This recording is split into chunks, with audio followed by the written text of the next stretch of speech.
ยาวกว่าที่เป็นมาแดง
तुम्ही आहात ना.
Good morning.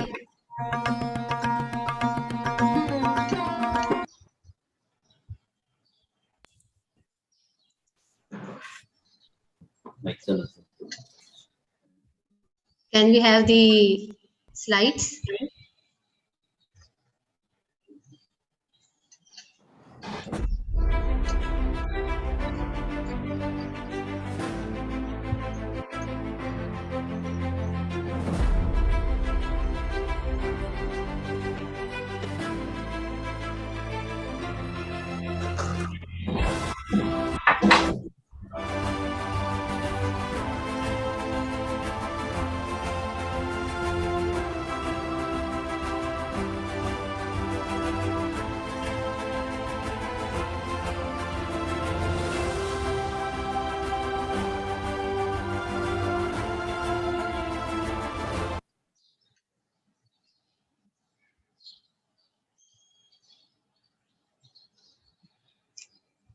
Namaskar. Very good morning to one and all present here. I, Gauri Pai, Assistant Professor in Law, on behalf of Vidya Prasarak Mandal's Ramanikla Zaverbhai Shah College of Arts, Science and Commerce, like to welcome you to the inaugural function of the one-day international multidisciplinary web conference on post-COVID challenges in education, industry, and digital economy. And thank you for joining us. This is the first international conference in the history of our college, which is completely conducted on digital platforms due to the COVID-19 pandemic. It's my pleasure to walk you through the conference, introduce you to the speakers and delegates that have come not only from all over the country, but also from different parts of the world today to share their knowledge and enhance our mental horizon. We have dignitaries from Canada, Oman, Malaysia, and the Indian states of Gujarat, Tamil Nadu, Haryana. We have left no stone unturned to make this conference a Rule International Conference. I extend my warm welcome to the chairman of the conference, to the chairperson of the conference, Dr. Keshav Nandi, author and senior academician, chief guest, Professor Dr. Advocate Ram Prakash Nair, Advocate High Court and senior academician. I also welcome Dr. P.M. Kamath, Chairman, Vidya Prasarak Mandal, Shri Pramod Mulgud, Honorary General Secretary, Vidya Prasarak Mandal, Advocate Vijay Kulkarni, Honorary Joint Secretary, Vidya Prasarak Mandal, and other dignitaries present here. I welcome the principals and heads of all the institutions under Vidya Prasarak Mandal, guests, professionals, research scholars, and our dear students. Before we proceed with today's function, let's light the diya and offer prayers to the Almighty Lord.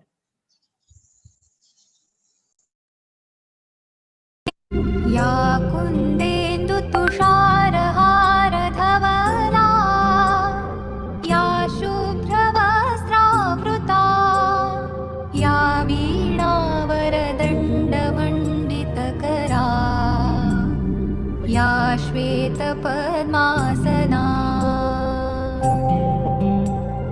या ब्रह्माच्युतशङ्करप्रभृतिभिः देवैः सदा वन्दिता सा मां पातु सरस्वती भगवती निःशेषजाड्यापहा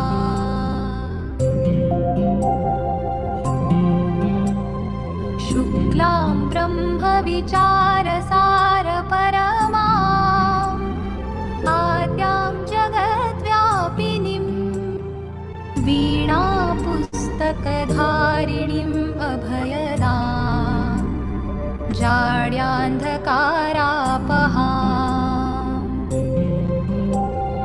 हस्ते स्फाटिकमालिकां विदधतीं पद्मासने संस्थितां वन्दे तां परम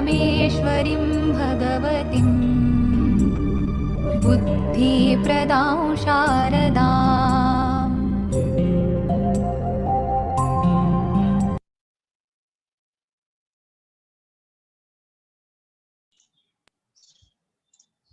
Thank you. I take pleasure to give a brief introduction of the chairperson of the conference, Dr. Keshav Nandi. Dr. Keshav Nandi is Professor of Management and mentor at Narsi Monji University and comes with a rich 39 years of experience spread across teaching, civil service, magistrate, holding senior positions in Reserve Bank of India, Unit Trust of India, and being Senior Vice President, Occupier, CVO, and Director on the boards of 5 well-known manufacturing companies. He is member of various corporate committees and industry bodies like the Bombay Chamber of Commerce and Industry, and is recipient of several prestigious awards at different government and industry bodies. He is a reputed motivational speaker in India and abroad, and is an acclaimed NLP trainer. His book, Be a Habitual Winner, is a bestseller. I welcome you, sir. Can we have the virtual bouquet?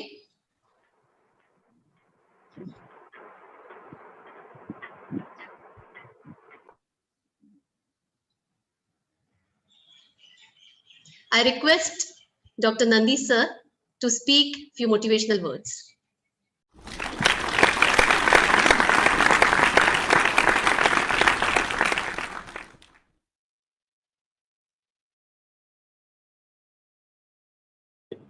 Can you hear me?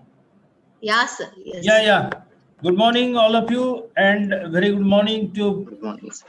Good morning, Padmanavan sir, then Kulkarni sir, then Gauri madam, everybody present there, and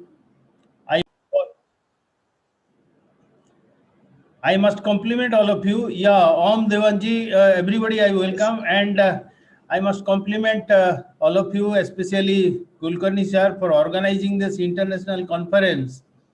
And if that is, first of its kind, then definitely today a cake should be cut for in the honor of Kulkarni sir for organizing. He is the force behind it. I know we have spoken quite many times.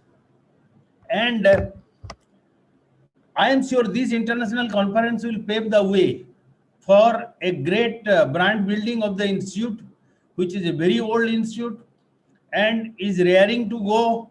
And now with very active people in the faculty as well as in the management, I am sure it will make marks in the days to come. And it will come up to the top league of the institutes in the country. It is already there, but it should be at the top. That is what I feel. Being a well-wisher and also an advisor to the board of this EA college, I wish you all the best.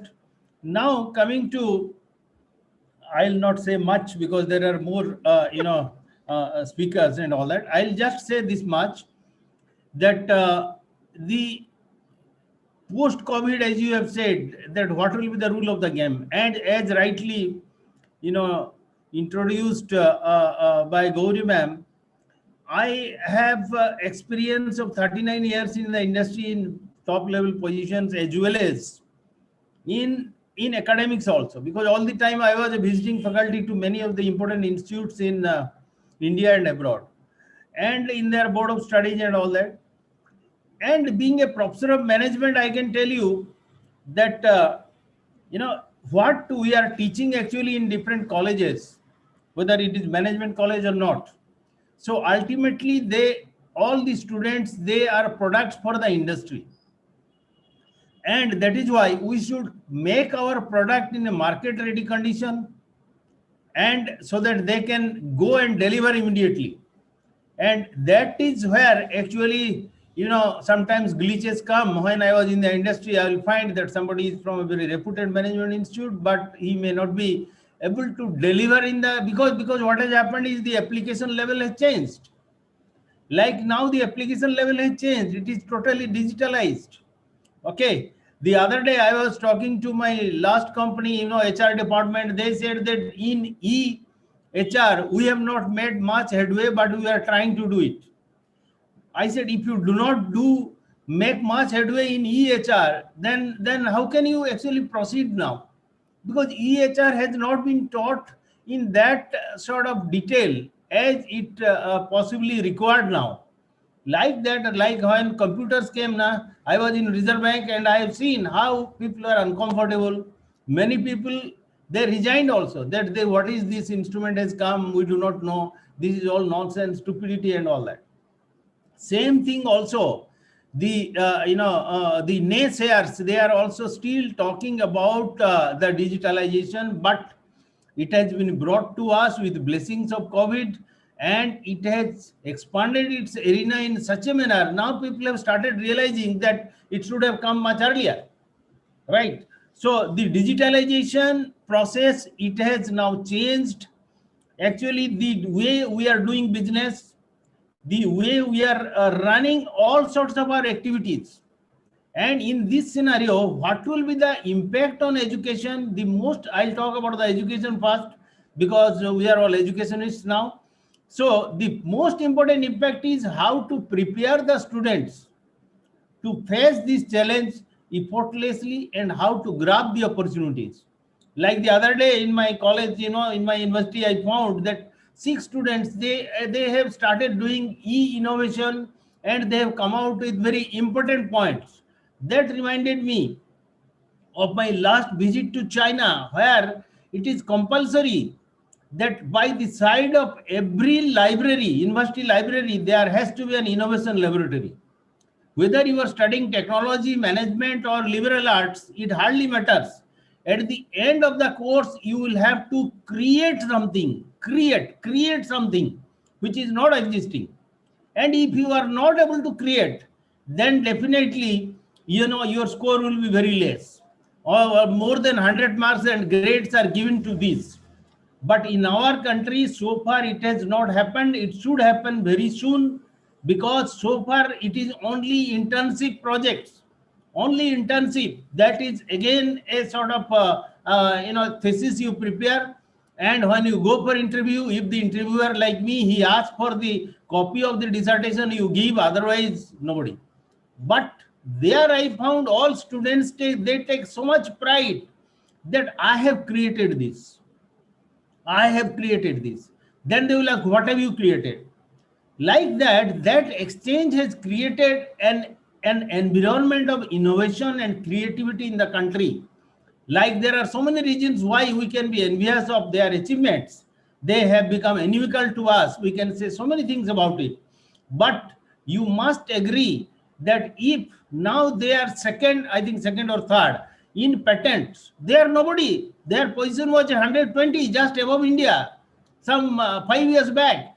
Now in patents registration, China is at number 2 or number 3. And India's position has slowly moved up to possibly 91, 92 and all that. So why this has happened? This has happened because we have not been able to create the culture of innovation and creativity in our students. And that is what we have to do now. Otherwise, we will not be in the forefront. We will be always in the backyards, right? So as far as teaching is concerned, as far as education is concerned, we have to create an environment, and we have to give this, we have to empower the students with the skill so that they become very successful in a digitalized world. Okay. And as far as industry is concerned, most of the things they have already switched over to their digitalized mode. Like now that how the the courses that we taught in MBA in marketing, physical marketing, these are outdated. Students are laughing now. In e-marketing, sir, what are you teaching? Okay, so in e-marketing, in e-commerce era, what is the skill required by the students? That is what we will have to teach. The basic idea is that the board of studies in each and every college, whether universities updating the board of studies or not, the syllabus in board of studies, that is not material. We have to do it. I'll expect that our college VPM should have its own internal board of studies, find out in each and every subject what is the present requirement post-COVID, After digitalization, what are the requirements? Like I gave you a couple of examples about EHR, then e-commerce and e-marketing, right? Like this, each and every subject teacher should find out that what are the new skill requirement required, and they should be included in the syllabus, and we should teach the students. Whether it is there in the university syllabus or not, it hardly matters, because they will move very slowly. But students cannot wait. They will have to be empowered with the latest, and that is what, as far as education is concerned, that is what I will request the management to ensure, that to find out what is the gap, what is the skill gap, what is the gap in the syllabus, and this gap should be filled in, right? And then comes your interview preparedness. Interview preparedness of the students. When they go for the interview after their course, they find that in many areas they are lacking, especially maybe in communication skill, maybe in presentation skill, in analytical skill. So we must mentor the students in such a way that they make a self assessment as to in which area they are weak, and then how to train them. I clearly remember when communication skill is poor in some students, because many of the students, they will come from vernacular background, and we tell them, and I have very successfully practiced it also, that you give lecture today on any subject before your parents or your brother and sister. So when you give a lecture on cow, you give a lecture on buffalo, or anything, any stupid topic you pick up, and you give a lecture for 10 minutes, then your parents, they will know the felicity of your language, they will know your fluency, they will know your depth, and they will tell you. They may not be exact always, and they may not be, many times they may not be so highly educated to understand the nuances of what you are talking, but that hardly matters. Okay, that hardly matters. Like my mother was not very highly educated, but she used to always tell me, today you sounded very confident, but yesterday you are not so confident. Okay, she did not understand much of English, but still she was my best teacher, because she gave me the confidence to speak before the international fora, teaching in India and abroad. If I have earned little bit of name and fame, it is because of her. So these types of mentoring has to be done to the students, so that they develop their skill, analytical skill. Why they are not going deep into the subject? Why they are not going deep into the subject? Why they are talking superficially? Why they are talking superficially on any issue, national or international issue? So we have to train them and mentor them, because teachers are the best people who can mentor. That is what, always when I used to tell my son that I know this, can I tell you how it is to be solved? No, Papa, you don't know anything. My teacher knows the best. My teacher knows the best. Let us try to make best use of the trust that the students have on the teachers. They do not have this trust on anybody, not even on their parents. That is what I told you. And my son used to laugh when I say I have couple of PhD, this and that and all that. He said, I am not impressed. My teacher knows the best.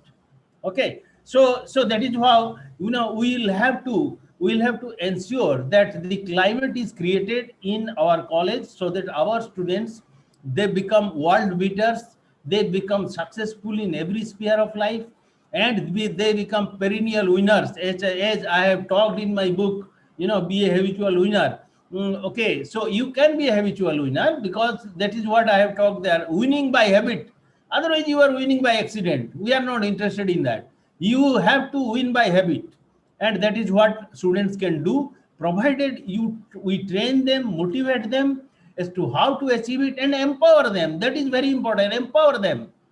Okay, just motivation may not be enough, because if you motivate, somebody can jump into the well, he does not know how to come out of it.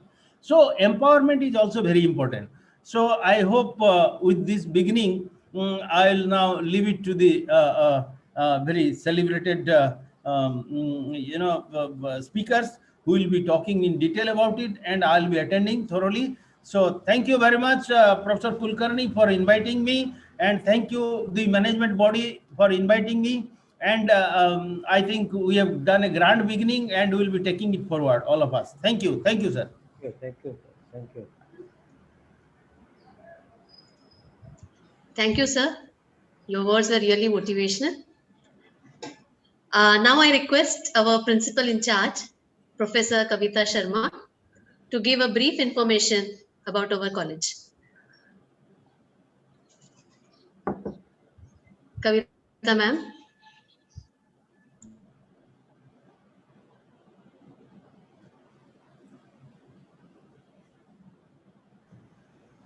You're on mute, madam.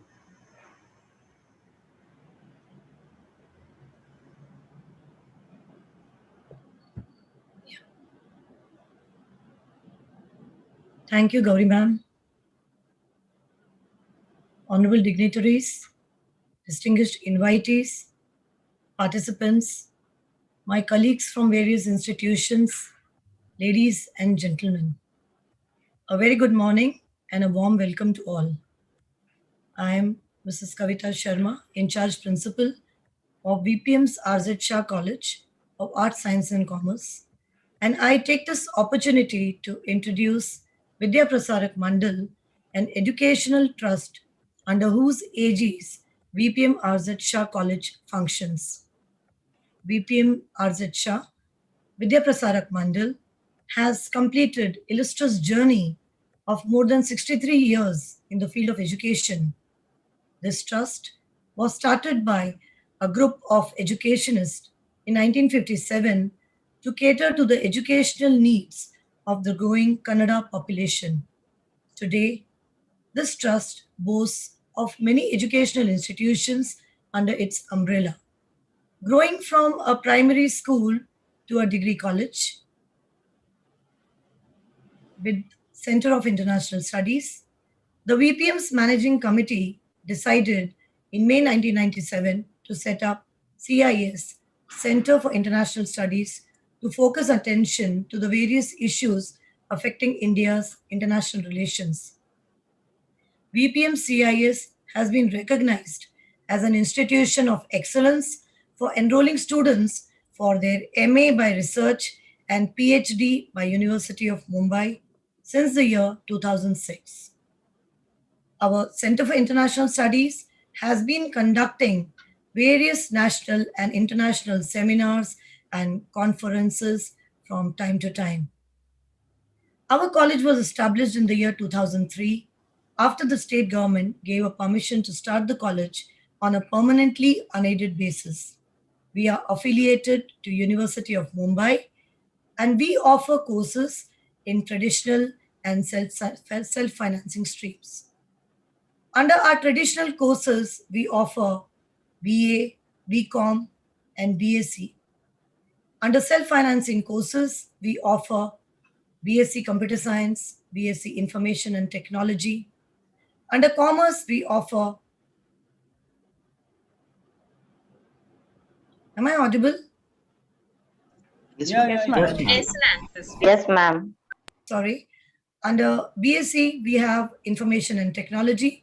Under Commerce, we have BCom, Banking and Insurance, Bachelor of Management Studies, Accounting and Finance. Under Arts, we offer BA MMC, that is Bachelor of Arts in Multimedia and Mass Communication. Our college has kept pace with the changing world and has acquired a well-deserved reputation in academics and co-curricular activities, which are well-defined with our vision and the mission statement of the trust. Our vision is to facilitate a student-centered environment where the intellectual, cultural, social, physical, and recreational needs of the students are fulfilled. As a truly dedicated educational trust, it aims to create conditions for education that enhance the students' academic and personal development by uniting high-level academic knowledge and practical education. Of late, we are also venturing in providing skill-based courses in partnership from outside the institution. Our college has recently collaborated with Bankage, a renowned banking academy, and we have started registering students from within our institution as well as students all around the Mumbai suburbs. We have also partnered with Ideal Management Institute to provide coaching in various preparatory examinations like CAT, GMAT, and other entrance examinations. As the theme of today's conference is post-COVID-19 challenges, I would like to throw some light on how we converted these challenges into opportunities. As we all are aware that the current academic year 2021 coincided with COVID-19 pandemic, and the situation led us all to online teaching. This transformation, I must tell you all, was not easy for teachers as well as the students. Our faculties were encouraged to learn, train, and shift to an entirely online platform, and our faculties attended numerous faculty development programs and prepared themselves for this new challenge. We have tried our level best to keep in touch with the students, extend them help in whatever way possible. Instructions regarding precautionary health were conveyed at regular intervals to maintain physical and psychological health. Parents and teachers meets were conducted for all the classes in which class mentors, vice principals interacted with the parents and the students, emphasizing the importance of regular attendance in online classes. Parents and students were also counseled to face the challenges arising from the COVID-19 pandemic. Our college conducted semester and final examination online as per the university guidelines successfully, and a good number of students participated in the university, state, national level competitions and activities, won various prizes and accolades. In spite of the pandemic, we ranked 9th position among all Mumbai University colleges in the Youth Festival. Our students from NSS during the lockdown period also volunteered to take care of stray animals, feeding them, conducting rescue operations, visiting various villages and providing COVID safety kits and snacks among the villagers. Our cultural committee and various other committees conducted various online programs and kept the students engaged. Our IQC of the college conducted series of mental conditioning lectures on acceptance, gratefulness, affirmations, and time to time we kept ourselves connected with our students. Although the students missed their physical presence, but we kept them engaged on the online activities and tried to keep the environment lively and colorful. Various arts and craft workshops were also conducted. I'll try to keep my session short.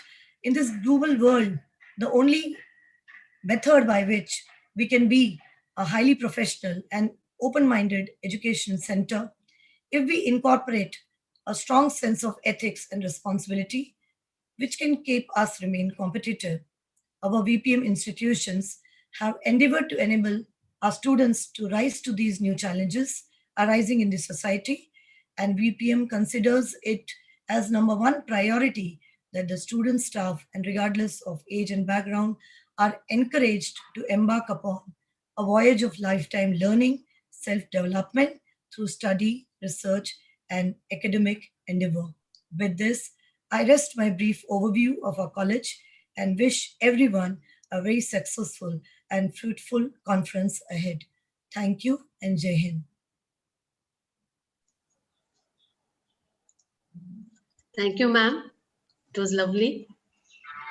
Now I request Dr. Om Devani, Chief of Accountancy Department and convener of today's e-conference, to present the conference details. Namaskar. Dr. Thank you, Om Gauri ma'am. Devani, yes.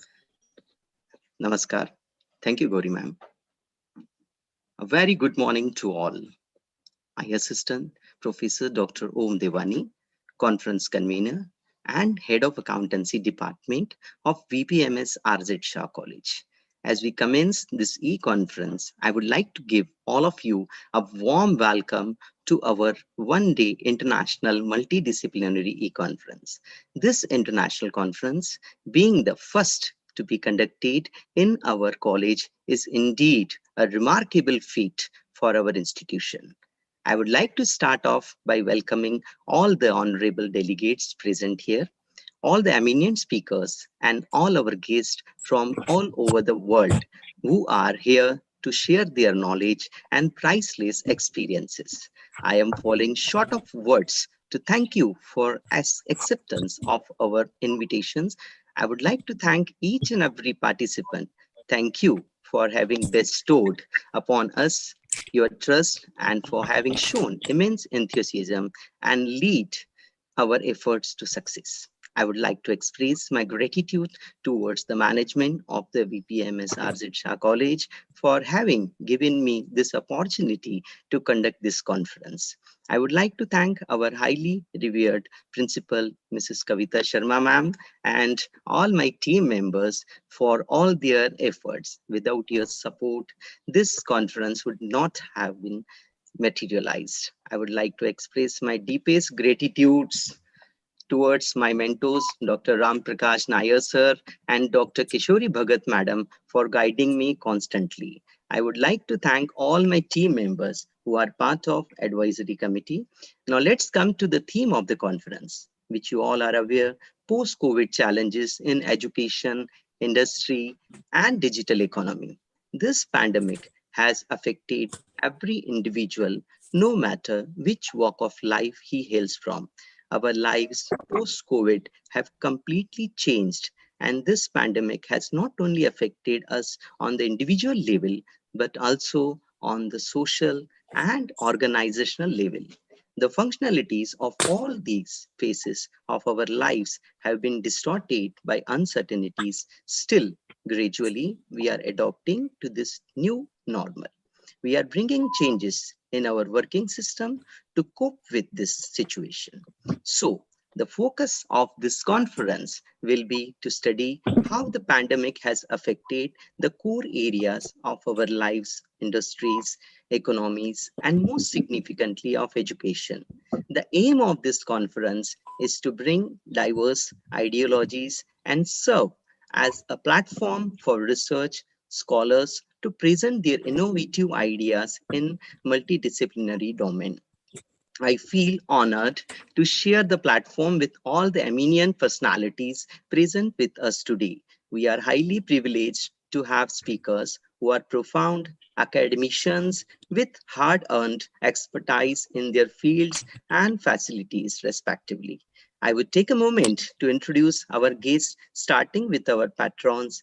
Without their support, this conference would not have been possible.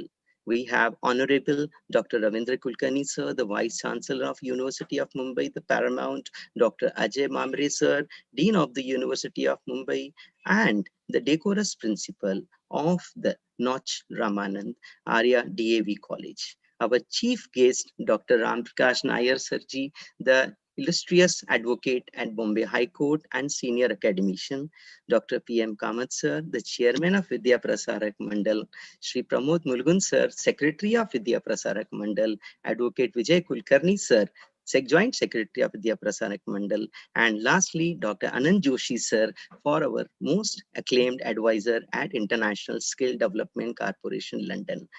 I would like to express my gratitude to all our patrons. Thank you for helping us materialize this dream of executing this international e-conference. Moving forward towards our e-conference, we all have 3 sessions. To begin with the inaugural session, it is an honor to have Professor Dr. Geeta Subramaniam ma'am, our keynote speaker, and Dr. Raghu Raman sir from our special invitee. Yes, sir. Then for the second session, that is technical session, Dr. Grish Kumar Rana sir, Dr. Bakshish Patel sir, Dr. Kishori Bhagat madam, Dr. S. Janki Raman sir, Dr. Hirendran sir, Dr. Rajendra Patil sir. Then we come to our final valedictory session. We are honored to have Mr. Rohan Mehta sir, chief guest for valedictory session. To conclude the conference, the best paper will be selected and will be awarded by means of an e-certificate. It will be awarded by Honorable Secretary and Joint Secretary of this elite institution. We are extremely overwhelmed by the response we have received for this conference from across the country and across the globe as well. We feel very proud to announce that we have received overwhelming response of almost 400 plus participants, including 200 plus research papers. The research papers have covered major areas like commerce, accountancy, law, education, economics, arts, information technology, and computer science, including topics like impact of COVID on engagement of artificial intelligence in banking sector, prevalence of burnout among healthcare professionals during pandemic, and coping strategies adopted by them, and study of work-life balance among police constables working, and many more such topics. We have two publications available for the research paper. One is eJournal, International Journal of Advanced and Innovative Research. It is online peer review journal and with impact factor of 7.36 and including ISSN number 23947780. And second is UGC Care Listed Journal. The research paper will be reviewed by the committee. High quality research papers will be sent to UGC Care Listed journals, and the rest will be published in the eJournal, International Journal of Advanced and Innovative Research. We have researchers, participants from different cities globally. We have participants from different cities across India, Afghanistan, Pakistan, Iran, Saudi Arabia.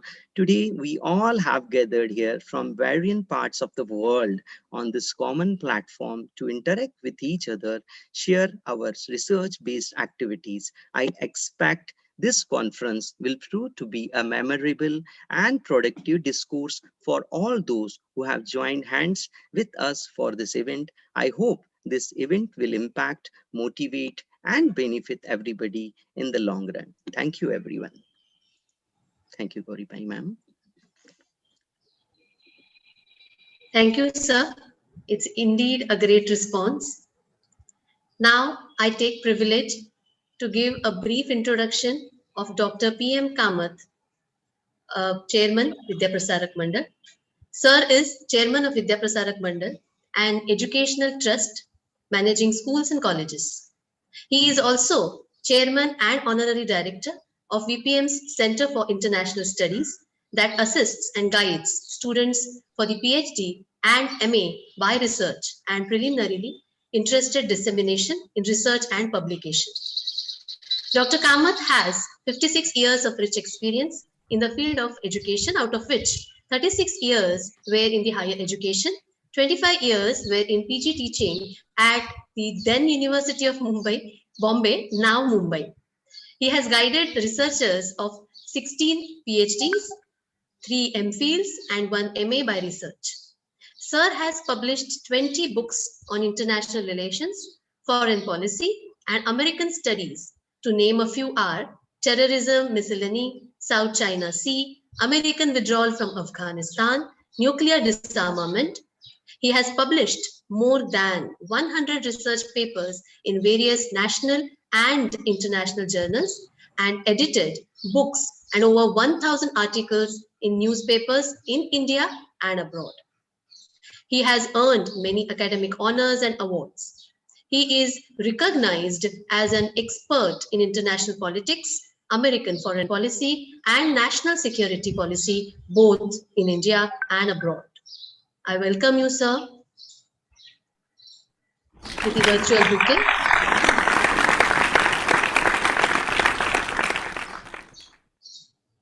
Sir, I humbly request you to address the gathering.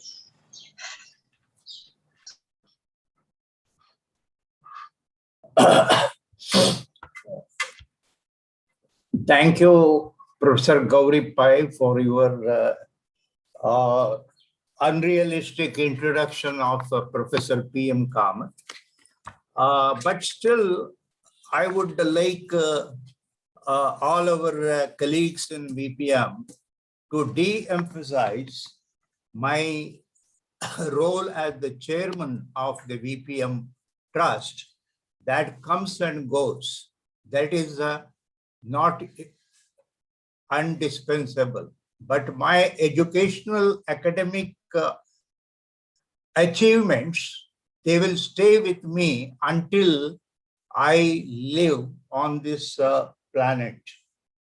Having said that, I would like to congratulate Dr. Professor Divani for conceiving an excellent international seminar on a very relevant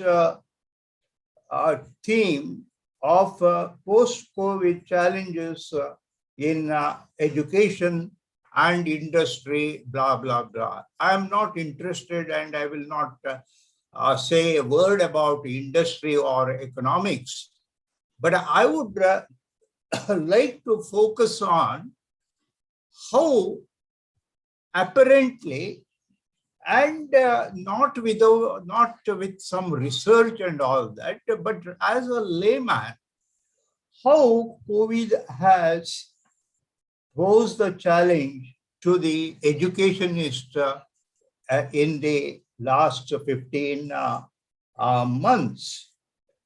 Now, Mr. Divani has, Dr. Divani has used the post-COVID.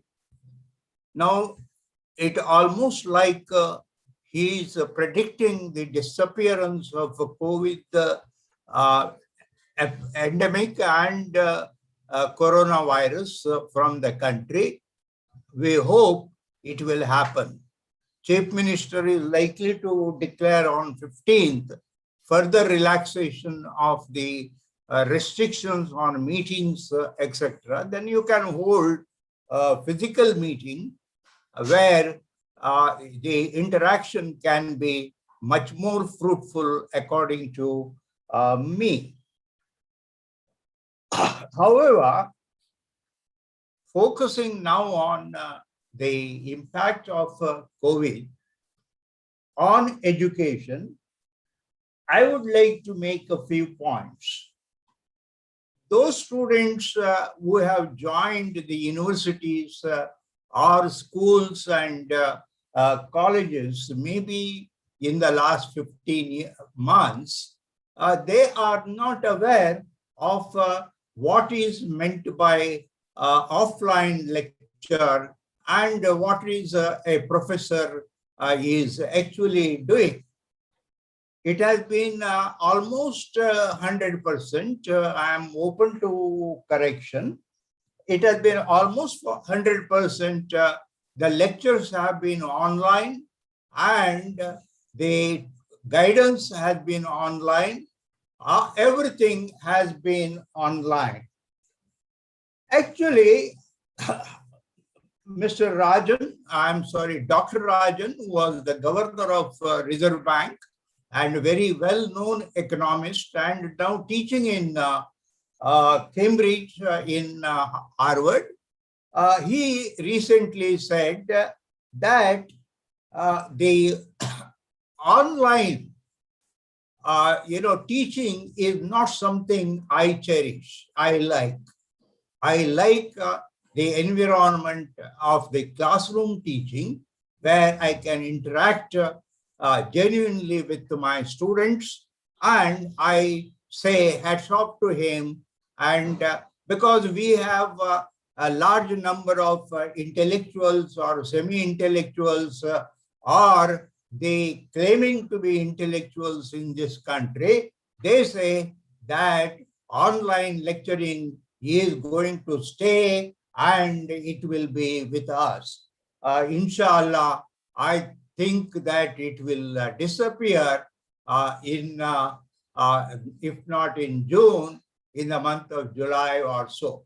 But having said that, the education has to be based on technical assistance. It's not, therefore, you cannot use the technology to explain, and technology will continue to be a part of the educational system. Having said that, I would like to suggest our young students and youngsters that what matters ultimately is what you do in classroom.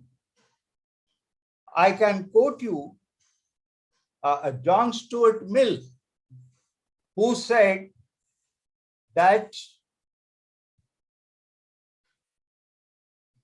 what human beings have lost, they will never remember. For example, human beings had a tail.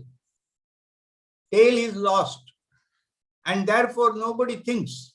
Now, if it was there, if you are hitting me, I can use it to hit you back. If mosquitoes are there, I can use it to hit. But that apart, the educational system has to change, and we need to do that. Having said that, I would like to once again thank Dr. Divani, Gauri Pai, Kavita Sharma for having given me an opportunity. I would like to reiterate once again before I end this.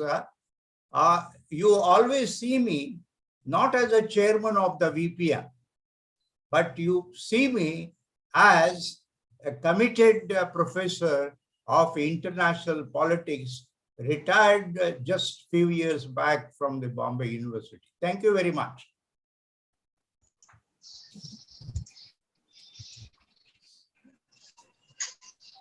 Thank you, sir. Thank you very much. Now, I call my colleague Pratibha Jitesh, Assistant Professor in Commerce and Management, to take over. Thank you, Advocate Gauripai. It's my privilege and honor to introduce to you the distinguished chief guest of today's function, Dr. Advocate Ram Prakash Nayak.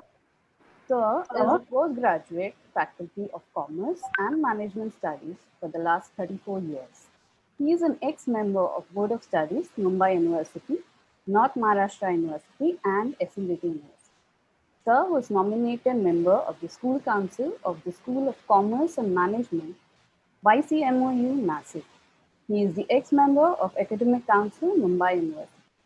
Sir is recognized external examiner of different universities for MPhil and PhD teaching. He has successfully guided around 62 MPhils and 16 PhD scholars in the subject of commerce and management. Sir is ex-director and chairman of Abhinav Sarkari Bank Limited. He is the ex-director of Konkan Bankers Association Limited, covering the jurisdiction of Thane, Raigad, Ratnagiri, and Sindhudurg district of Maharashtra. Sir has received citation of appreciation from Reserve Bank of India 2003 for best governance in banking. He is an established legal consultant and advocate of Bombay High Court, practicing in civil and criminal law. Sir is a human rights activist and activist in consumerism. He is a recognized speaker of University Grand Commission in the area of faculty development programs of various academic staff colleges of UGC. Sir is a corporate motivational speaker. He is also a member of the local and district police committee for about 40 years. Sir is ex-chairman of Green's English School, Dombivli, which do not take donation for admission to students. Sir is also the founder of B.R. Madhavi School of EBM Arts, Science, Commerce College, which runs without taking donation. Sir has national and international publications in journals in the subject of business management. He has promoted commercial ventures, of which the startup organizations like Goli Vada Pav Limited and Footpath Private Limited. Sir is an ex-president of Rotary Industrial Area MIDC Dombivli. He is associated as a consultant to many Hindu and Muslim religious organizations and cultural organizations. He is also a counselor to resolve disputes and a facilitator to establish conflict resolution and to establish the basic concept of brotherhood and human values. Sir is an established marriage counselor to resolve family disputes. We at VPM warmly welcome you, sir.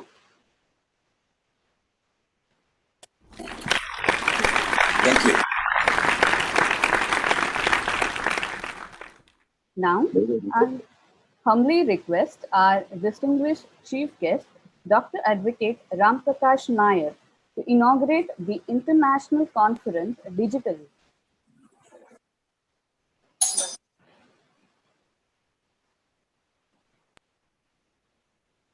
I'm not getting it.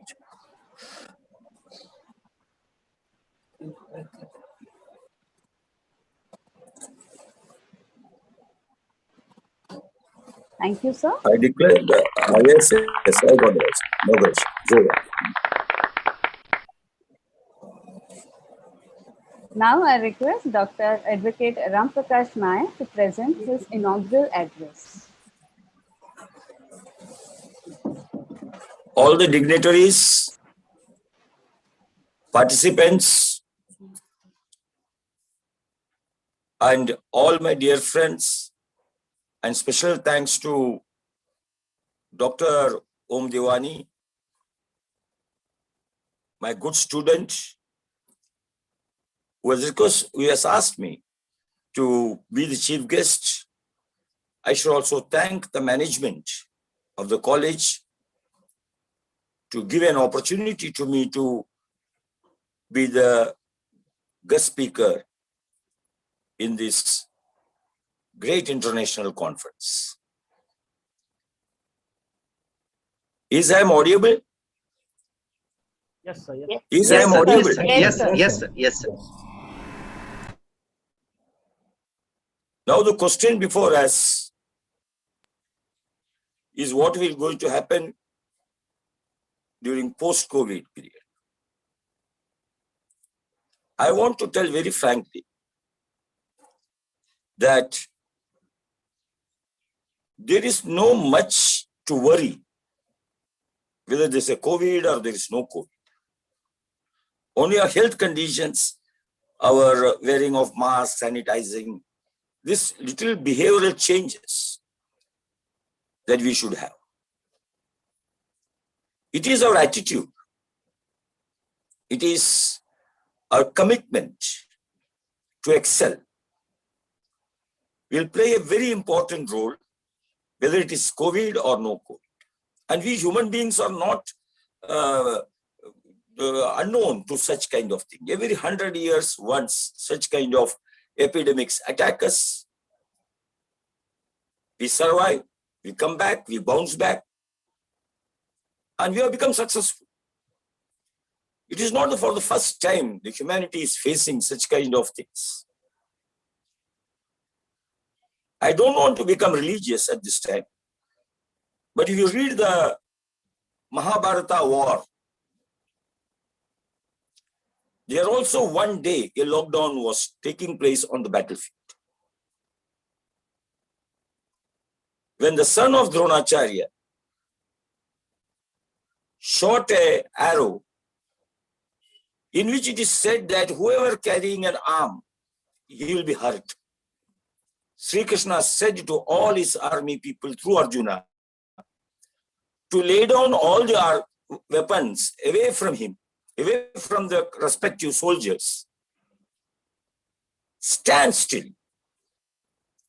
And that weapon of Dronacharya's son, it circulated and found there is no weapon in anybody's hand, and it went away. Like the way in the corona came, we are said stay at home, don't do anything. So this lockdown is not a very something new that we are facing. So not to get worried about it. And what will happen after corona, what will happen, we'll listen to the news and other things. But being of my experience, I want to tell only few things to you. It will apply to all the areas covered in this conference. We have to maintain a positive attitude, and certain things which we have been keeping in our mind and teaching to our students, that you have to change to some extent. The moment the student enters in a graduation level, the first question that we put in the question paper or teach him the syllabus is, whether management is an art or a science. Some argue it is an art, some argue it is a science.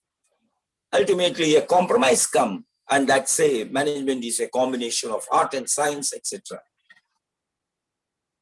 But for me, I think for a successful management in peace as well as in conflict, whether any pandemic or non-pandemic, right from the beginning, we should insist and inculcate the correct teaching to our student. Whether the syllabus says art or science, you forget it for marks. Management is a sense. It is a common sense. And there are so many people who became successful, who are not MBAs, who are not trained in management, but they became multi-million business because they had a sense. We should tell the student whether it's art or science. For examination, you write it is both, so that you will get some 5 to 6 marks out of 10 marks. But always remember, management is a sense. And another thing is that management is a cooperation, but not discard. No religious discard you should follow.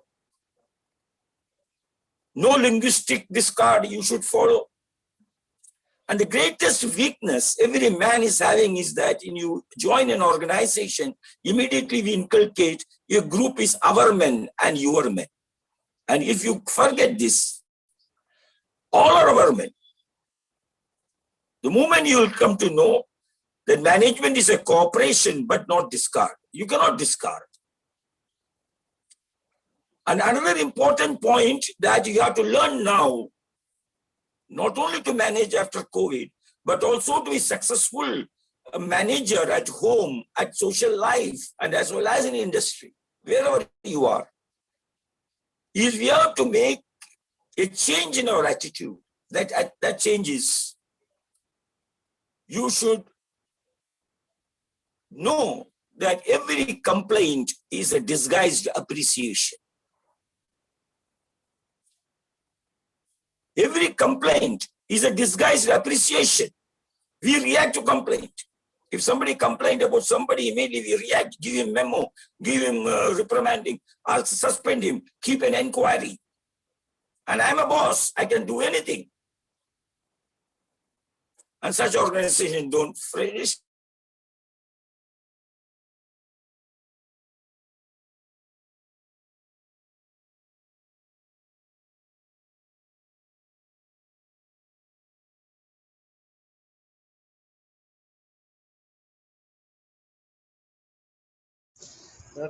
I think there is some connectivity problem.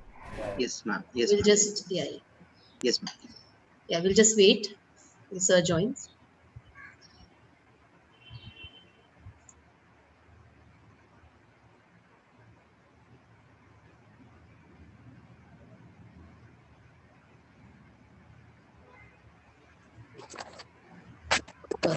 Hello? Yeah. Yeah, sir. I Yes. joined back? Okay, okay. Yes. Something has gone technically Yeah, wrong. no problem. And I'm not that good in this, but my daughter helped me to come back. Fine, sir. Thank you for that. So, complaints are disguised.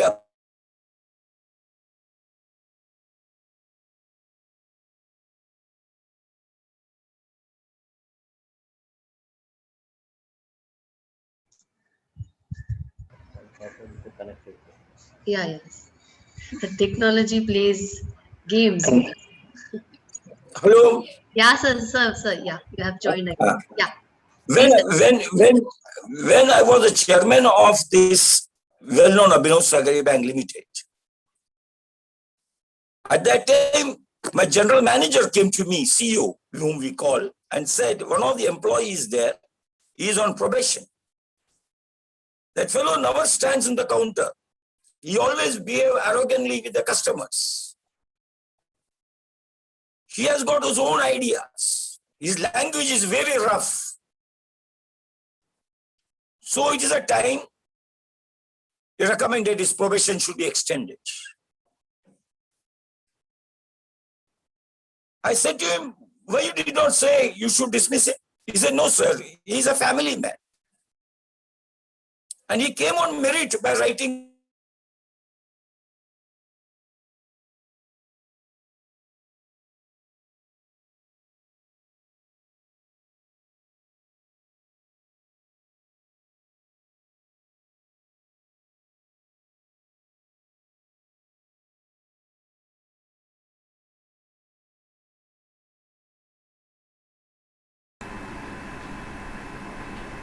I think some connectivity issue has encountered. Yeah.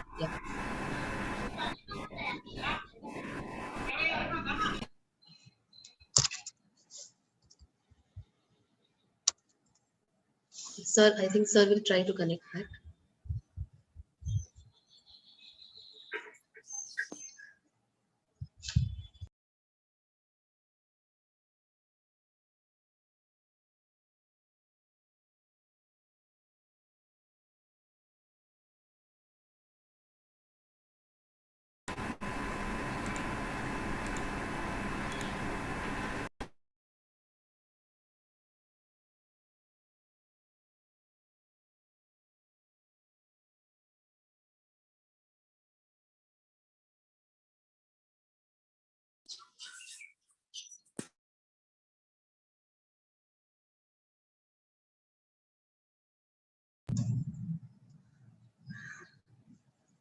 Has sir joined?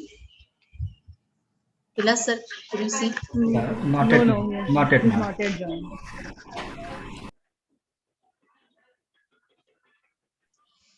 Ma'am, Okay. sir is joining. Sir is Yeah. joining. Okay, sir.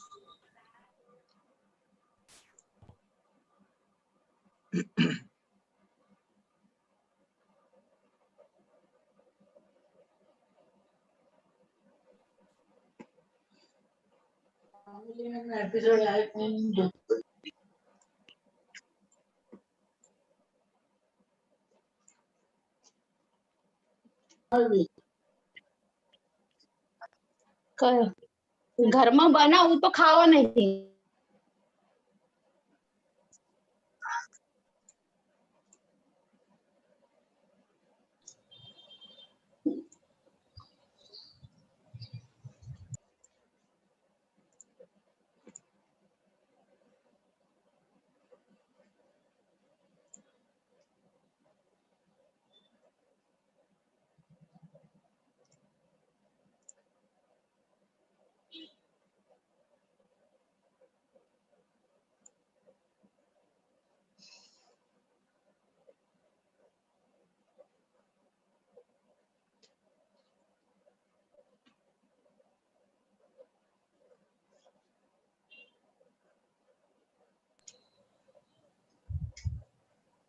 I request the audience to kindly bear with us.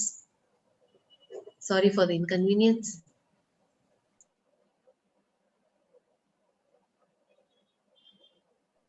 Hello.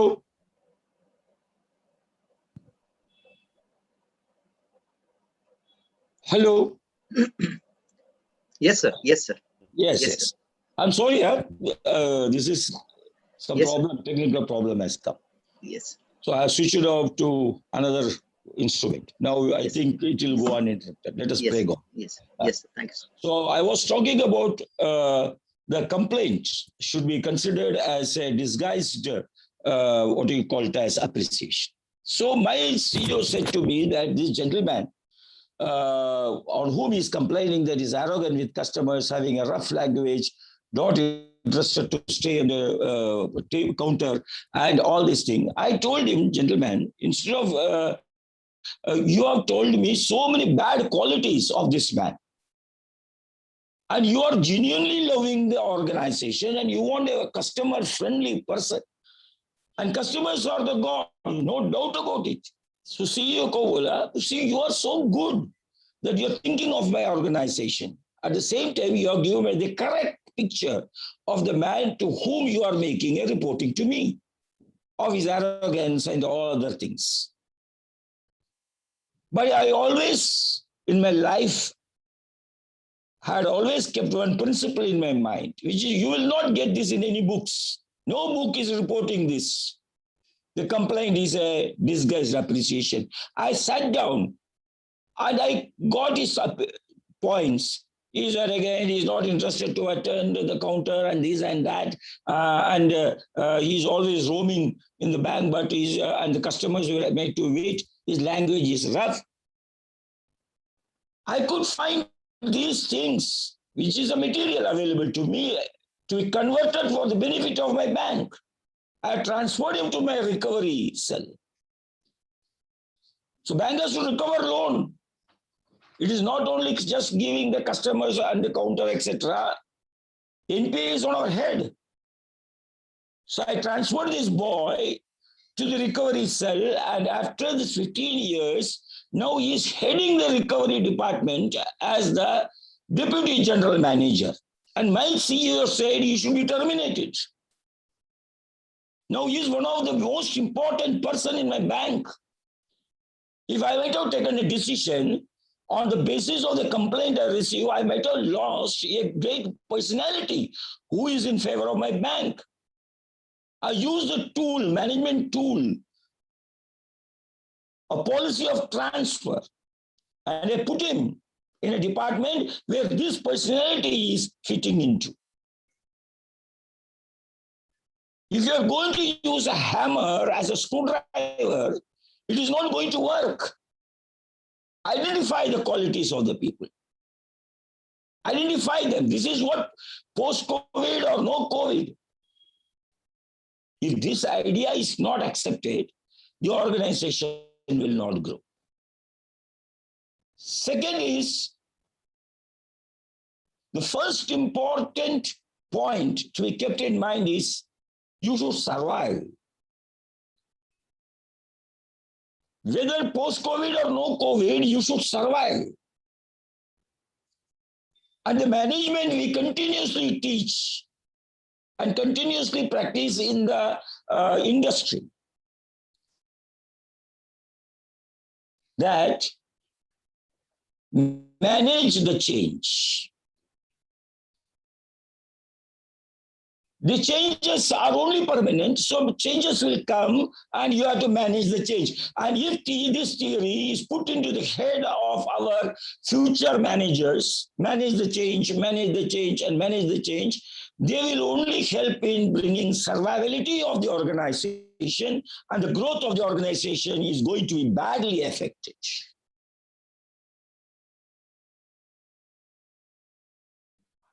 Our attitude should be to make our students, to make our industrial people to whom we are consultant, to tell them managing the changes is mandatory, otherwise you will not survive. But if you want to grow, you should develop the skills of converting the changes and taking an opportunity of it for the growth. Just managing the changes, you are survived. The second degree of management of change comes, understand the changes, convert the changes into business opportunities or educational opportunities, revising the syllabus accordingly, by which you will get stability. So from survivability, first is survival, managing the changes. Second is to go to stability of the business, that is converting the changes into business opportunities. Are you satisfied with this? All the top leading business organizations, if you will see, you can find they are gone into the third degree of management of change. Last 50, 60 years, analysis you make, the organization which has hit the headlines, they were not only surviving, they are not only stable, but they had a growth. So we should tell, and also we should inculcate in us one important thing, that is,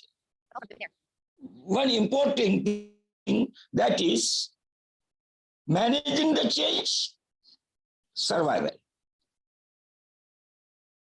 Understanding the changes and converting into opportunities, stability. But after COVID, in syllabus as well as in attitude, we should make one thing very clear, that is, we should introduce change. And we should be a change agent. Not change come from somewhere, then we will manage it, then we will convert into opportunity. You are a dwarf, you will be small.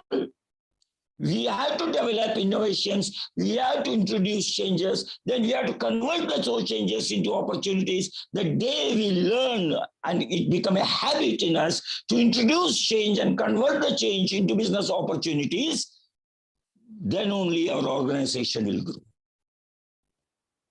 It is all within us. Labor is not cooperating, government is not cooperating, he is not giving subsidy.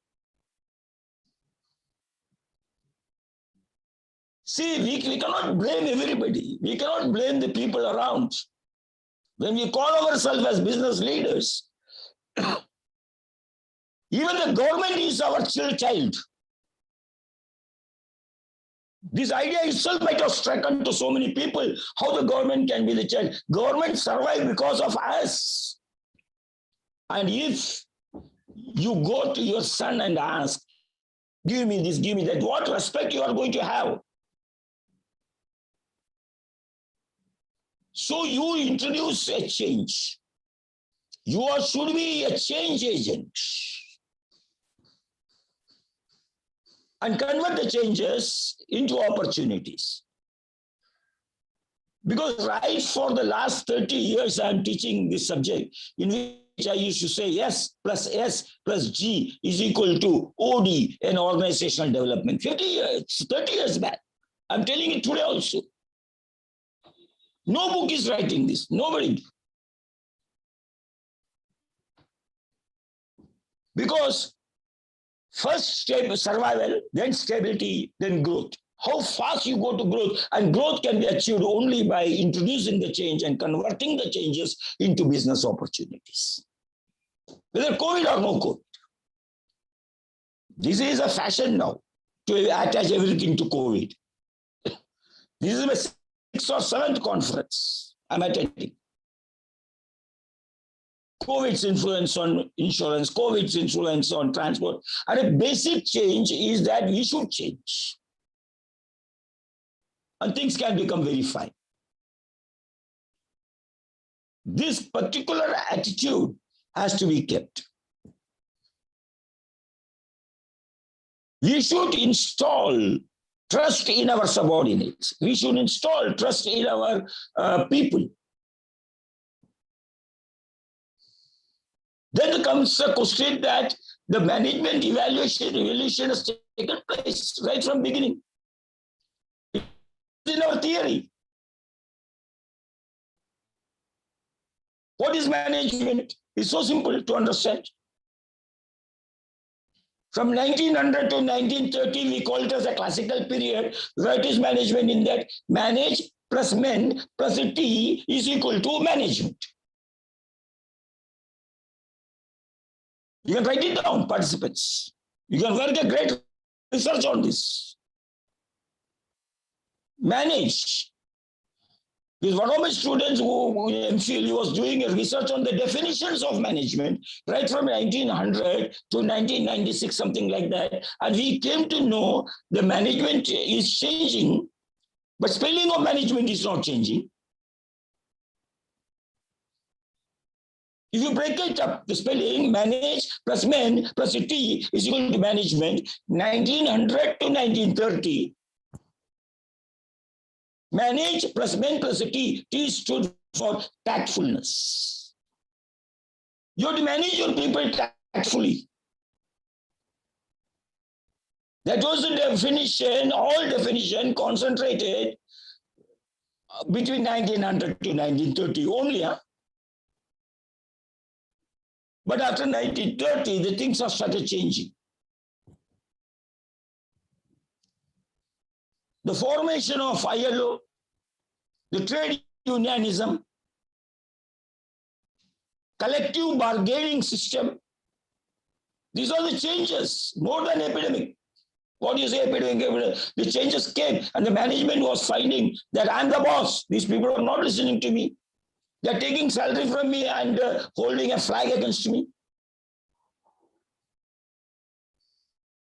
Then this management tactfully has changed. Then came the new, from 1930 to 1960, if you see the history of change, at that time you can find there are so many difficulties. There, manage plus men plus a T, that became thankfully. We started thanking our employees. A share of profit as a deferred payment, bonus act. So many things started appearing. We are thankful to them. We are thanking them. Tactfully, virtually, now workers came to know how tactfully you are handling them. Kama putta mama, not allowed now. So it has come to thankfulness. Or you have done a great job. Appreciation award, appreciation bonus, attendance bonus. You are attended all the 25 days of a month. Very nice. So additional attendance bonus. We started motivating people. We start appreciating people. And management started telling, I'm thankful to you for your contribution to my company.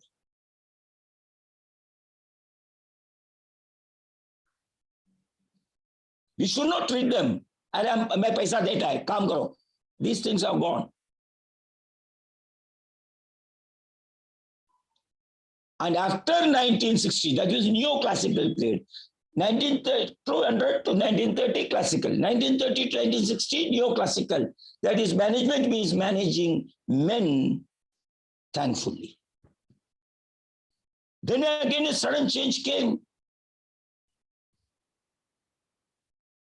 Then a new theory came of management. If you finish and analyze the definitions, how it is moving.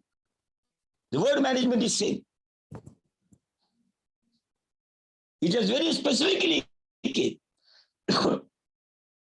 That he said, after 1960 till 1990, there's an idea we formulated.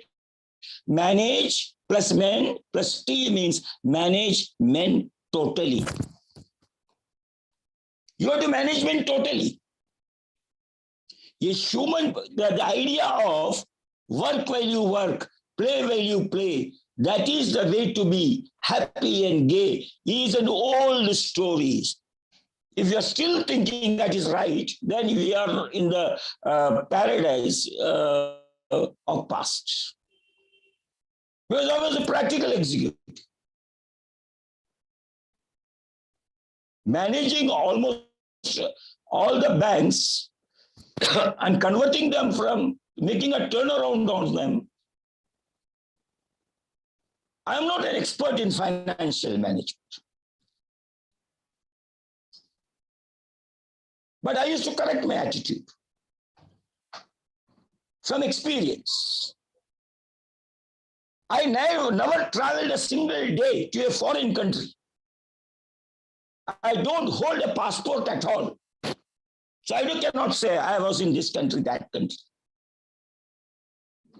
Why you should go to all countries? But I have 37 foreign students. They come here. Manage your attitude. The thing is that managing men totally means what? Manage plus men plus a T. T means totally. That means we should know work while you work, play while you play. That theory is not going to work. A person who is your employee is a product of his family environment, his social environment, his work environment. Now, if you are working as a business leader, you should first understand a person who is coming before you as your assistant, as your colleague, as your boss, even boss. Nobody in MBA has ever taught. I teach all my students how to manage your boss. Is there any syllabus anywhere it is written? how to manage a boss? Why it is not? You're not going to directly become a boss. You're not going to become a CEO. In home, our parents tell us, he is your grandfather, how you should behave with him. Mother-in-law, my mother will say, behave with her properly. How to manage the elders. Boss means elders, who is having better rank than you in the organization. If any institution is giving a diploma or a postgraduate diploma, how to manage the boss? Every time stress, strain. मेरा boss ऐसा बोला, मेरा boss ऐसा बोला, मेरे को ऐसा किया, मेरे को ऐसा किया. The mistake is not with the boss. You did not manage him. Well said. Well said. So that must be the way we should try to develop our students. And we should try to get into it. Then comes management totally means, when I was an executive in Goli Vada Pav, as an executive advisor, I'm concluding, no problem. At that time, hello? Hello? Yes, sir.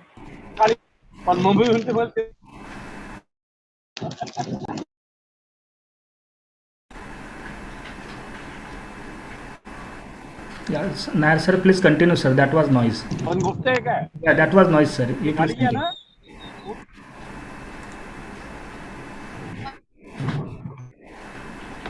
Sir, unmute yourself. Nair sir, unmute. Sir, Nair please, sir, Nair sir, you're on mute. Nair sir.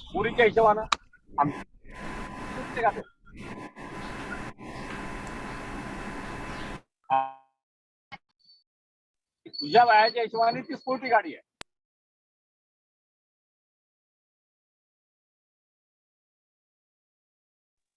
Hello? Yeah, you are audible, sir, now. Yes. So what I want to say, when I was a consultant and also executive consultant at that time, one worker, he started remaining absent. He was a very regular person. So we had a weekly data analysis. What's happening to our people? We had an open door policy. On every Thursday, I kept it wherever I was an executive. I kept it every Thursday between 3 o'clock to 5 o'clock. My door will be open. No appointment to be taken at all. Any employee can walk in. So I found one of the employees who was very regular. He started remaining absent. In a month, 16 days, he remained absent. So his supervisor brought to me before me and said, sir, it's an open door policy you're operating. This fellow is remaining absent. And now I have given him memos. Well, very good. You are expert. You started giving memos. I want strict discipline. Okay. Then I asked him, what is the problem? He said that he is living in a chawl as a tenant. And his landlord has given him a notice to vacate the room of the child after 37 of his years of his staying there with his parents. And it will be demolished. And the tower will come there. Where I will go, sir? I'm begging and going to people, and our tenants meeting take place, how to stop it or how to get best out of it. I said, all the tenants, any qualified person? He said, no, we are all like workers like me. And we are, so the people who are not having a grip of good knowledge on law, they are sitting together and discussing. And this fellow is worried. His family environment is disturbed. How can you expect him to work in my organization peacefully? I immediately noted, send this case to the legal department of the company. And my legal department of the company is one of the best solicitors. I said, serve a reply notice for this man. Protect him. I said to him, now your residence will be protected by your company. Now your employer will protect your residential area or negotiate on behalf of you. My people will negotiate. You go home and sleep. And ultimately the man was so happy. It is known as managing totally. You have to manage his family affairs, problems, social affair problems. We are sitting in the cabin in AC, then giving a theory, work while you work, play while you play. That is the way to. We will not grow. We will survive with these old techniques that we are having. The attitude should change. If you change the attitudes, okay. When I was master chairman interviewer of Apna Sahakari Bank Limited, I will tell my clients' name. We have shortlisted something like 9 people for the assistant general manager's post. Out of that 9, 1 person did not attend. Why should I bother? I'm a paid consultant. I asked the GM and the chairman of the bank, why this man is not attending? He said that he had a scooter accident and is admitted to one of the nearest hospital. That's why he cannot come. Then I said, if he cannot come because of the compelling reasons, why we should not go to him? The entire board got shocked. Sir, you have to go there to the hospital, taking the permission. Well, he's all right now. I took the interview along with the board. 6 people were there with me in the hospital. I took the permission of the doctor. And he was selected. Why this attitude cannot be followed? And today he is one of the leading officers there. We should think out of box. And if we cannot think out of box, now during COVID period, all my PhD students are there. COVID, this thing. I said, no COVID business. Whatever your secondary data you are having, you start analyzing it immediately. So some are 4 years PhD, you are registered. You have been telling me, college mein bahut kaam rehta hai, ye rehta hai, wo rehta hai, abhi kuch kaam nahi hai. You do it immediately. And from 1st January 2021 to May end, 6 PhD theses have been submitted to universities. These people were for last 4 or 5 years roaming here and there.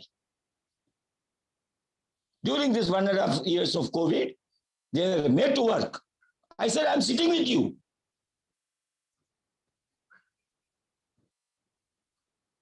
And 6 PhDs submissions, 3 cleared, 3 is in waiting. Why you cannot do this? We have to have. And we have got a bad habit of telling our past. Today, I said some of the examples of my past to make you realize I have not read the book. And from the book I quote, I don't do. What is my life experience I have shared with you. 70 years are over of mine. So I'm sharing what I had done and how these things can become very successful and you live in the mind of the people. And how you treat your subordinates, same way they will treat others. If you're a business leader or a school teacher or a big person, you should always remember that one important point, one single point, that we are professors. We should profess.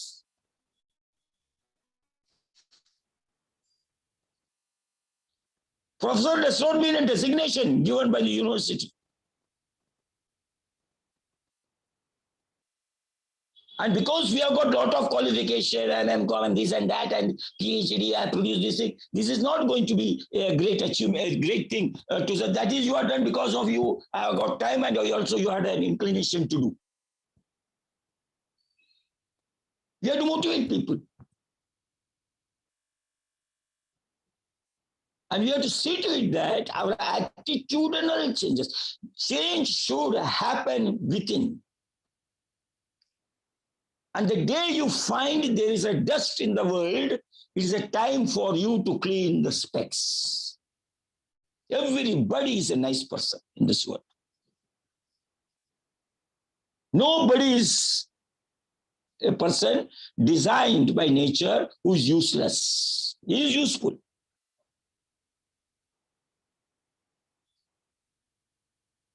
When a PhD student comes to me for the first day saying, sir, I had to register this thing, that thing, I remember my day.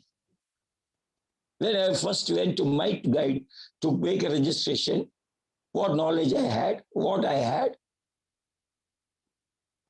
and I compare it with the student, and I find the student is far better than me. In one of my college gathering, a student has sung the song of Muhammad Rafi, and he failed. Halfway he left college gathering. He went and he started to cry, being a boy.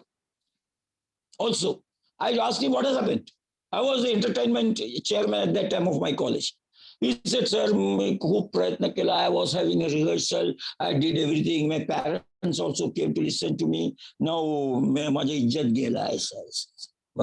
have sung very nice. You sung Muhammad Rafi's song, but better than Muhammad Rafi. He said, how, sir? This is your first song of your life that you have sung in public. The first song of Muhammad Rafi should be compared with your first song. And it may be possible to conclude you sung better than Muhammad Rafi. You are going to compare the last song of Muhammad Rafi with your first song. It is injustice made on you. The boy started looking at me. The boy started looking at me and said, sir, ये comparison किधर से लाया? बोले लाया नहीं. ये attitude में रहना चाहिए. तेरा भी attitude में रहना चाहिए. And the boy came out telling that, okay, sir has motivated me. But we don't do that. कितनी रिहर्सल दिया, तुमको कितना बोला, इसके अंदर एक चेयरमैन का एक कमिटी मेंबर बोलेगा, पहले से मैं बोला तेरे को गाने को नहीं आता, ये टाइम मत गा, तो भी तू इन्फ्लुएंस लगाया, क्लास टीचर का लगाया, तू आया, देखा ना, क्या हो गया? Is it a way you will address a frustrated boy? COVID or no COVID? What is that attitude? First change is changing our outlook. And never tell to your subordinate how great you are. The moment you will realize that you're a very big man, the problem will be what? The problem will come immediately. You are distancing from your subordinate. You are distancing from your associates. Let them accept you as you are. This mistake is done by Sri Krishna in preaching at the time of giving Bhagavad Gita. You read epics, commentary on epics.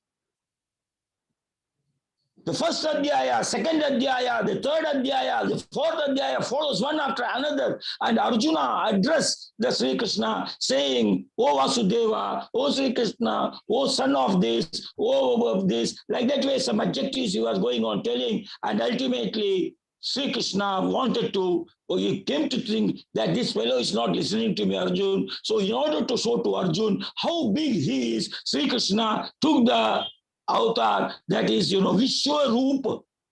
Sri Krishna has shown his Vishwa Rupa to Arjun. Arjun saw the Vishwa Rupa and then, he is not my friend, he is almighty. He is the biggest man. Thereafter, he started looking at Krishna as a god. And whenever there is a relationship established of God and devotee, distance take place. A big mistake done by Krishna, you don't do. You never say, मैं इतना PhD produce किया, मैं इतना किया, मैं वो किया, ये किया, मैं क्या. In conference you say, like me I said, but one-to-one when you're talking, let him understand you as you are. He is coming and talking to you sometimes foolishness also. He is coming and talking to you something also. At that time, let him believe that you are his friend. You are not his foe, nor you are a god. I told the Om, he asked me, please give me your resume, and he took it from my daughter. I said, only tell Dr. Nair is there. That's all, or Nair is there. It has become fashion of this world to read big biodata. And that is, and this also attitude we should change. We should appear as we are and let him understand what we are. These changes, when it is going to come, I don't know. At least after post-COVID, it's well and good. See, these are the changes that is going to happen soon. And another thing, don't compare. I have already told my MMS students, whenever I say, there is no competitor in the world. If you look at a person as a competitor, then your thinking and your actions are going to change. There is only cooperators. I am doing a chocolate business. Another man is doing a chocolate business. We both are producing chocolates. We are cooperators serving the product to the society. Why should I think him as a competitor? There are certain things which goes into the subconscious mind of our students. Competitor, this word.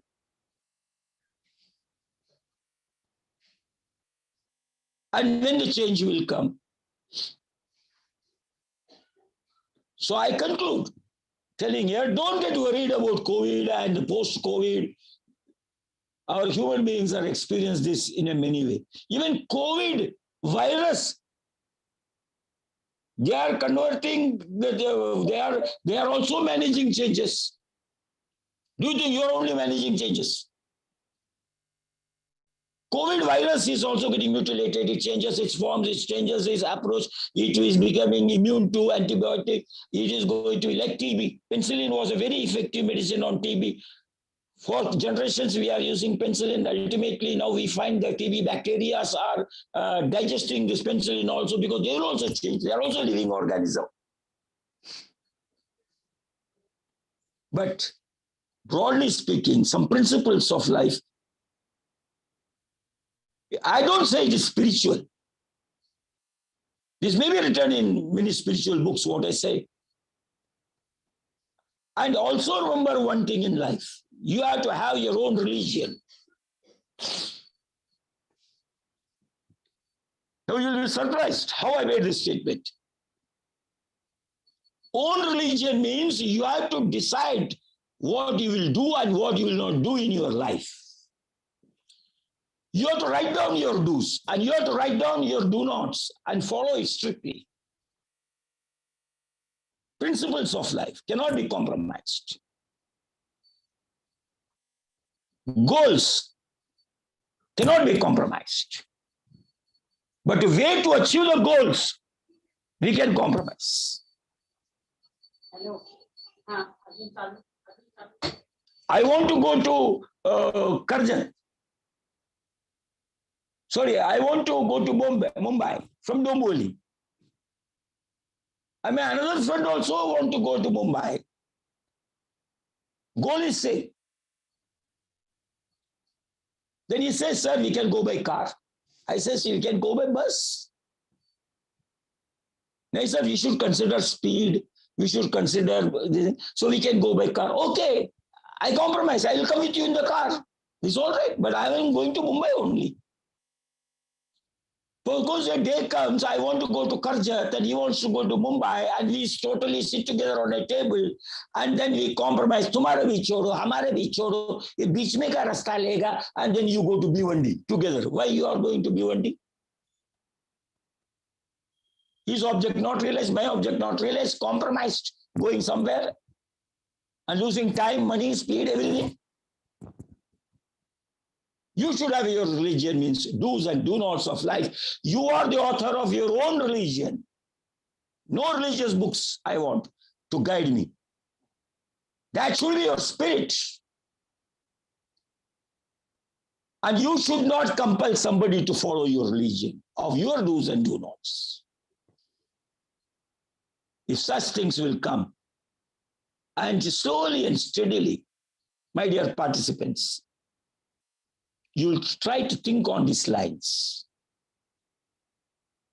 It is absolutely going to be a change happening in you. Innovativeness, innovation chahiye. Materialistic innovation, what innovation you have with you. I'll conclude with the last example, because I'm speaking for a long time. I was put in a corporate company because they wrote a letter to our University of Mumbai that they want some expert in HR to select somebody in their company. And I was put as a privileged man. Go, Nair sir, you go and help this committee to select the best man. And it's a management trainee to be appointed. One of the best international companies. Having its one of the sub-head office in Mumbai. Posh. The interview started. We have a notion. MBA means big man. IIT means still bigger. IPS means uncontrollable. IAS means something big. Every person is valuable in this life. They should prepare themselves to excel. So interview started. The IIM Ahmedabad was also there in interview. IIT Kanpur was there in interview. They were MBAs after taking such degrees.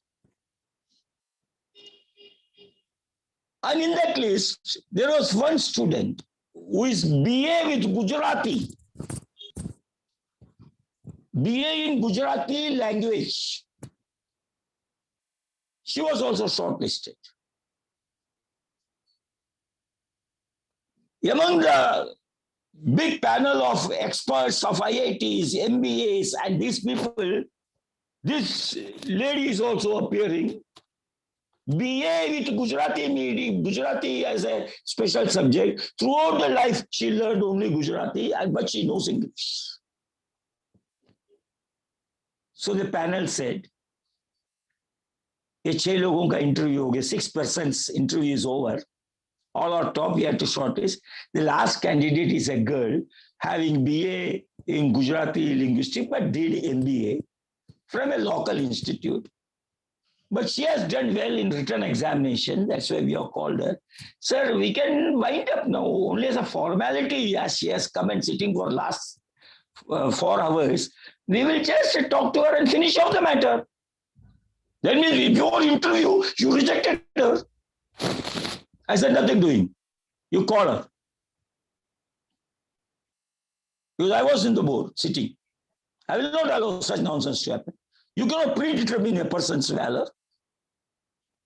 That girl came in a Punjabi dress, not suit to boot, nothing. People started asking questions here that what is management, what is this, what will you do, what is crisis management, what is management of change. उनको उतना ही मालूम है interview board को, क्योंकि जितना पढ़ा वो पूछता है बेचारा लोग, उनको किधर मालूम है लाइफ एक्सपीरियंस, लाइफ किधर का किधर जाता है. They were asking.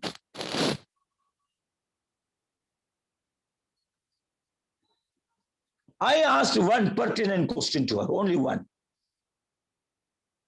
I said, Madam, You 8 people appeared in the interview today. And you know the profile of each other. You're sitting out and discussing. I am not underestimating you at all. Minimum qualification, you're fulfilled with the BA, with Gujarati linguistic. I am not against it. Now you give me a reason, one valid reason why I should select you as a management trainee. That's all. How you are different from others. How you are different from others. Then I continued to clarify my question. They are graduates, you are a graduate. They are MBA, you are a MBA. They know English, you know English. They also applied for management trainees post, you also applied for management trainees post. But you please give me an answer to one question, madam. How you are different from others? And why should I select you? There are 2 posts. Why should I select you? I'm not thinking you are inferior. On the contrary, I see you in par with them. But you tell me how you are different. Please educate. She just smiled at me and said, sir, I am holding a postgraduate diploma in the language of Germany. And you are going to train them in Germany. It's an international organization. So already I know the language. I can pick up the things faster than others. Forget my BA. Forget my Gujarati. But I'm holding a postgraduate diploma, and that is the difference I have than others. Then I look at the committee and said, you want to ignore this girl? She's different. She has everything what they have. Maybe from a poor family, she may not have been put in the IIMs. May not be put in the unaided colleges where the fees are taken more. That was the reason she might have gone for BA. Now, this is how she's different. What you're saying, she was selected as number 1 candidate. She left Germany for training. This IIM and IMS all sitting and looking at each other. One thing you tell your students, you should be prepared to answer one question to yourself, how you are different from others. Even one point that you are different from others positively, that is innovation of self. Then let pandemic come, let there will be a war, let there be a disaster, let there happen anything. Are you ready for your armament, your gun, your gunpowder should be having self-confidence? And many people, once I said in my MMS lecture on the first day, take a paper and write whom you believe. One student asked me a supplement. 47 people he wrote. Well, the sir, paper khatam. Aur ek paper do. I believe on so many people. There were 37 students sitting before me. I believe my mother, I believe my father, I believe my elder, I believe my neighbor, I believe my husband, I believe my teacher. Then I took all the papers. And I said to them, you are the first lecture I'm attending of me. Whether I should teach you or not, I should understand. Or you are a scholar than me, then why should I teach you? That is why I'm taking this test. Then I given another paper and said, how many people believe you? Now you start writing. You believe 40 people, okay. How many people believe you? 10 minutes, 15 minutes. Pen pakad ke baitha hai. Oh, the Pidaji, my dad says I'm useless. My mother says I am crack. My sister says I am useless. Abhi kaun mere ko believe karta hai? Kaun mere ko believe karta hai? I said that why you are written 40, 45 people you believe, but nobody believes you. And how can you become a leader when you don't have anybody to believe you? This is the belief system that we should tell to our students. Then let COVID come, anything come, he will be successful. Then I said, at least before completing this MMS course under me, on the last day, farewell day, I'm going to conduct the same experiment. At least 1 or 2 names you should say who believe you totally. At least 2 years time you take. There is a stone lying just in my gate of my society for years together. People keep feet on it. They jump on it. They put all nasty things on it for years together. Suppose tonight I go there and in that stone, I put some gulal. I keep an agarbatti before that and I come back. From next day, no society men will keep a feet on that stone. While going and coming, they will fold hand, namaskar.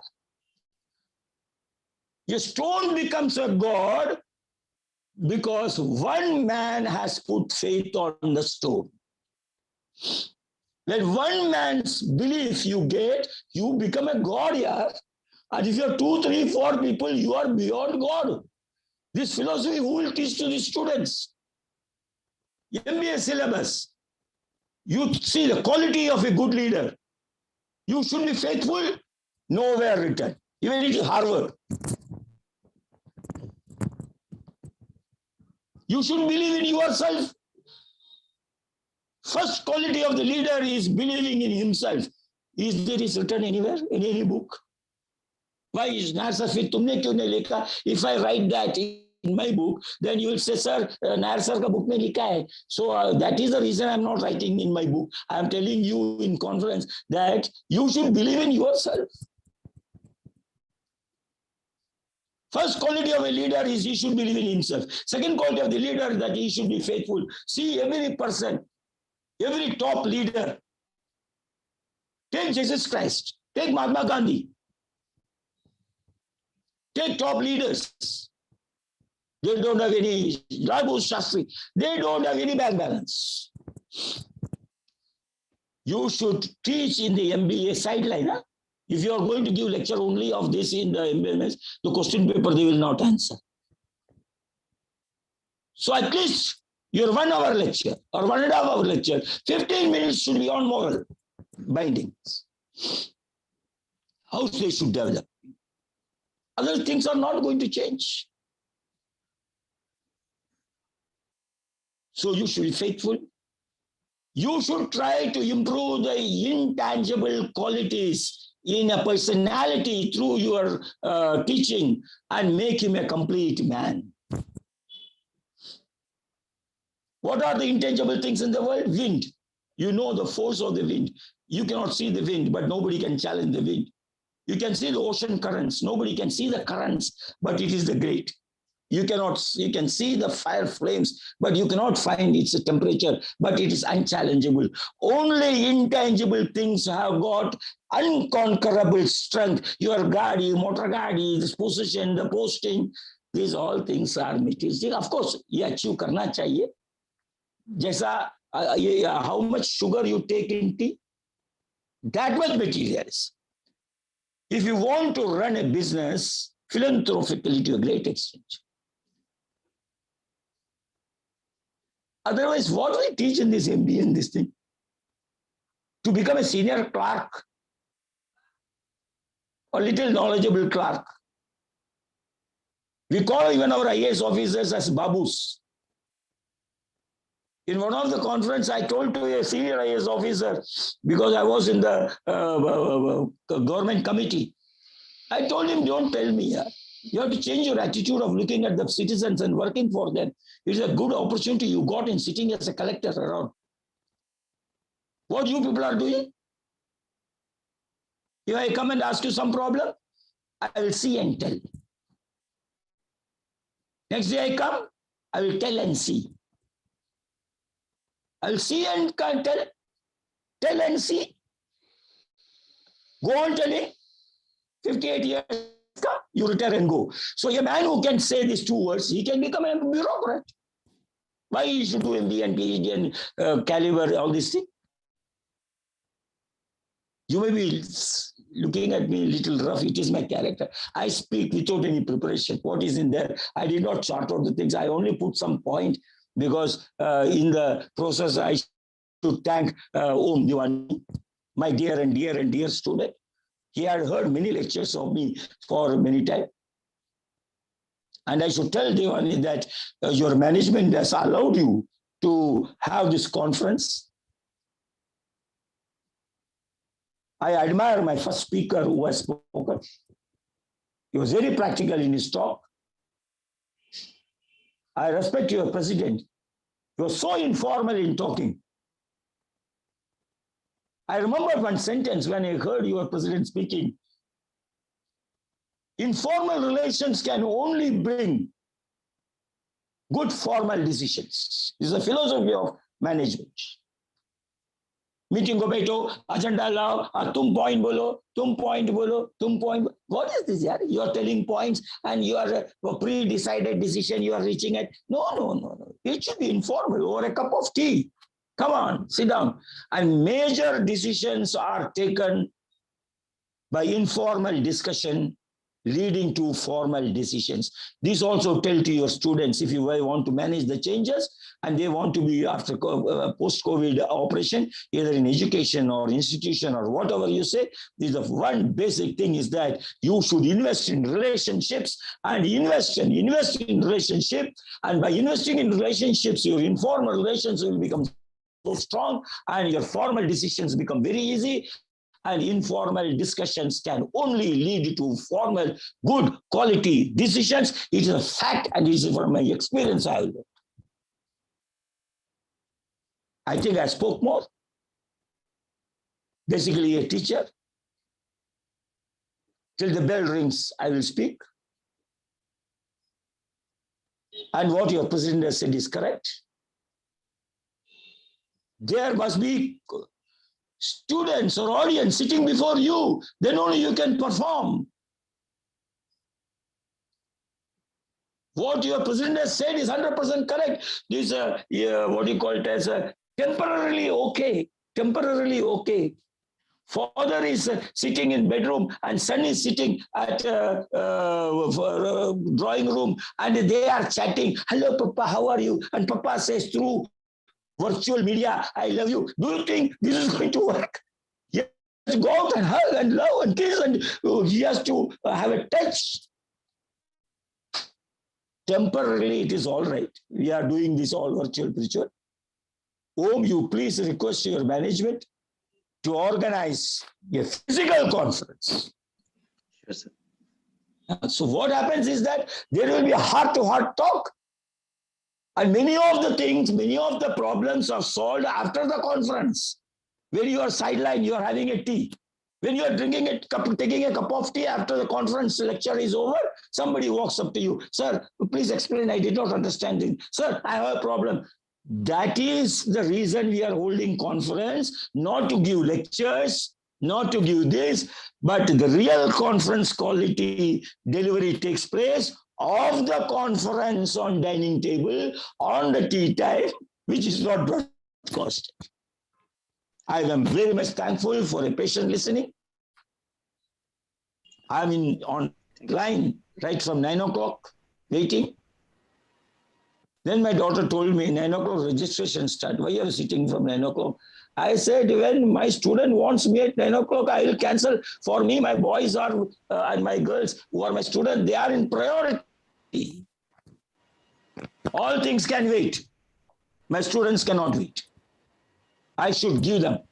Raat ko 12 baje, you ask them. Time is not a binding. And with these particular points, my open feeling, I think you can agree or disagree to whatever I said, but take up these things in practical life. It will not be included in syllabus for next 100 years, take it as guaranteed, because our academic council, in which I have worked, a consensus syllabus is taken. So every lecture, if it is 1 hour lecture, last 10 minutes should be the real lecture of making them a good gentleman and good managers. If it is 1.5 hour lectures, last 15 minutes. You don't tell them it is not in syllabus. You go ahead and tell. And life may also go, sir, sunega kya? Whether the students will listen to us, why the attendance is very poor in my school, in my college, why the attendance is poor in this thing? Because you are telling them what they already know. They read in the books and they come. So what you say is the same thing what they know. Whenever you speak to somebody what they know, they will not listen to you. When you say every time something new which other man never heard, automatically attention is created. That's the philosophy and the concept of communication. Speak new things, people will listen to you. Speak the old things, repeated things, people will not listen to you. So you should be innovative in telling new things, positive new things. With these few words, I conclude. I thank the management. I thank all the participants to hear my feelings. I'm sorry that in between the line broken. It is some incoming calls are coming. People are waiting outside to meet me. But when I meet my students and participants, I forget everything. I'm intoxicated with the love and affection of my teaching fraternity. My daughter came to, my wife also came. Bar public baita hai. 6-7 log baita hai. Well, ask them to it. When I'm talking to my participant in my academic culture and to my professor friends, I get spellbound. And I'm telling you one thing, the people say I'm a well-known criminal and what you call it as a lawyer of everything. So you can compare. I was a manager, I was my first job was in atomic energy. I am an animal psychologist. I was trained in Delhi for rat, rabbit, and maize because, in the laboratories they used to come. I know how the immune system works and this thing. After SSC, I was a trainee because my mother was assistant director of atomic energy. And she said that you are useless. You will go. You are talking something philosophy. So you better join BARC. I joined. Then I learned psychology of animals. Everything I have seen. But I'm telling you, you all are fortunate professors. Whenever 10,000 human beings are manufactured, God specially manufactured a person known as a teacher. You all are the blessed people specially manufactured. So our thinking should be special. So I request the young professors, assistant professors, associated professors, ex-faculties. We are the special children of God, and we should think in that line. And we should make our young generation to give a thinking on to change the self. Self-change can help you in managing people. With these few words, I conclude. Thank you very much. Sorry for the disturbance that caused in between. And if your institution call me again, and my home is there, no problem. I'll be taking time to meet you all physically, personally, and talk to you.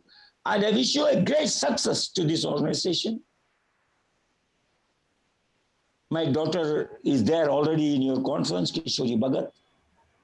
I call my all students, my daughters. She's there. You can see how she organizes. She's a trained guy, a skill-oriented lady.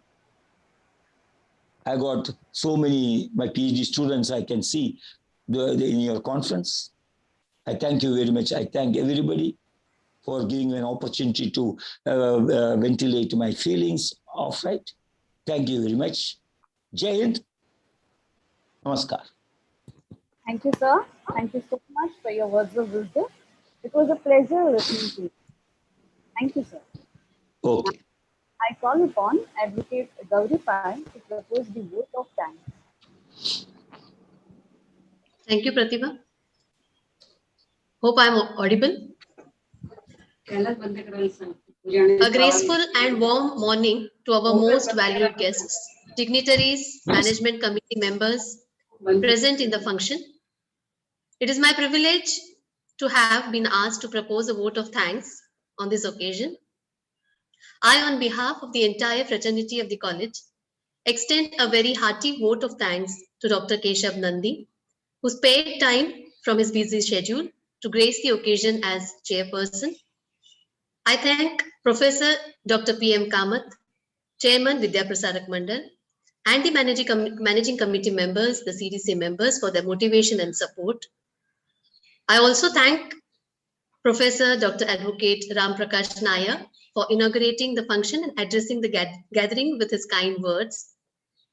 I also thank our technical team, that is our IT department, for their flawless job during the entire function, and the entire team VPM. And last but not the least, the participants and the attendees from all over India and abroad for joining us in the inaugural function. Thank you very much. Pratibha, Professor Pratibha will please carry on from here.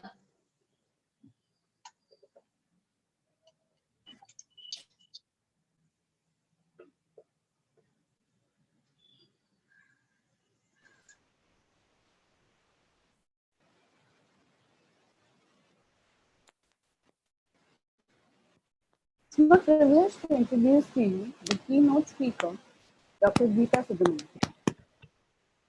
Madam has received her PhD from Victoria University of Wellington, New Zealand, and her Masters in Economics from University Malaysia. She has completed 35 years of teaching, of which she spent 19 years of lecturing economics at a public university of Malaysia. Post-retirement, she has moved to a new experience and is currently a professor at a private university, SEGI University, Malaysia. Her area of interest is labor economics related issues, and she does research on women, youth, and elderly. Besides, she also does research on development economics. Dr. serves as the managing editor of Innovation Journal of Qualitative Research and is the editor.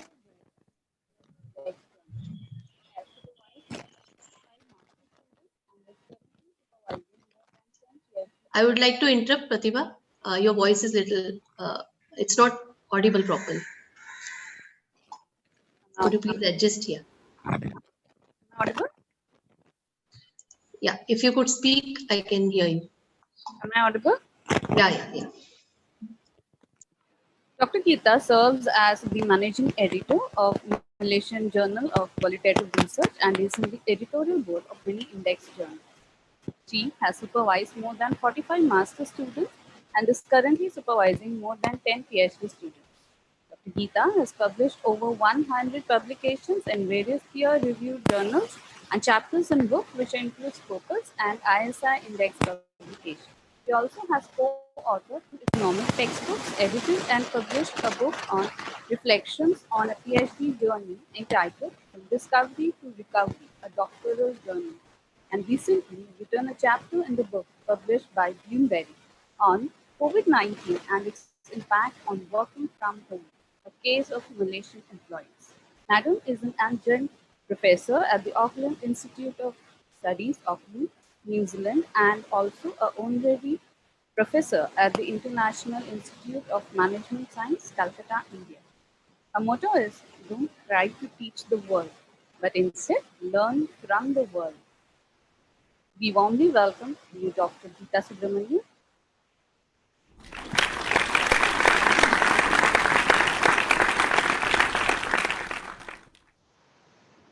Thank you very much. Now, Thank you very much. Now, Yeah. I request Dr. Geeta for her keynote address. Thank you very much, Pratibha ma'am. A very good morning. It's afternoon in Malaysia. Good morning to everyone in India. I am actually a bit spellbound with all these eminent and eminent speakers before me. So I need 1 minute to calm down to tell you what I had prepared for the day. Okay. So good morning to the principal, Mrs. Kavita, Dr. Nandi, Dr. Kamath, and Professor Dr. Ram Prakash, honorable guests, my associates, and my dear students. Okay, so what I have prepared to share with you today, I will do a share screen. Can I share screen, Pratibha? Yes, ma'am. Yes, sure, ma'am. All right, thank you. Just give me a minute.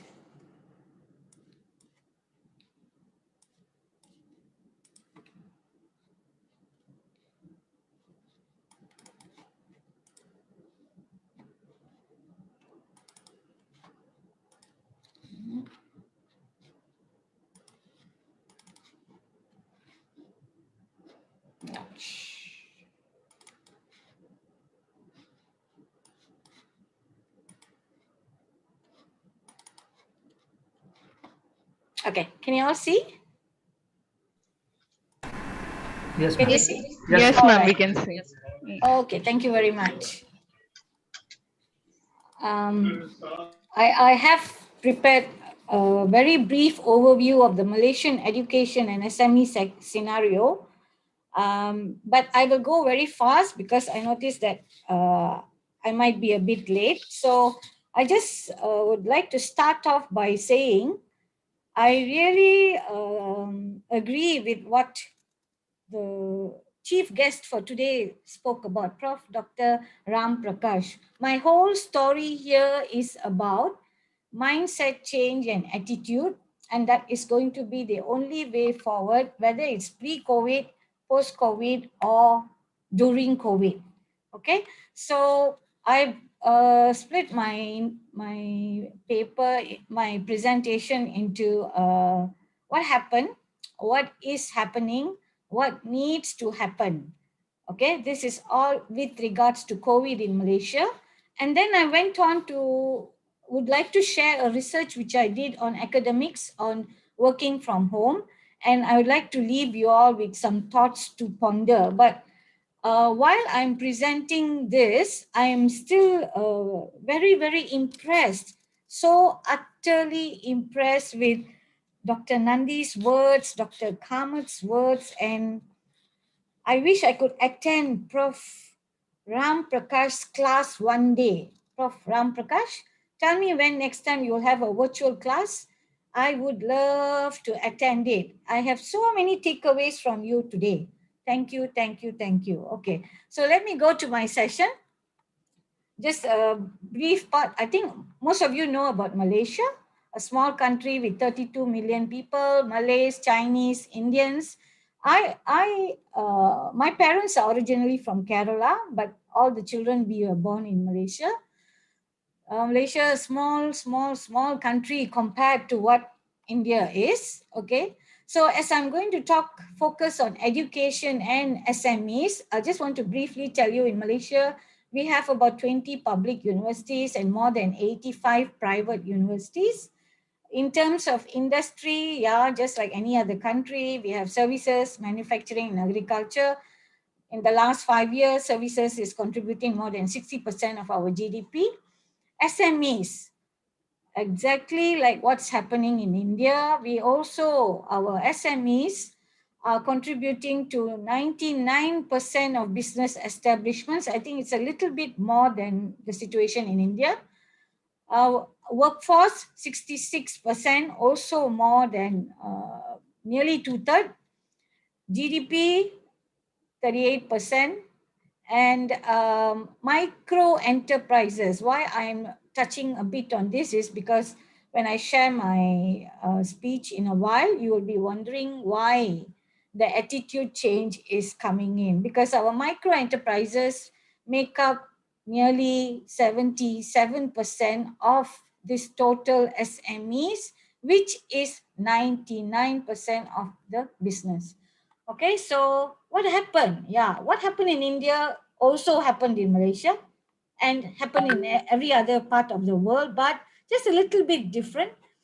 When it first happened in Malaysia, it was our first case came from Singapore, and we were very, very fast. Okay, our Director General of Health and the Ministry of Health was very fast to implement lockdown,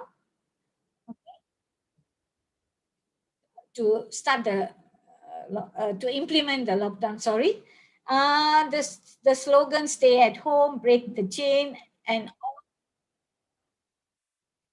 the "Stay at home, break the chain." I think these are buzzwords we all heard throughout the world. We started on 18 March. So what is that in relation to my story? So at the university, we were given only 2 weeks to prepare open distance learning, and our vice chancellor was very, very strict. He said no one should be left out. So the question is, why was he saying no one should be left out? Because you all must remember, in Malaysia, just like in India, there's a very large segment of students who live in the rural sector and where Wi-Fi is a challenge. So he made us learn. I use the word learn because most of us were teaching face to face. Online was like only by the young and millennials. People like me were doing face to face more. So we all had to jump into a wagon and go for ODL courses on lecture tool, classroom tool, assessment tool, digital boards, and automated classroom only within 2 weeks. And we were exposed to asynchronous and synchronous teaching. Okay. On the business side, I just would like to say that the MCO was a very, very strict MCO. Only food related medical and pharmacy services and essential services were allowed. Everything else was total shutdown. So I repeat, this was in February, March 2019. So what happened? By April, we were one of the best countries in the region. Of course, nobody can beat New Zealand. But in our region, we were one of the best to control COVID. From single digit, it became double, it became 3 digits, but within 2 to 3 months, we became single digit again. That was how fast. How fast. Okay, now I go to what's happening now. What's happening now? So no more new normal. It is the normal now. Teaching online, supervision, schools, assessment, Viva, everything is online. It's more than 1.5 years since I went to university. We are doing all online. We keep hearing upskill, reskill, de-skill, learn, de-learn, and relearn. So what about the business? So there were a lot of businesses which were really affected. I just would like to highlight 2 or 3 highlights here. More than 20,000 SMEs closed down.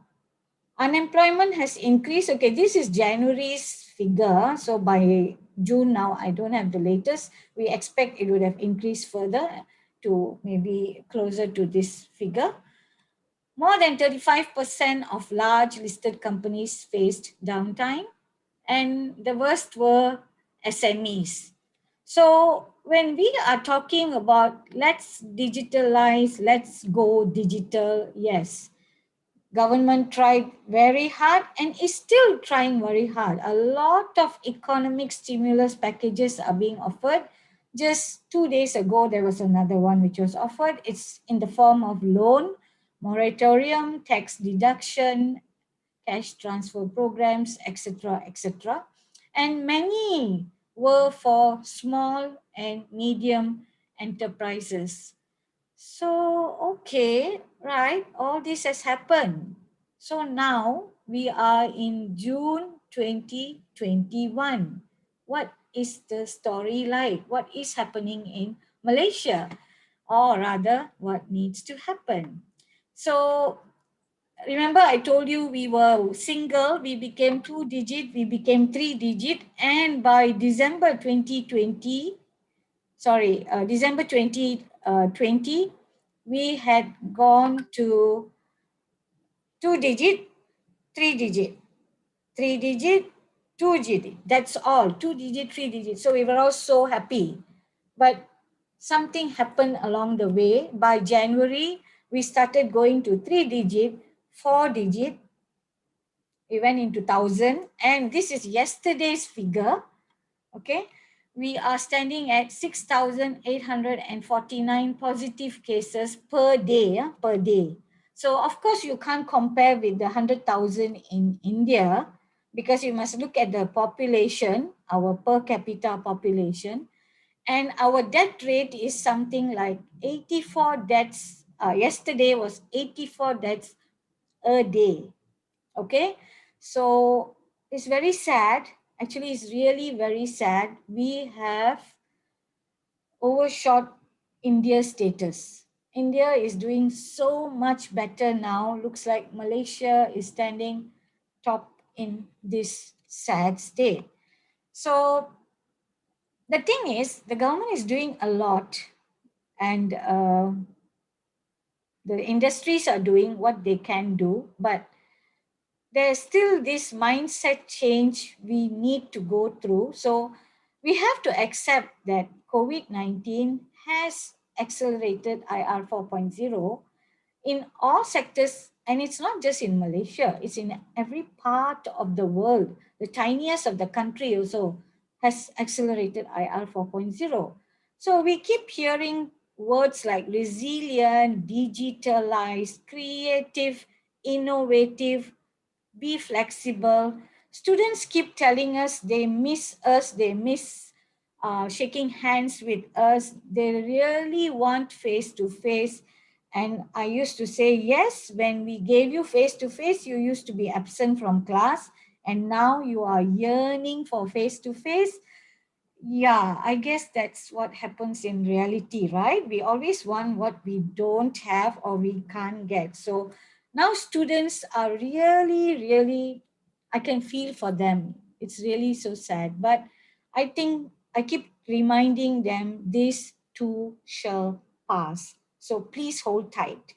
Okay, so what are some of the post-COVID challenges in this current VUCA situation of volatility, uncertainty, complexity, and ambiguity?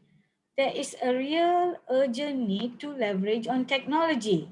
So we keep hearing this since 2020, and we are wondering why. It's more than a year and still people are not doing what they need to do. We need to leverage on technology. We need to be exemplary future workplaces, and we need to rethink the supply chain.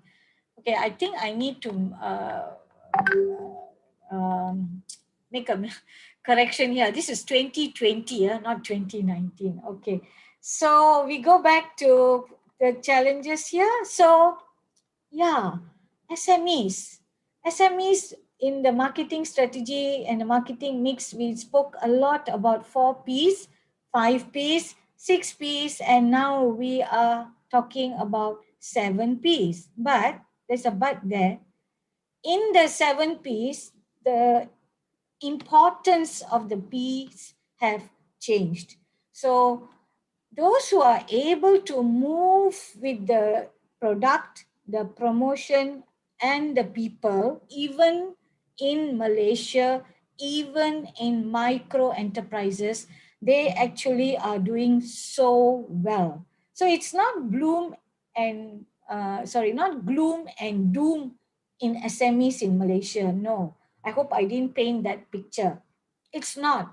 Those SMEs and micro enterprises who are following this piece, especially the 3 Ps, they are actually doing very well. Yesterday, I heard in the news a diamond jeweler. He has gone and digital, and all he is using is his phone, and he's explaining to the country, to the people. He's actually in the rural trade, and he's explaining to all of us. I was amazed and impressed how he is doing better now compared to prior to 2019. So, sorry. Okay, so what it means is we need an attitude change. Yes, things will change. You can't just sit there and say COVID, COVID, and COVID, and keep on looking for stimulus packages from the government. Okay, so I've broken this into two. For individuals, sustainability. That's why I was very, very impressed with Prof. Ram Prakash Nair's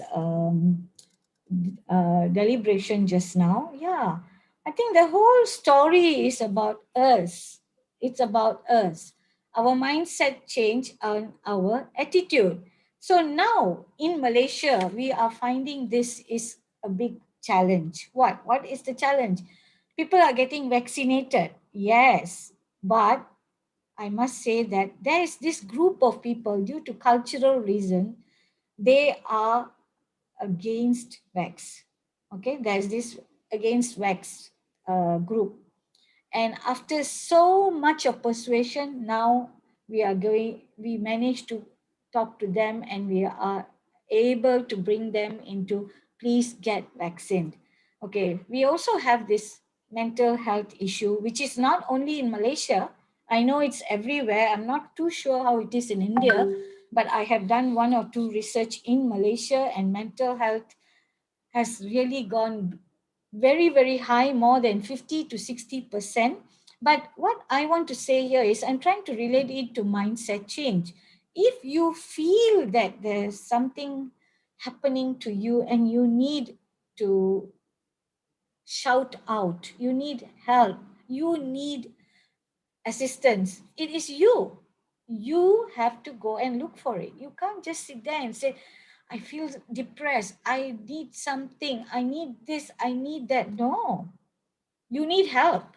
Go and look for help. And there are so many coping strategies. Go look for it. So it's all about us and our attitude. Okay, awareness. A lot of financial aid is being given, but people just sit at their table and say, I don't know what to do. I'm going to wind up. I don't have food. I need to beg. No.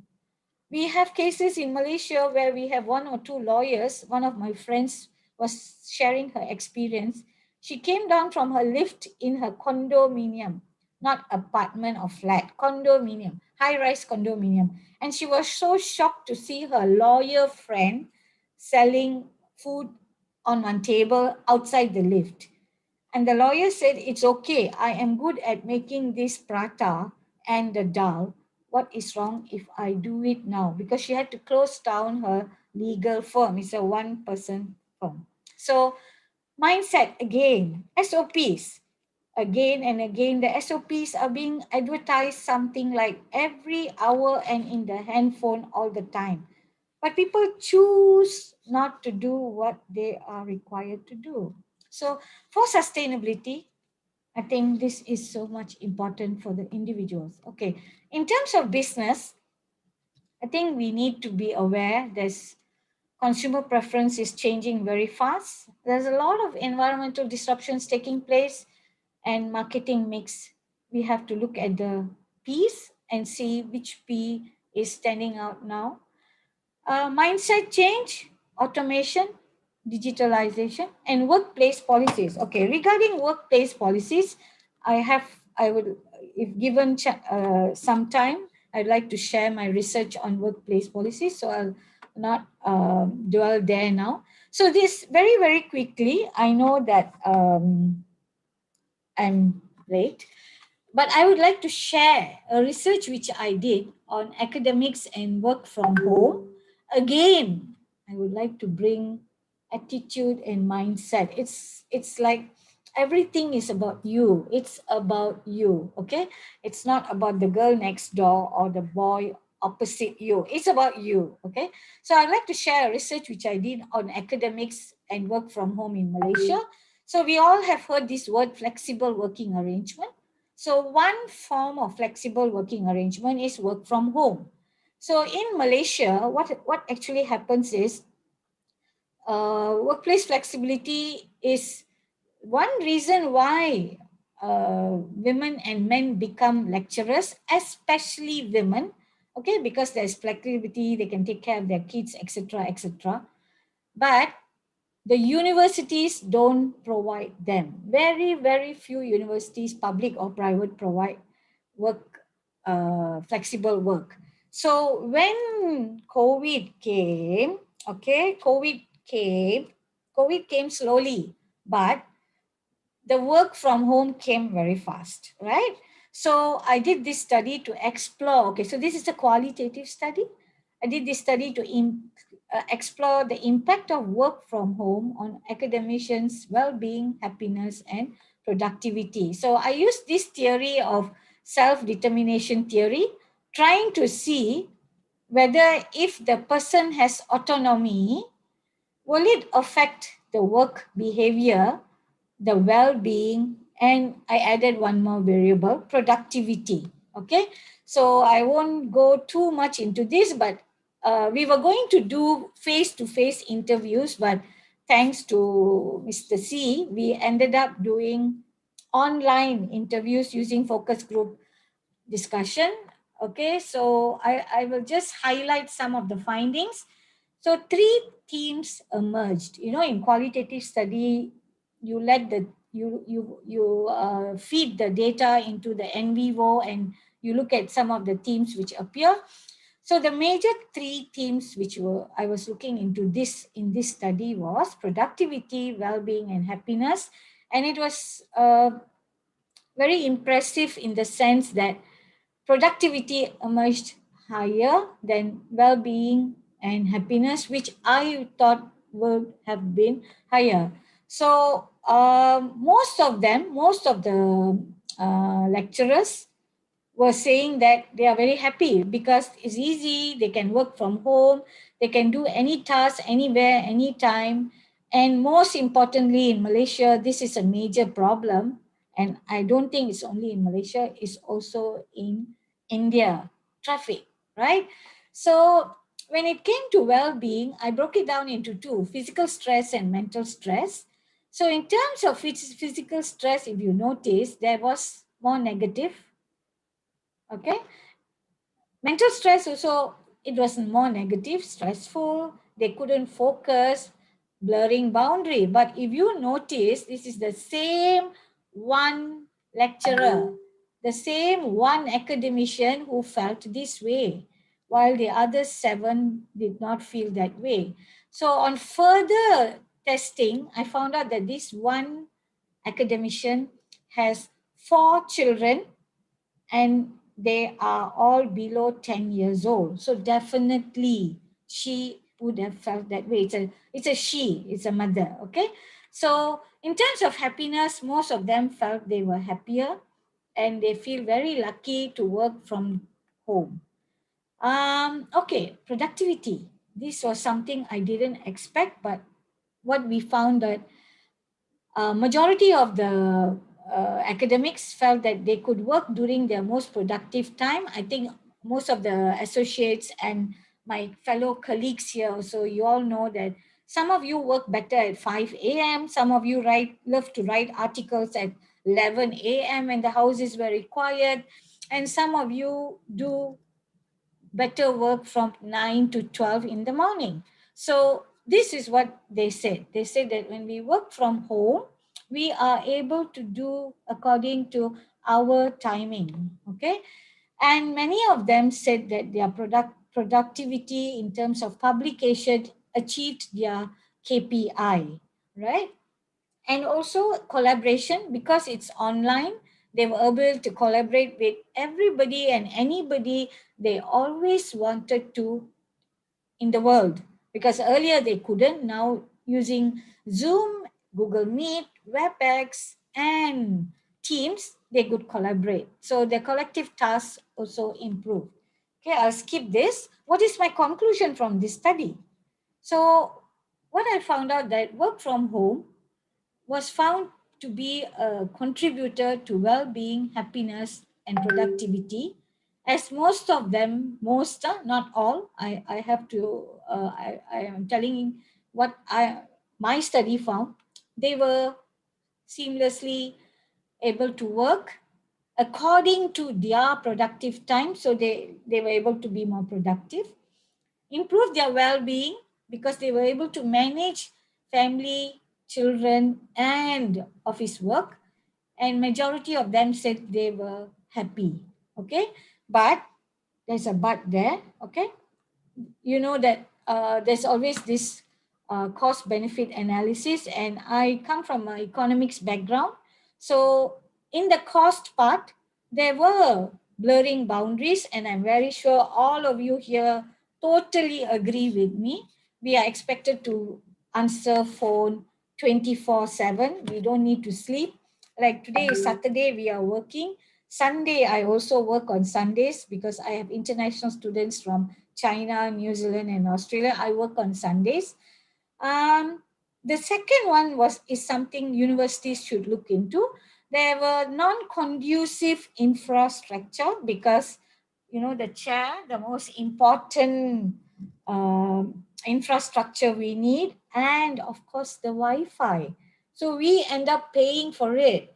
So there were many of the academics who said that the cost increased in terms of Wi-Fi and in terms of buying ergonomics chair, table, buying a better desktop, etc., etc. So definitely, sorry, definitely the cost and benefit, if you can see my picture here, but we noticed that the benefit was more than the cost. Okay, so one recommendation, major recommendation from this study, which I have just published in a paper, in a Scopus paper, was that maybe we need to have a blended learning where the output can be measured. So it will be a win-win thing between the institution and the lecturer, but the lecturers will be happy people. Remember, happy people are productive. Okay, so what was the significance of this study?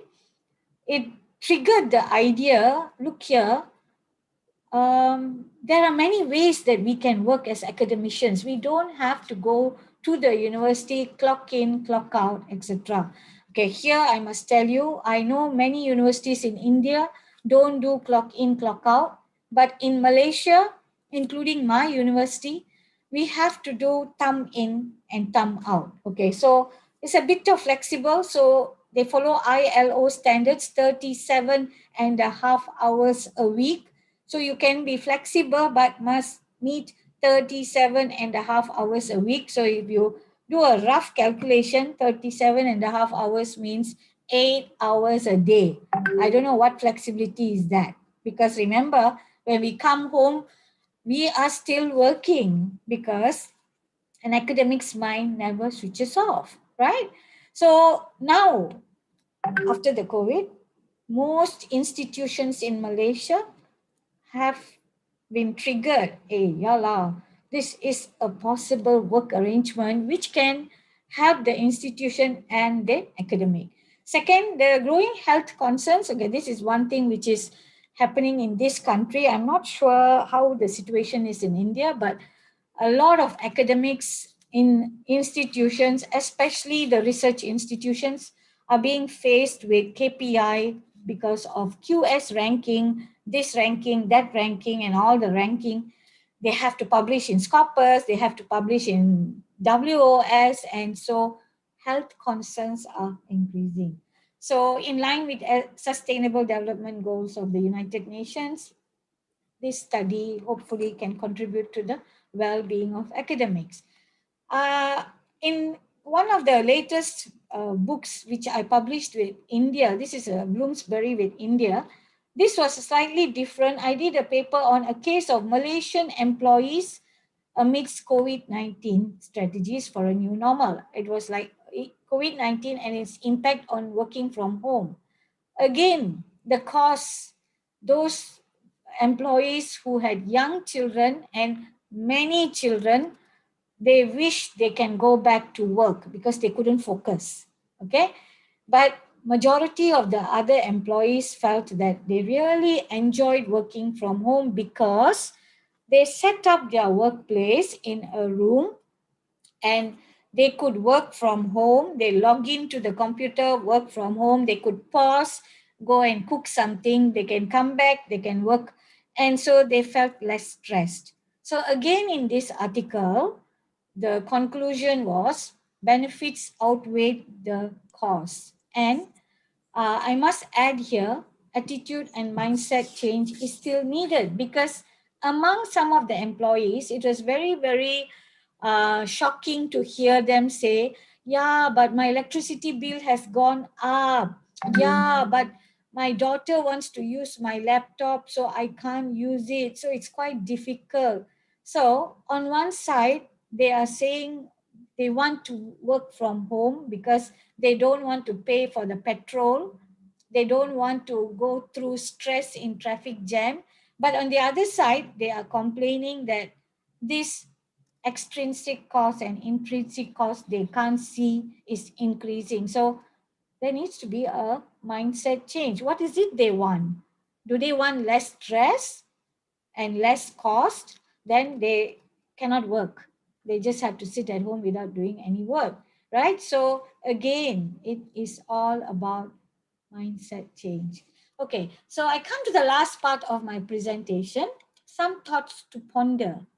Okay, so let's embrace everything that happens with a positive attitude and energy. Yes, I'm not quoting like Prof. Nair just now was very, very sharp and crisp to quote from Krishna, Bhagavad Gita, and I am not able to say where this is, but I can tell you definitely we need to have a positive attitude. Only then things are going to become better. Secondly, COVID-19 is really a confinement period, not only to me, but to you, to your family, your children, your relatives, the whole world. But we must accept it gave us all a different kind of experience. So I'm very sure now you talk to your kids more, you hug them more, you cook a lot of different dishes.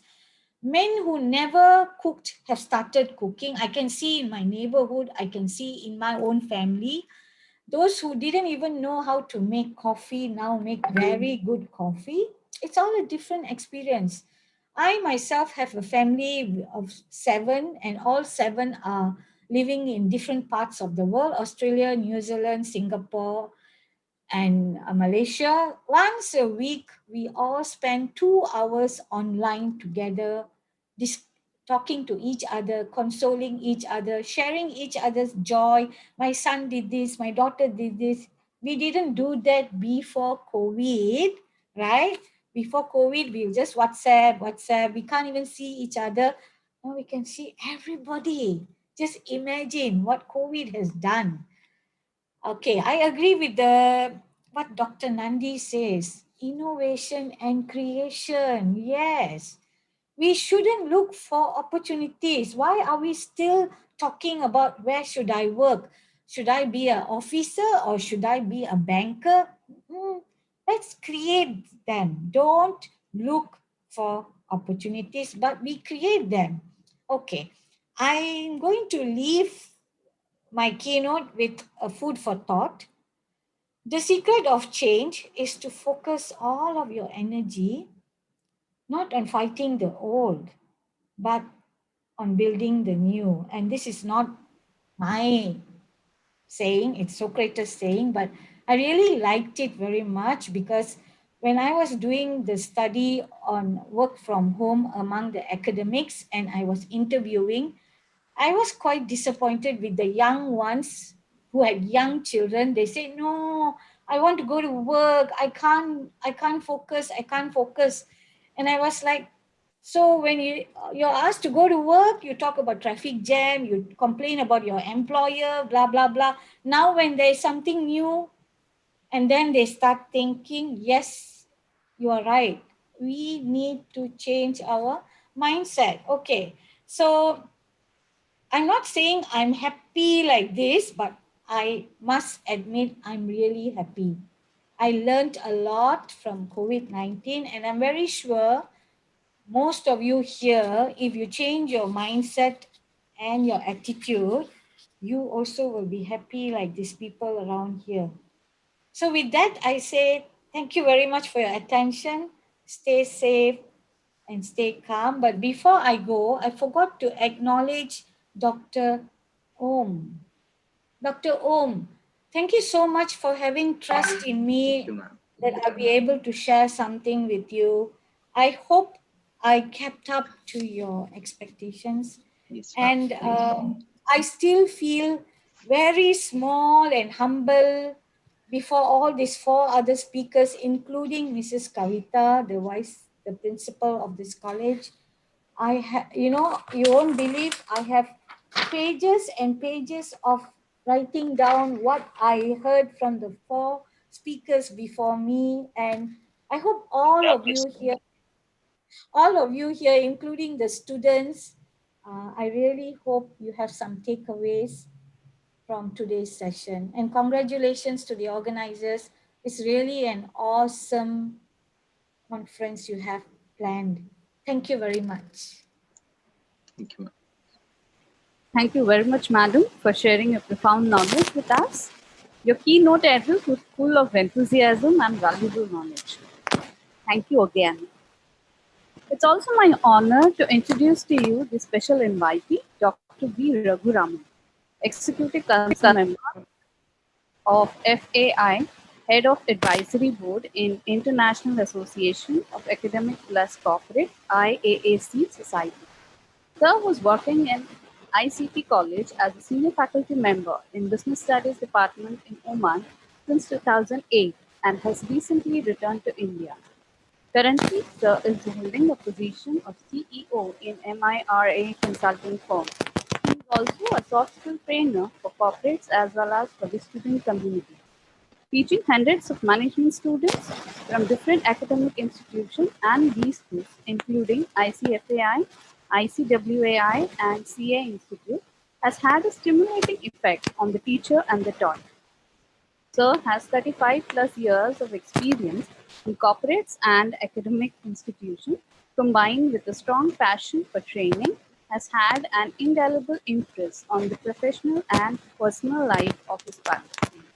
He has also trained 3,000 students on employability skills. Sir's doctoral degree is an added feather in his cap. He is a member of editorial board for a couple of journals in India and one in the US journal. Sir has been a keynote speaker in various international conferences, also speaker in plenary services sessions and head of advisory board in IAA. Sir has delivered presentations in national and international conferences as a keynote speaker and session chairperson. He is a member of various management associations and forum as Tamil State Vice President.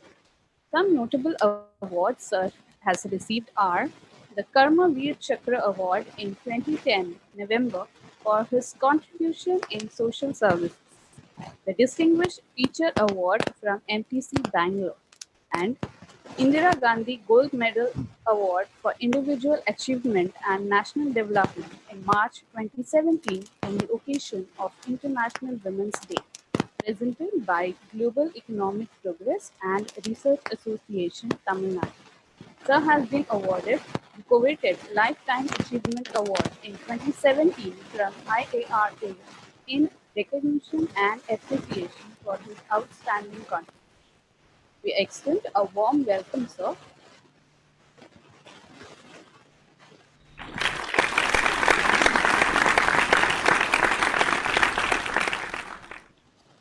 Now, let us have the pleasure of listening to our special invitee, Dr. Raghuraman.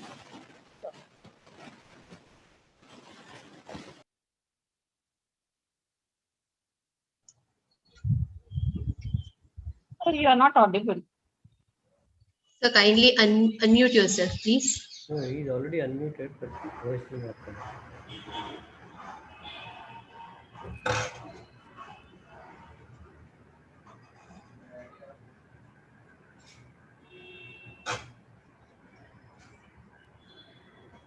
No, not yet. Sir, you are not audible. You're not audible, sir.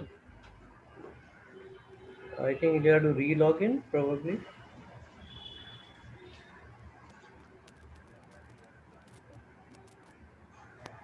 Microphone. Or there is a loose connection. Yeah. Sir, would you please? Yeah. Now it's clear? Yeah, yeah. Yeah, Yes, yeah, sir. yeah. Yes. Now you are audible, sir. I'm sorry in the interruption. In the beginning of the stage interruption is a good sign for me. I think so. Let me take the negative into positive. That's what it's my mind. And we are behind the schedule of 23 plus 5, 28 minutes behind the schedule. Does it matter? I am strict to the time. 15 minutes have been allotted. If I exceed the time, I am the person, when I give a talk to me there, I'll go on talking that. Somebody please raise a hand and show like this. I'll put a full stop for this. Okay, because I know this, there's a time for you to go for the lunch and everything else. I don't want to take much of a time. Let me start with the quote. Always turn a negative situation into a positive situation. Michael Jordan said. So very, you know about him. If you stay positive in a negative situation, you will always win. If you stay positive in a negative situation, you will always win. My predecessors, 5 speakers have spoken very nicely. Excellent speaker. All have spoken very nicely. I'm very much delighted the way which she has spoken. My predecessor Geeta was spoken nicely, and she made empirical study, and she has come to conclusion.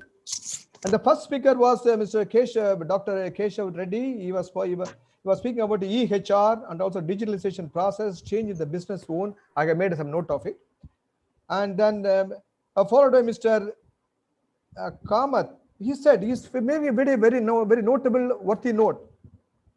He's a chairman of the position of the secretary, mean this trust.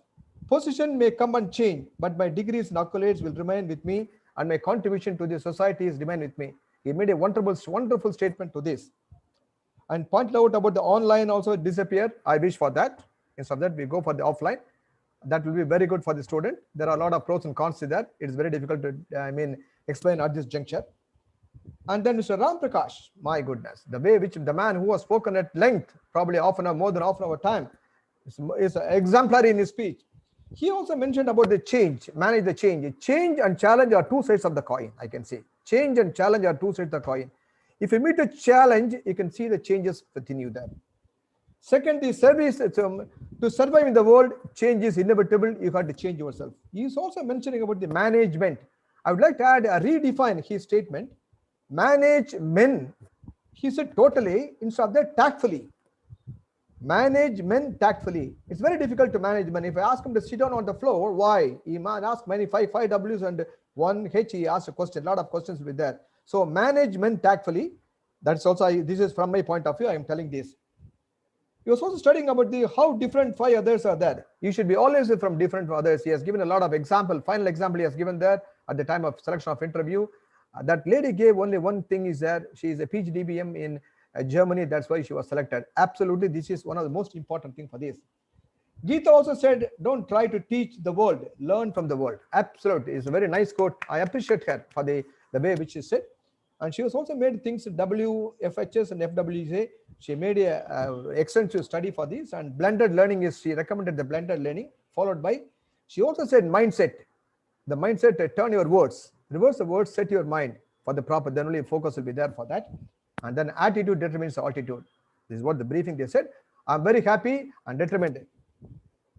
To come to the subject, I would like to thank Mr. Professor O.M. Diwani. Excellent. He is a man who has been chasing me for the past 15 days. What is his schedule, everything. Very nice man. He is a person of HR plus PR, human relation plus personal relation plus public relation man. A man of smiling face. I'm very thankful for him having given the opportunity for this. With this small note, I don't want to take much of your time. Let me go to my presentation on this area. Okay. The topic is on, this is the post-COVID challenges in education, industry, and digital economy. Everybody has spoken very nicely. This is a worldwide topic, and everybody is a talk of the town on this topic.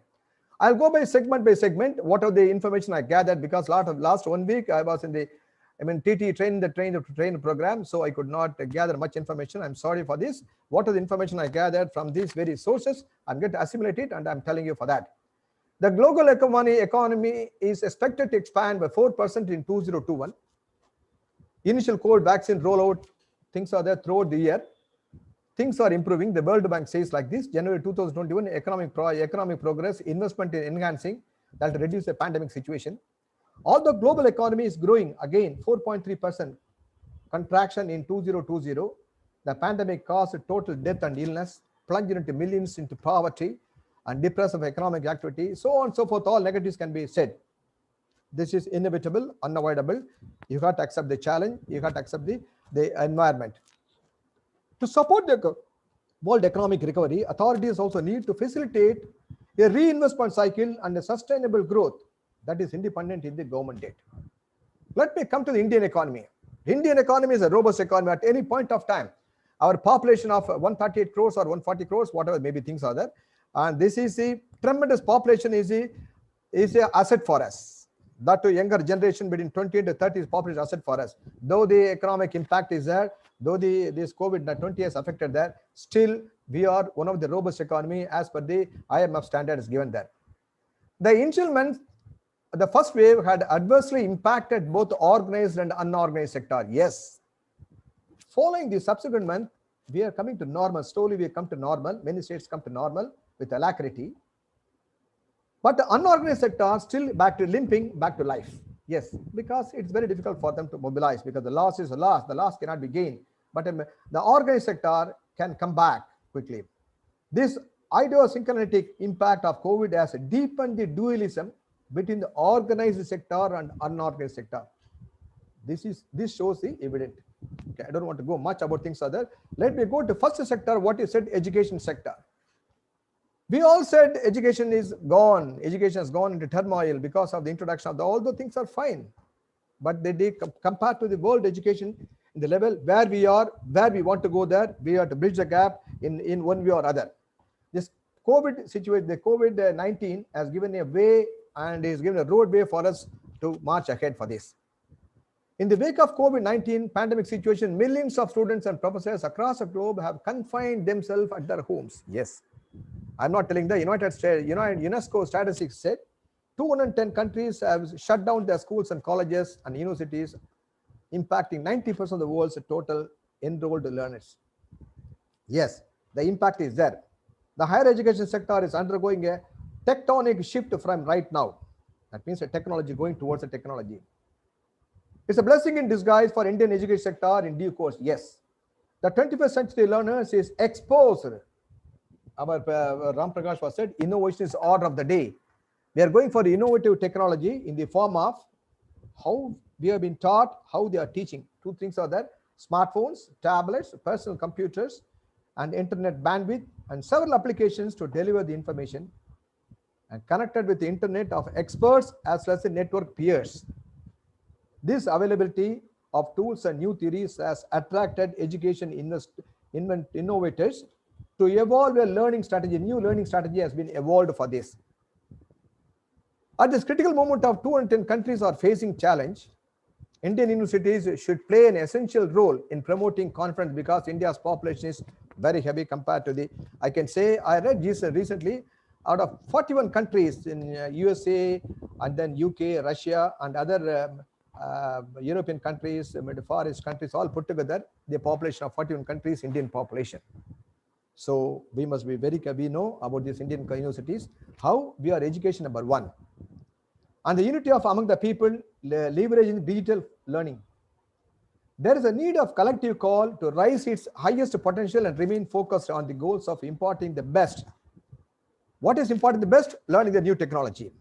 Far-sighted universities with visionary leadership are going for online learning and operational efficiency to tide over the current crisis. The current crisis is offline situation, offline face-to-face teaching is almost a standstill to some extent.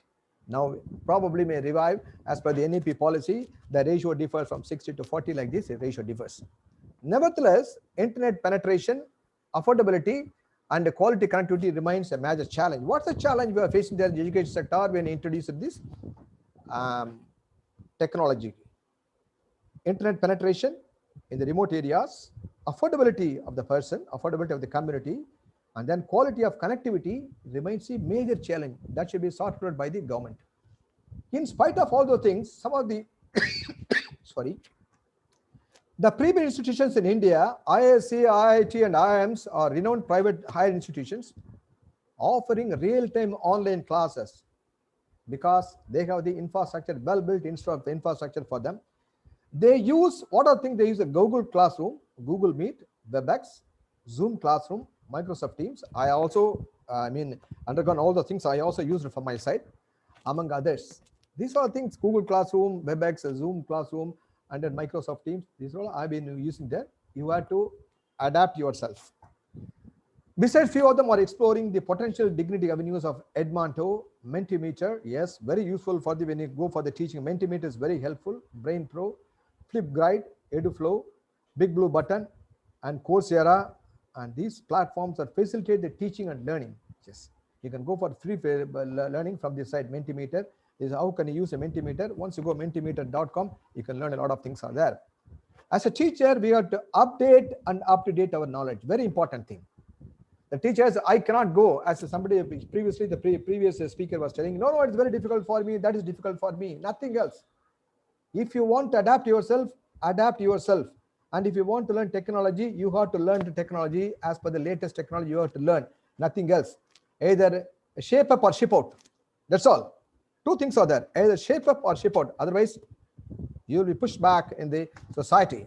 These institutions are encouraging their faculty members and students to use live streaming lectures. Yes, live streaming lectures is very important thing. Online discussion is going on.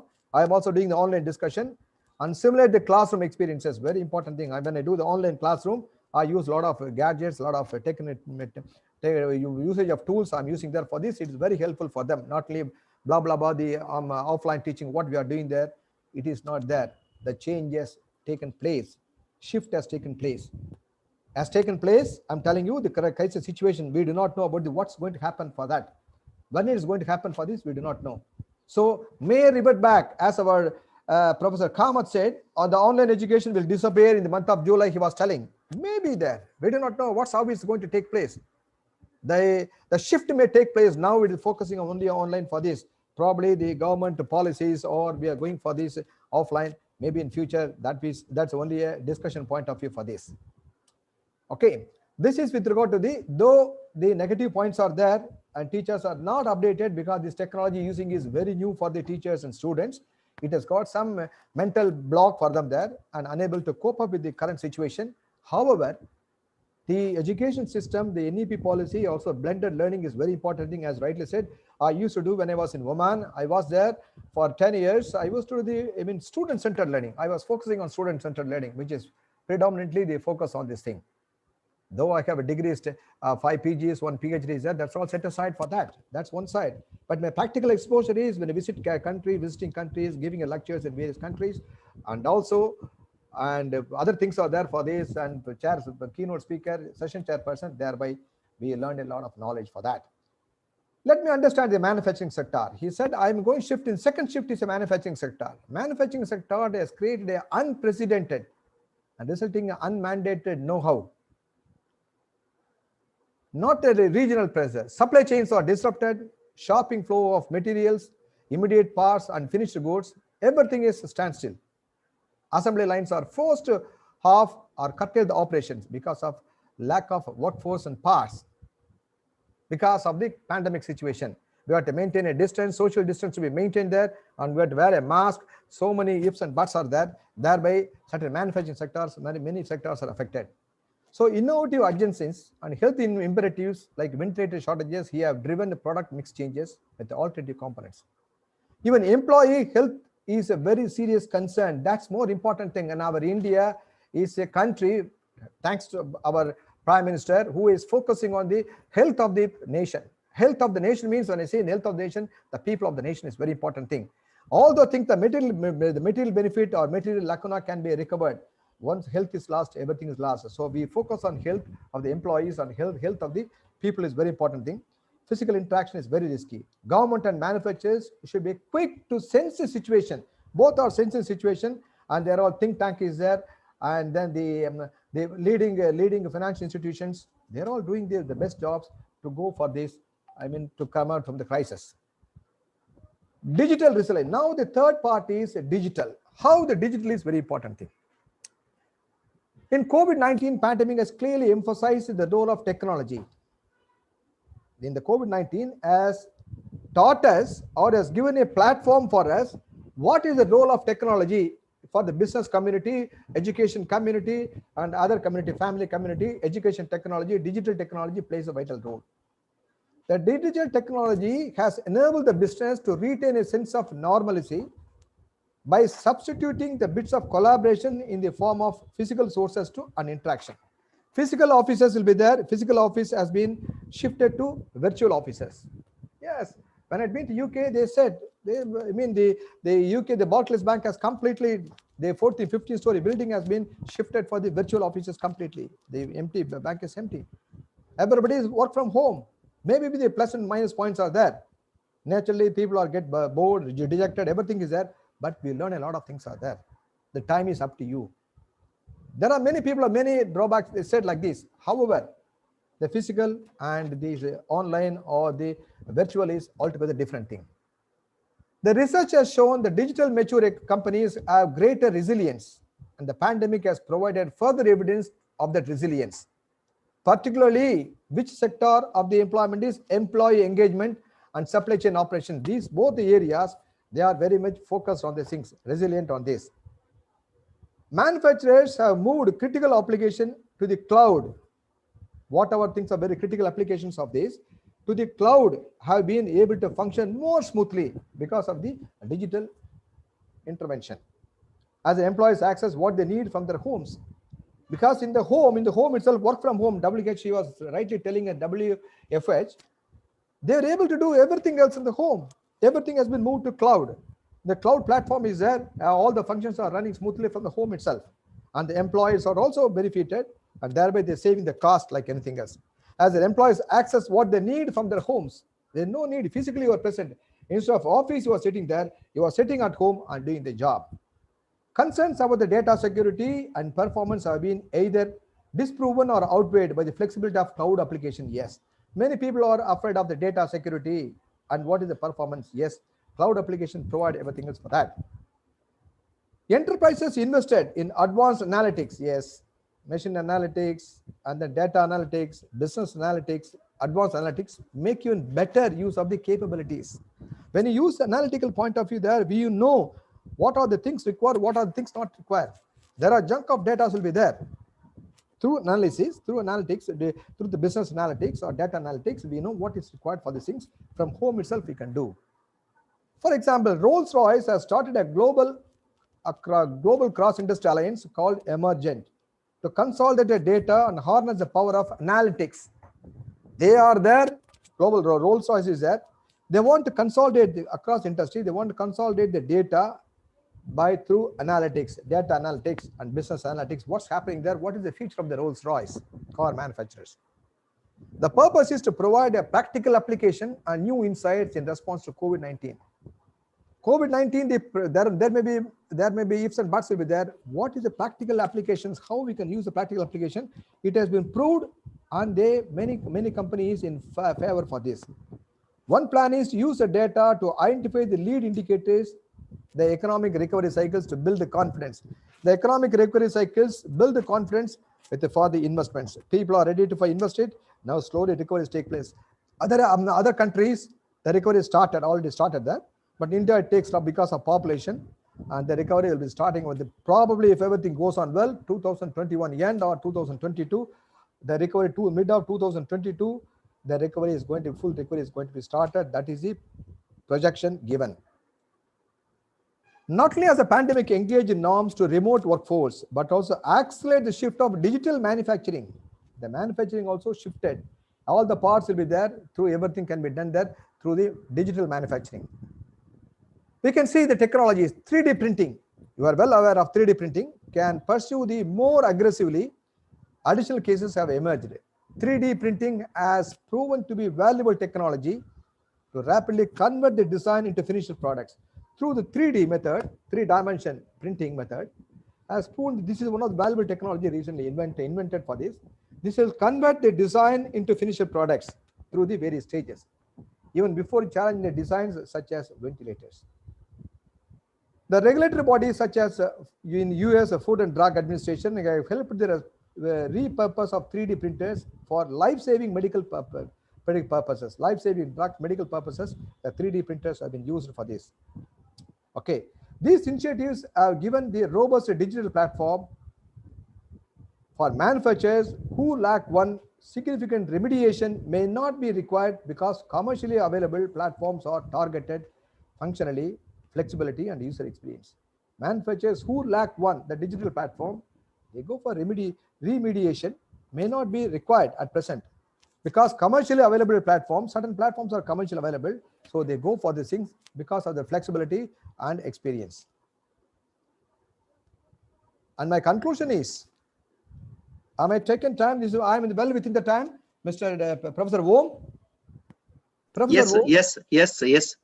I will conclude my talk by saying it is important for companies to take a swift control of the crisis by mobilizing all the crisis response plan, make a response plan, stabilize the business operations.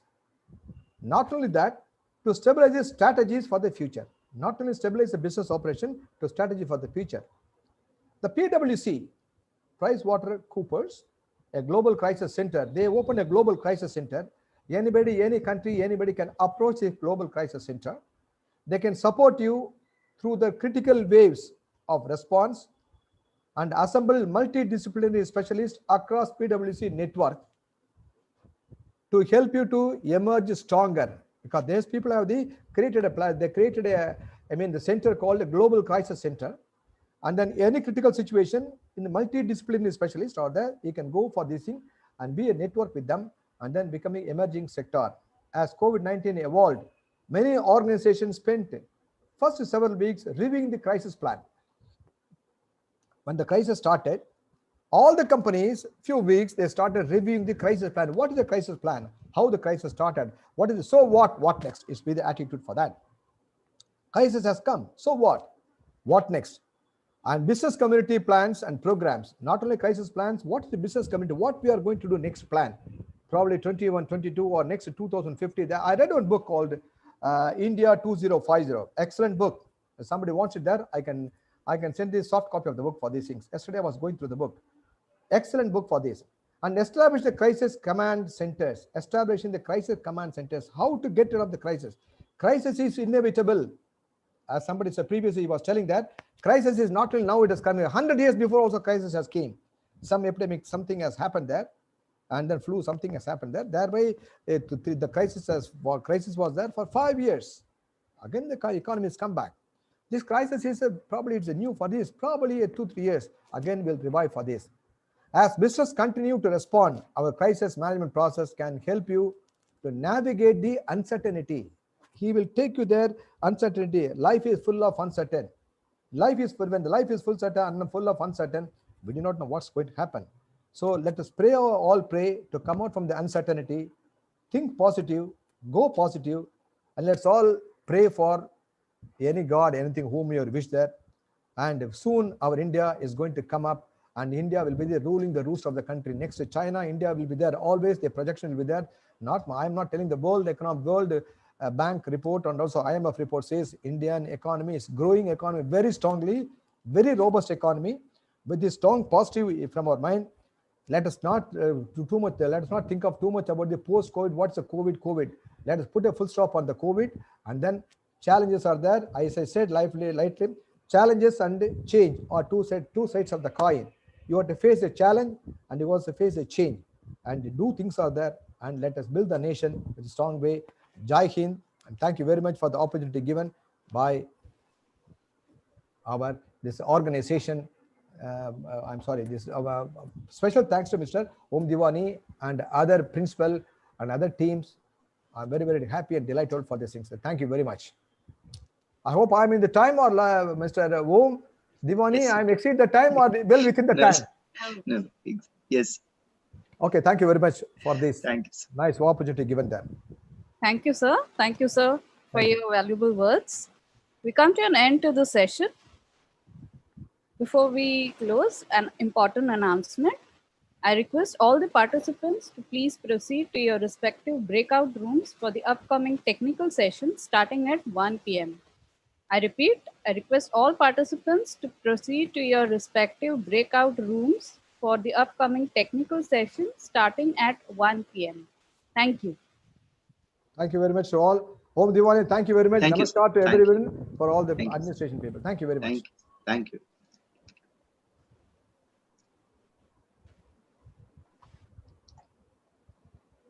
Can I leave? Yes. Okay.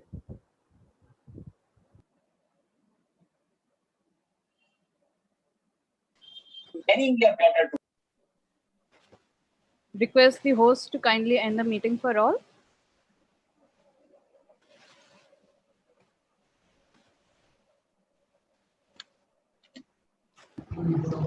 Hello. Please end. Yes, sir. Yes, sir. Yes, sir. Can I ask you one question that in which room you are going, that link is different or this only? Yes, sir. Same link, sir. Okay, no issue. Just Thank you, sir. 10 to 15 late on the. Yes, sir. Just I'm celebrating now. Please Yes. wait for some time, no, madam? Yes. Thank you, sir. Thank you very much. Thank you, sir.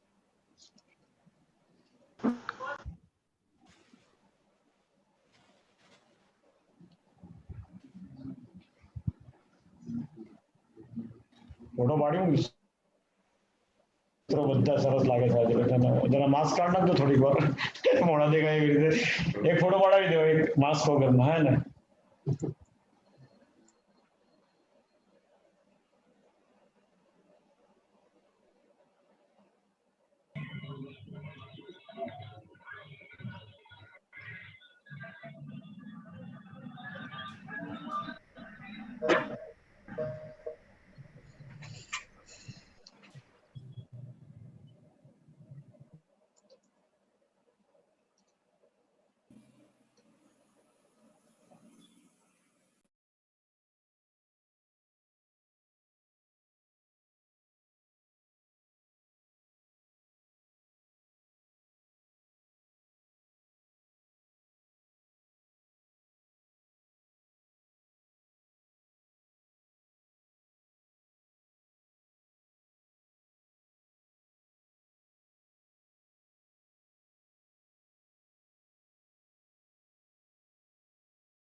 Sanketa ma'am, you are checking with the list, right? Yes, ma'am, I'm doing the same thing. Okay, fine. The participant who already named their profile name as per the list now, I'm sending them in the room, respective room. But there are certain participants, I don't know, the profile name is not matching with our list. Okay. We'll ask them now. Yeah, Archana madam, you are going to present the paper, right? Yeah, ma'am. Yeah, please join the respective room. Respective room. Yeah, all the participants are requested to join the respective rooms. Ma'am, how to join the Yeah, ma'am, how to join and where we can find out that option rooms? Yeah, the Yes, ma'am. Yeah. Where to go, ma'am? How to join the particular room, ma'am? Yeah. We can help you. Just you have to tell us in which category you are going to present the paper.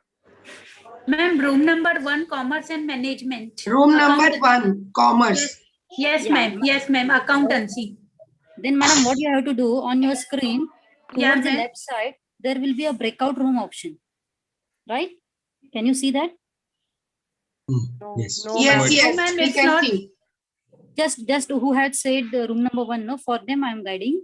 On that ma'am. breakout room, just you have to click on room number 1 and click on join. Then you will be moved to the room number 1, your respective classroom. Yeah, ma'am. Thank you, ma'am. Thank you so much, ma'am. Yeah. Anyone else? Yes, ma'am. Chaudhary Seema. Your category, madam? In which category? Commerce and management. Okay, Room number 2. Same, you have to click on the breakout room option, which is there on the left side top No, corner. ma'am, I can't see it now. Okay. Okay. Yeah. So are you on the main screen? Yes. Yeah. So below the record live option, can you see that option? Because record line option. No, ma'am, there is no option. Can you see your speaker option on the top corner of the left side of your screen? Left side top corner, your speaker option. Click on the screen. Just click on the screen, madam. Now can you see? To the left, right side, leave option is there in between. Yes, leave option is there. Reaction, record, share screen, chat. Yeah. Now all the options are there. Yeah. See. Listen.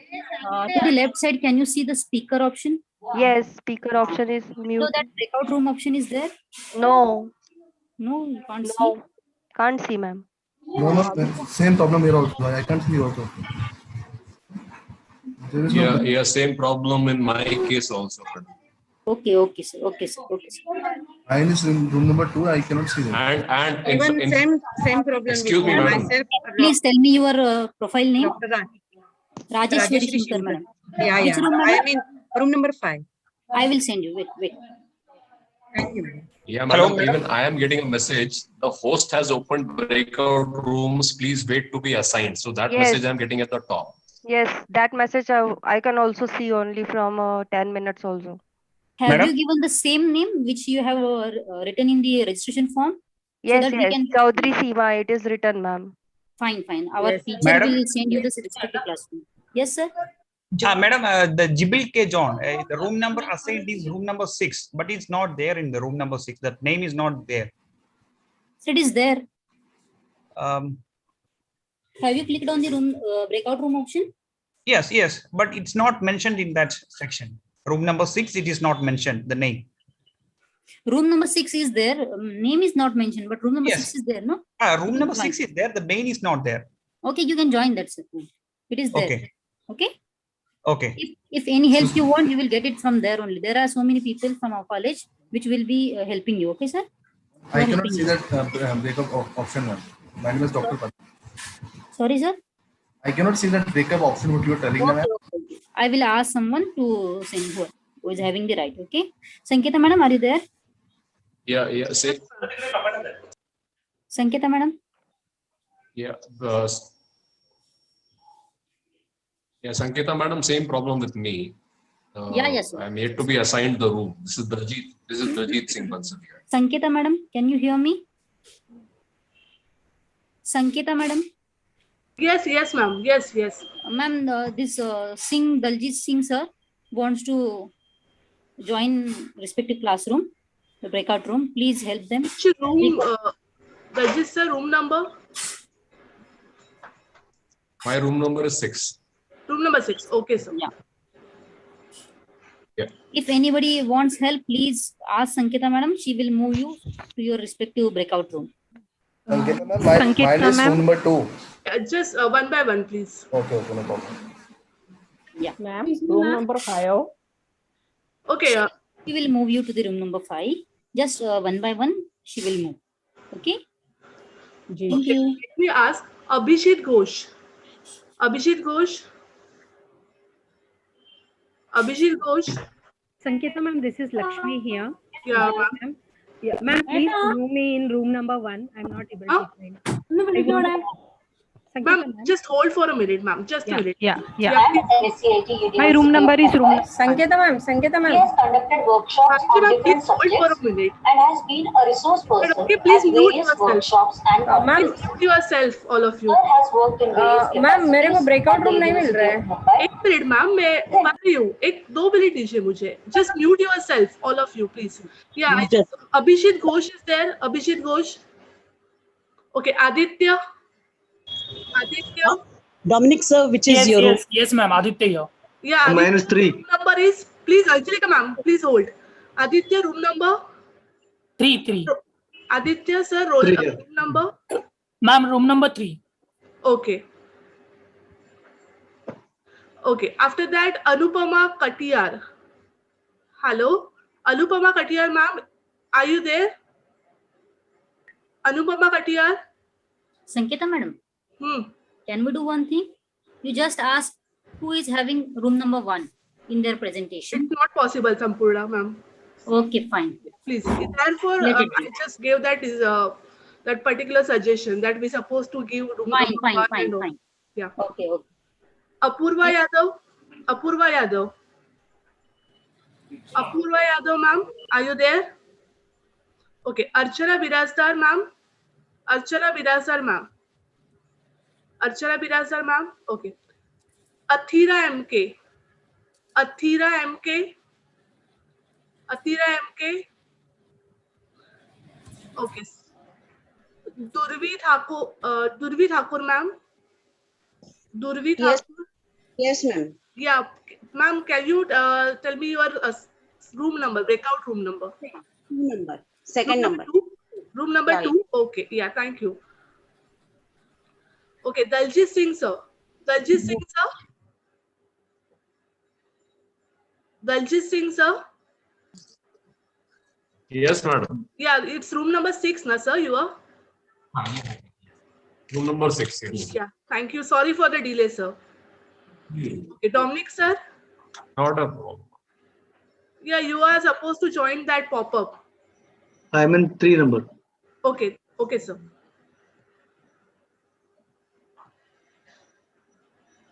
Yeah, yes, sir. There is a pop-up. On that, you are supposed to click join now. Okay. After that, Rajeshri Praveen Shinkar. Dr. Rajeshri Praveen Shinkar. Yes, ma'am. I am in room number 5. Can you tell me your room number? Room number 5. Okay, thank you, ma'am. There will be one pop-up. On that, you are supposed to click. Thank you. Yes, ma'am. Hemant Kumar. Ma'am, I'm also room number 5. Yeah. Okay, Sunita ma'am, just a minute, ma'am. Sunita ma'am. Hemant Kumar sir. Hemant Kumar sir. Hemant Kumar sir. Okay. Manjusha Deshmukh ma'am. Manjusha Deshmukh ma'am. Are you there, Manjusha Deshmukh? Okay. Then Lakshmi Pandi, APL. Yes, ma'am. Are you there? Pandi Lakshmi, APL.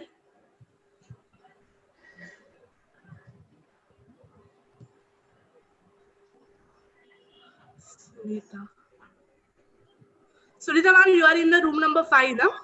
Yes. Okay. Ma'am, there will be one pop-up in that you are supposed to join the room. Yes, please. Thank you. Yeah. Thank you, ma'am. Okay, so Soumya. Hello, ma'am. Yeah. I'm audible? Yes, sir. Ma'am, my name is Puneet Chawla and I have to join room number 5. Puneet Chawla, room number? Puneet Chawla, room number 5. Okay, sir. There will be one pop-up on your screen. Just join the room. Yeah, next. Ma'am, my name is Dr. Padam. I just want to join the room number 2. Dr. Padam. Madam. Yes, ma'am. Sanketa madam. Yes, ma'am. Yes, ma'am. Hello, Sandeep Raut sir. Excuse me, ma'am. My name is Mageshwari, ma'am. Just a minute, ma'am. Sanketa madam. Yes, ma'am. What's your name, ma'am? Mageshwari, ma'am. Going to join room number 1, ma'am. Can you tell me your profile name that you actually gave in for this Zoom meeting? I'm not getting the Maheshwari. Or Mageshwari, ma'am. Or dot Mageshwari.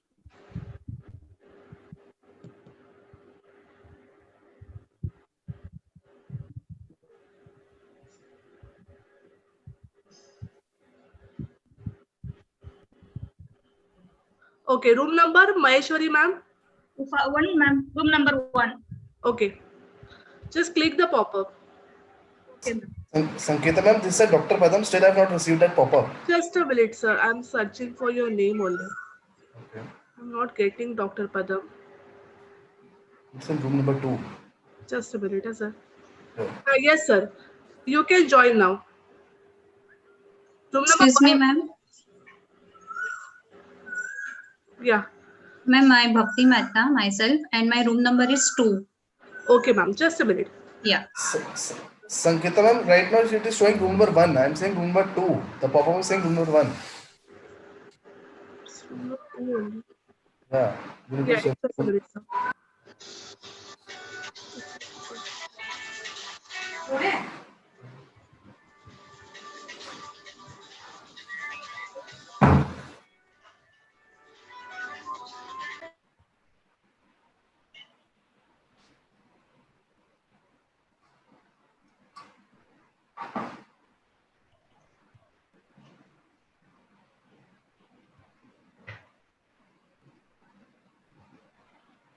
Good afternoon, ma'am. Can you hear me? Good afternoon. My room number is room number 5, madam. Ranjit Kaur. Ranjit. Dr. Ranjit Kaur. Room number 5.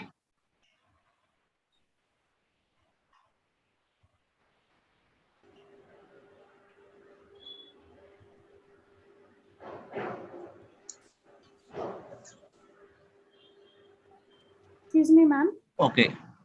Yes. Yes, ma'am. Could you please help me to enter in room number 4? Your good name, please. My name is Deepika. 1 second.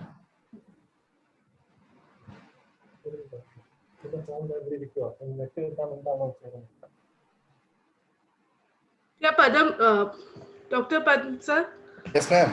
Yeah, did you get the pop-up, sir? Not yet, ma'am. I'm still waiting. Excuse me, ma'am. Yes, sir.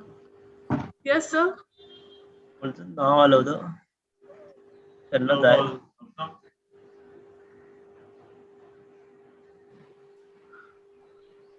Bhakti Mehta, ma'am. Yes, ma'am. Room number? 2. Yeah. Please join the room. Yeah. Ma'am, I am Anupama Katia. My room number is 1. Anupama. Room number 1. Yes, ma'am. Yeah, please join the room. Excuse me, ma'am. Chaudhary Seema, room number 2. Chaudhary Seema. Miss Chaudhary Seema. Yeah. Yes, ma'am. Yes, ma'am. Sorry, ma'am. Just a minute. It's okay, ma'am. No issues.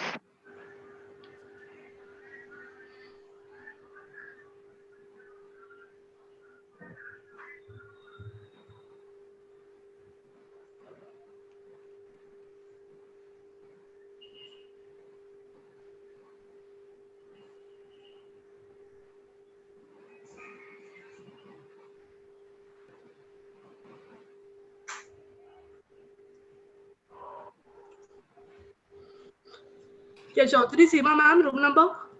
Room number 2, ma'am. Yeah, please go. Hello, Sanketa ma'am. This is Yogesh Vaishnav, room number 4. Yogesh? Vaishnav, room number 4.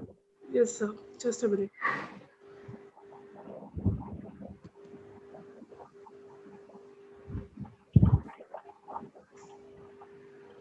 Yes, sir. Please join the room.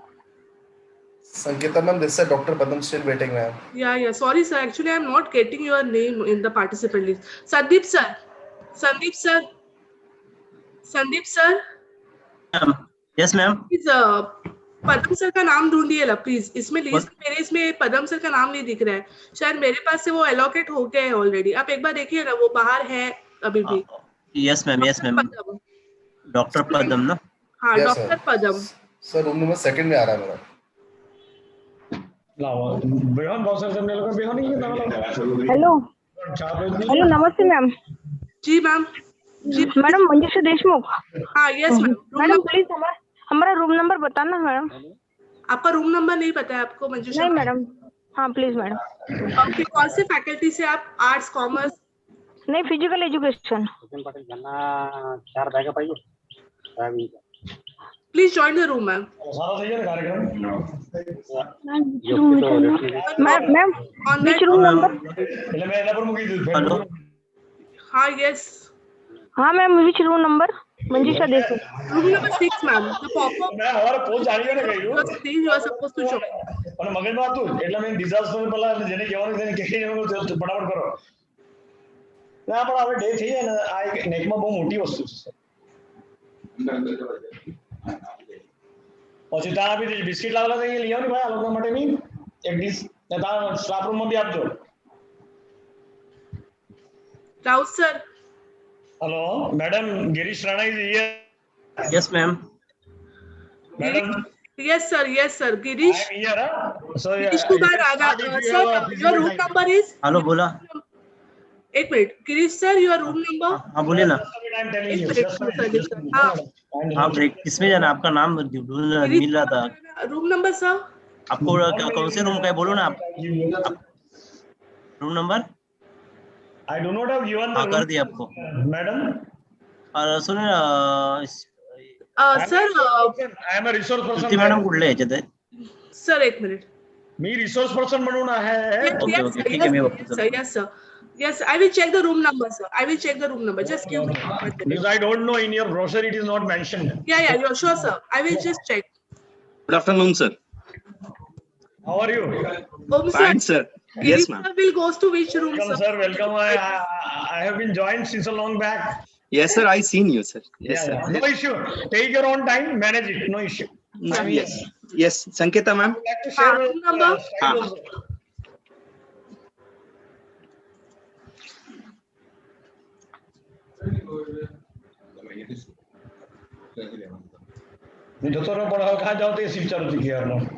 Sandeep sir, are you there? Yes. Sir, this is Dr. Padam sir. Just still room number 1 is showing in my breakout. आपको कौन सा room है sir? Sir, room number 2 है sir मेरा. Room number 2. वो है ना. Okay sir मैं करता. Okay, sure sir. नहीं हो रहा. हाँ जा. रूम नंबर 2 ना sir? Yes sir. Hello. Yes sir. I have sent. Thanks sir. Thanks. Now it is there. Yeah. Yes sir. આ કાર્ડ વાળો વાય કાર્ડ છે. मैं કેમ તાણ લગાવ એમ કહું તો પછી હું આ લેપટોપ લઈને આવ્યો હતા. જલ્દી કરો. કંતા એક લગાડની ખુરશી. जी मैम. हेलो मैम, वो बाहर रूम में संकेता मैम के बाहर ही खड़े हुए हैं. उनको कोई लेके ही नहीं जा रहा है. गिरीश कुमार सर हैं बाहर ही खड़े हुए हैं बेचारे कभी से. संकेता मैम को बोलो ना. मैम आप ही बोलेंगे ना एक बार उनको. संकेता मैम को बोल दो. जी मैं भी बोल रहा हूँ. रूम नंबर 4 में है गिरीश कुमार राणा सर, है ना? रूम नंबर 4 में है ना? अच्छा श्रुति मैम कोणत्या रूम मध्ये तुम्ही? कोणत्या रूम मध्ये? कौन है आपके साथ? गिरीश सर रूम नंबर 1 ना. ओके मी जॉइन करतो इथे. ठीक आहे. Okay ma'am. Okay ma'am. Sangeeta ma'am, Kishor Bhagat ma'am वो भी जज है. Anita ma'am, Anita Lopas, she's inviting me for room number 4. I am in room number 1, I suppose. Anita ma'am, take Girish Kumar Rana sir to room number 4. Okay ma'am. Okay. Hello.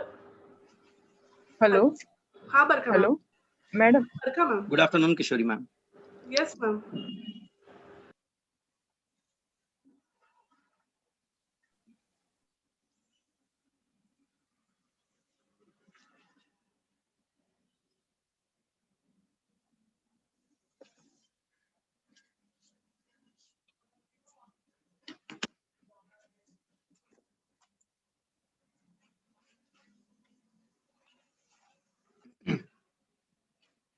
Good afternoon, Bakshish Patel sir.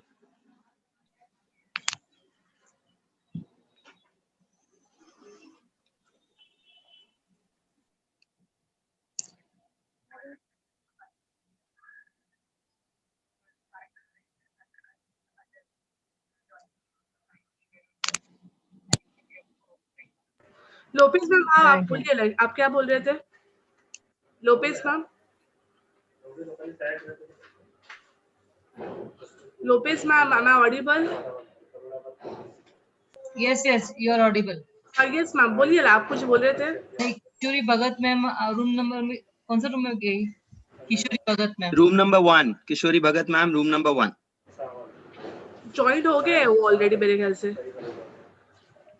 Kishori Bhagat ma'am already join हो चुकी है। Okay okay, नहीं तभी नहीं हुई थी। Rajendra Patil sir आ गए। Ma'am बख्शीश Patel sir भी हैं। हाँ तो असाइन किया sir. Yes ma'am, thank you. Room number 3 में असाइन किया। Yes ma'am. Hemant Kumar sir. कौन सा sir? Hemant Kumar. Hemant Kumar. Hi Vishu, good afternoon.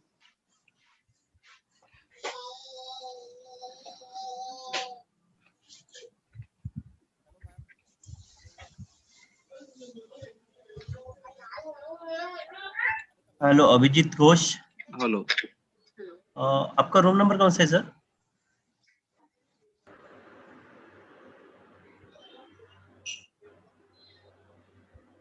Hello Abhijit Ghosh sir, आपका रूम नंबर क्या है sir? Abhijit Ghosh sir. Ma'am, I'm not presenting a paper. You are a participant. Yes, please. Okay, Om sir, sir will Yes, be yes, in ma'am. the main Yes, room, yes, na? yes, Okay. ma'am. Yes, Alpa yes, ma'am. Kataria. Alpa Kataria, ma'am. I will have to join. Room number 1. Room number 1. Yeah, somebody has assigned me room number 6. Actually, I want to join room number 1. My Sanketa name ma'am. is there. मैं पूछती हूँ ना, एक minute. हाँ, ma'am. Yes, yes sir. Yes sir.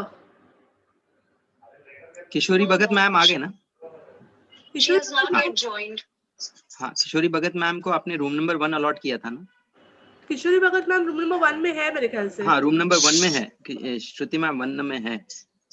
शायद वो network की वजह से, कुछ इश्यूज की वजह से मैम लीव हो गए रहेंगे, आ जाएंगे ma'am. I'll just confirm once again. Just hold hello on. Yes, Dhruvit Thakur है। Are you there, ma'am?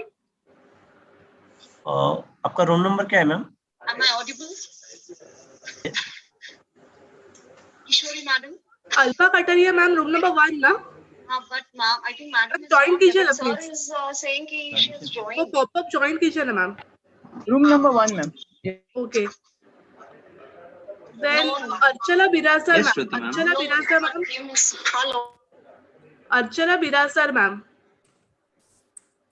Archana Birasar ma'am. Am I audible? Sanketa, Yes, yes. now instead of calling each and every name, just ask who else is remaining to join their respective breakout rooms. If anybody is remaining, they will tell your name, their name, and will send them their respective breakout room. Fine? Okay. Because there are so many participants in this list. Hemant Those who Kumar are sir. not going to... Which room sir?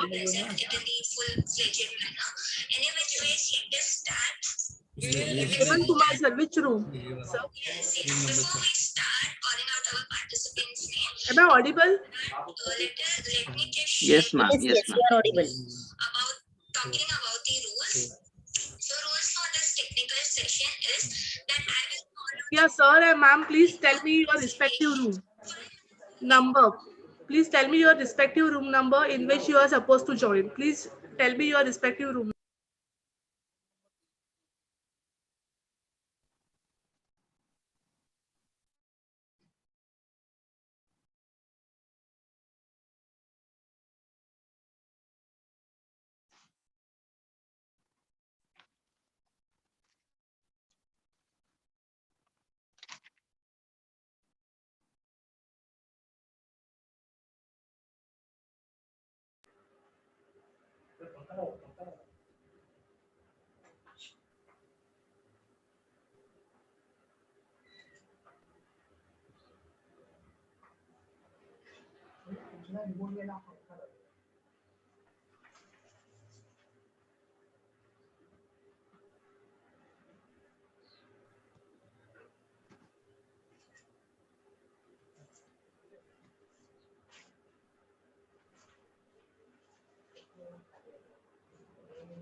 हाँ ma'am बोला.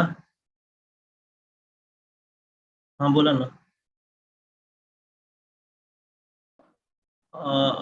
अच्छा मग ma'am तुम्ही रूमच्या बाहेर या, तुम्हाला त्यावेळी मी host बनवू शकतो. तिथे होस्ट बनवायला मला हे नाही मिळत आहे. तुम्हाला लिव्ह रूम करावं लागेल आणि मेन रूम मध्ये यावं लागेल. मेन रूम मध्ये आल्यानंतर तुम्हाला मी host बनवेन.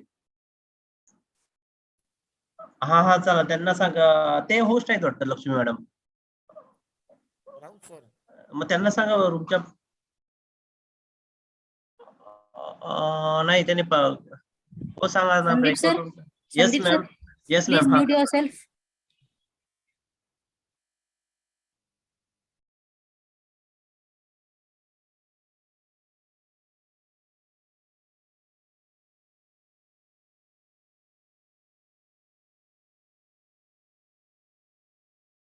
Sanketa madam.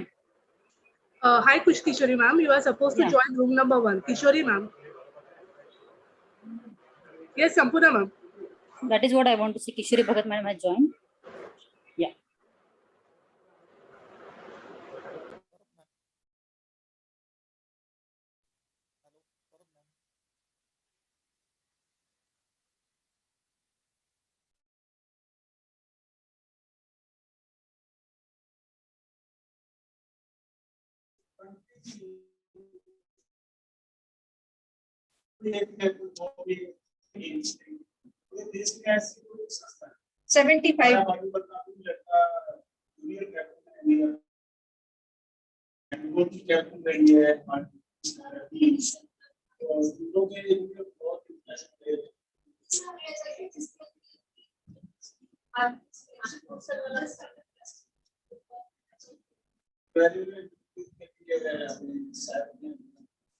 Safe games.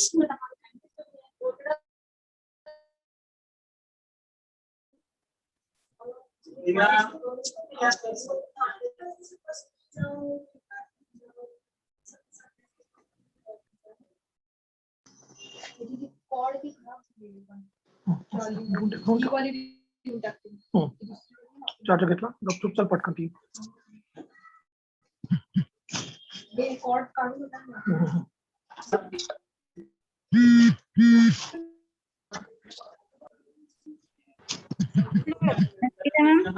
Bakhshish Kumar Patel.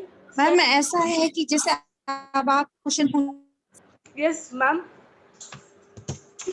We need to send Bakshish Kumar Patel sir to their respective room. Room number is. Sampurna ma'am, can you just check the room number of Bakshish Kumar Patel sir? Madam, he is not going to present papers, sir. Which room is given to you? Hello.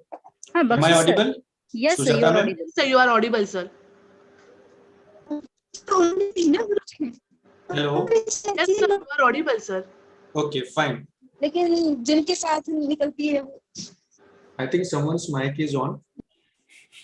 Let me check Sanketa madam. Okay.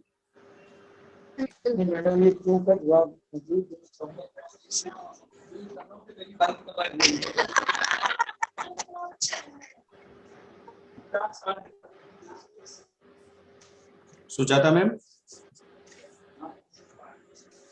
Sir, I think you are in room number 3, right? Yeah, room number 3. 3 or 4, sir? 3. Okay, Sanketa madam. Yeah, I already allotted room number 3 to Dr. Bakshish Kumar, sir. Yeah, yes. Sir, please join the room, sir. Okay. It's a request to join the pop-up. So there is a pop-up on your screen. Join the pop-up, sir. Okay, Dr. Rishnu. Rishnu. Hello, Dr. Rishnu. I think he is not going to present the paper. He is just a participant. Audible, Sanketa madam? Yes, ma'am. Yeah. Hello. Yes. Yeah, in which room you are supposed to join? This is Sampurna. Oh, sorry. Dr. Rishu. Dr. Rishu.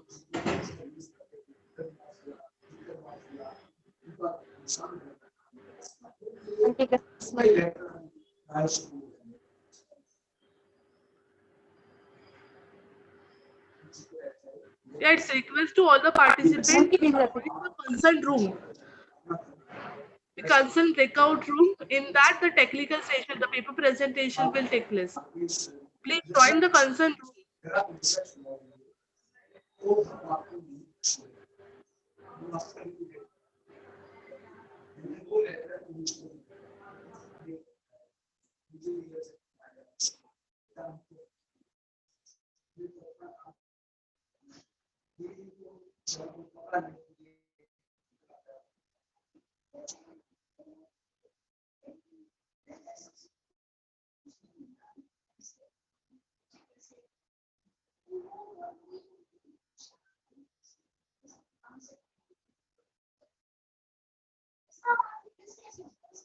Right.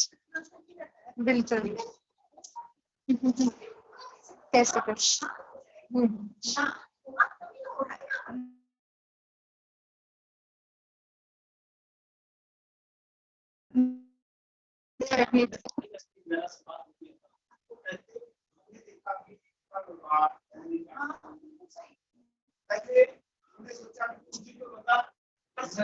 Change कर.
ये भगवान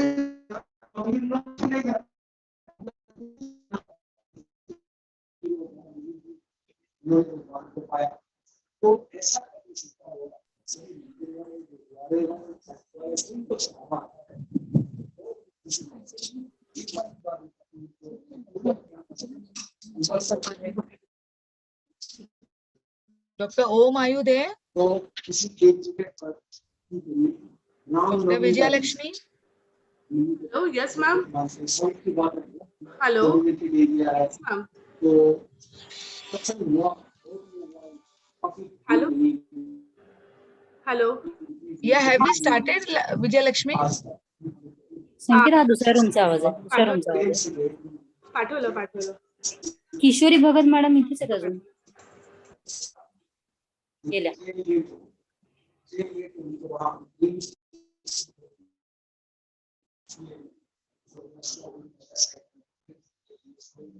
संकेता ma'am. संकेता ma'am. Yes, Sampurna ma'am. I will go to room number 5 and will come. Perita Sampurna ma'am. Yes. You are co-host, no? Sorry. Are you having the position of co-host? Okay. Okay, fine. You can go, ma'am. Thank you. I'm not a co-host. Okay, fine. Hello.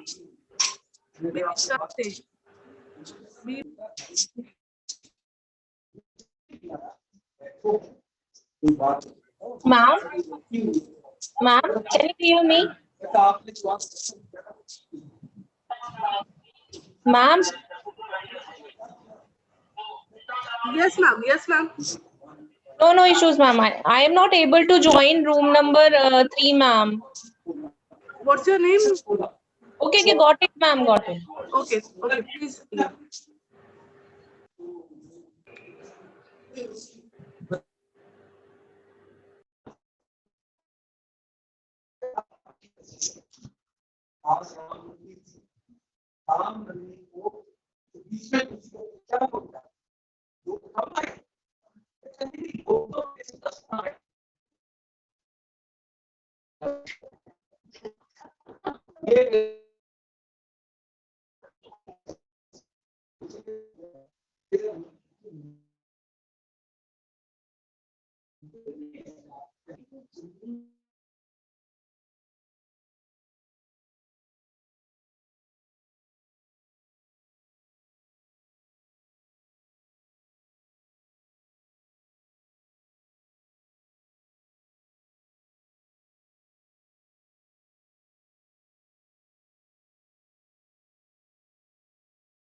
Hi.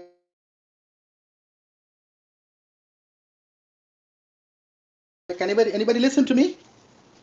Hello. Yes, sir. Yes, sir. Oh, okay, Sandeep sir, just like to ask you, we know the valedictory session starting at around 3:45. Those who are just a participant.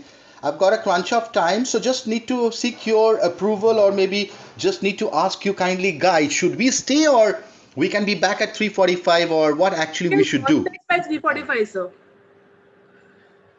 You can We join should be back at 3:45? 3:45. It's okay. Yeah, it's perfectly all right, sir. Absolutely, ma'am. Yeah. Absolutely. I can do my research work in that Yeah, case. yeah. Thank Sure. you, ma'am. Yeah, yes, sir. Thank you. Hello, Hello. Wish you a good afternoon. Sanketa madam. Yes, Hello. ma'am. Yes, Madam, myself Poonam Srivastav. Okay, yes, ma'am. Actually, my author is presenting the paper, so I want to join that room number 1. Okay, I will send you the room number 1, ma'am. Please join. There is one pop-up will come. Yeah. Okay. Hello. Join. Yeah, ma'am, I'm Varsha here. We What- can join at 3:45 then for the valedictory? Yeah. You can directly join for 3:45, ma'am. Yeah, Okay, thank you, ma'am. Okay, Yeah, thank welcome, you. ma'am. Ma'am, I have to present at room number 4. How do I get into the room number 4 link? Your name is just a minute. I'm Mangesh, Dr. Mangesh Okay, room number 4. Yes, Sir, madam. there will be one pop-up of room number 4. Please join the pop-up, sir. Room number 4, right? Where does the pop-up comes, ma'am? Room number 4, na sir? Yes, ma'am. Yes, ma'am. Yeah, please join Yeah, the go, pop-up. Yeah, thank you, sir. yeah, thank you so much. Thank you so much. Yeah, Thank you. Yes, sir. Yes, sir.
Sujata ma'am phone केला तुम्ही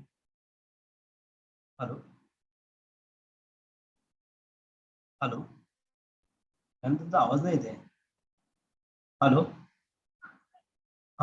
बोला Sandeep sir, please go on mute.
Archana ma'am, you are not audible. What happened? Archana madam? Archana, am I audible? Archana madam?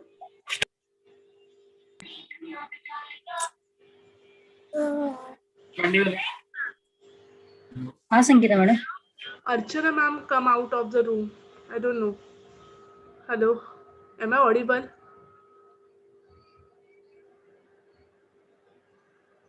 You send her, no?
Pandey sir, doctor Pandey sir.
Hello. Hello. Is there anyone? Yes, sir. Can you just take me in room number 3? Room number 3. Yes.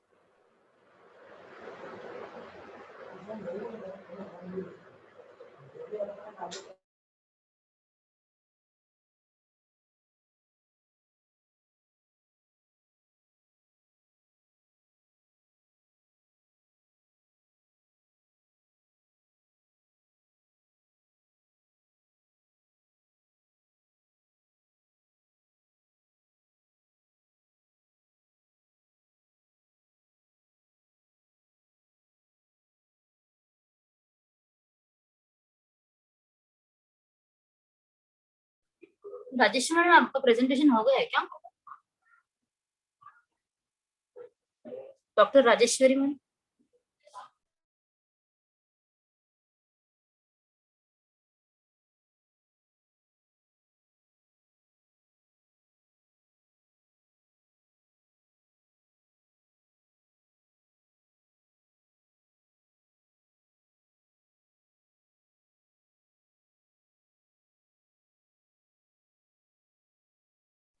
Doctor Rajeshwari madam आपका हो गया क्या presentation? Ma'am त्यांना coast बनवायचं होतं, केलं मी त्यांना कोस्ट. Okay okay okay. Hello. I think Rajeshwari madam room मधून बाहेर आले. हो बाहेर आले, ते कोस्ट बनवण्यासाठी बाहेर आले. त्यांना शेअरिंग भेटत नव्हती. हा तर विलास सर आता ते हे करतील, त्यांना परत सांगतील ते करायला.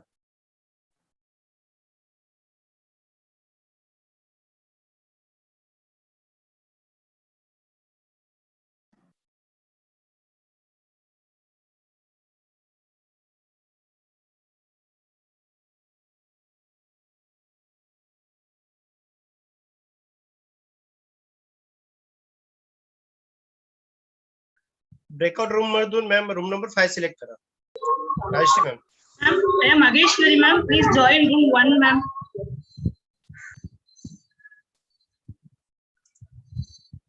Excuse me ma'am. Yes, ma'am. Just a minute.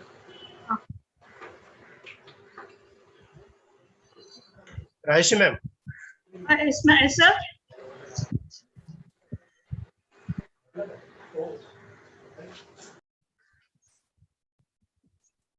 Yes, Rajesh ma'am.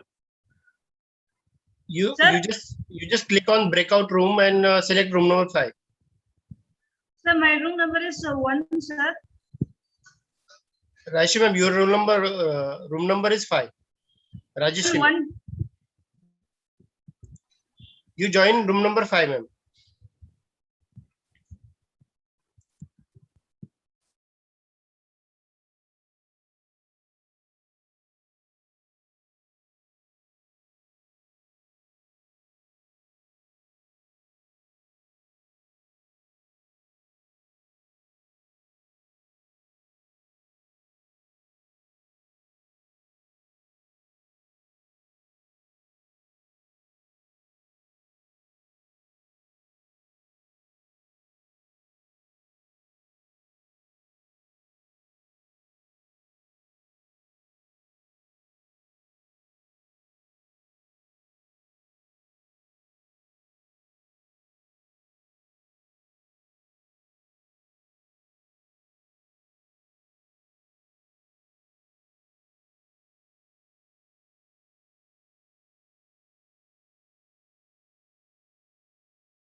Hello. Hello, Sanketa madam. Yes, ma'am. Ma'am, can you please kindly transfer me to breakout room number 1? Room number 1. Yes, ma'am. Okay. Thank you, ma'am.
Right at Manusha.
Sandeep sir.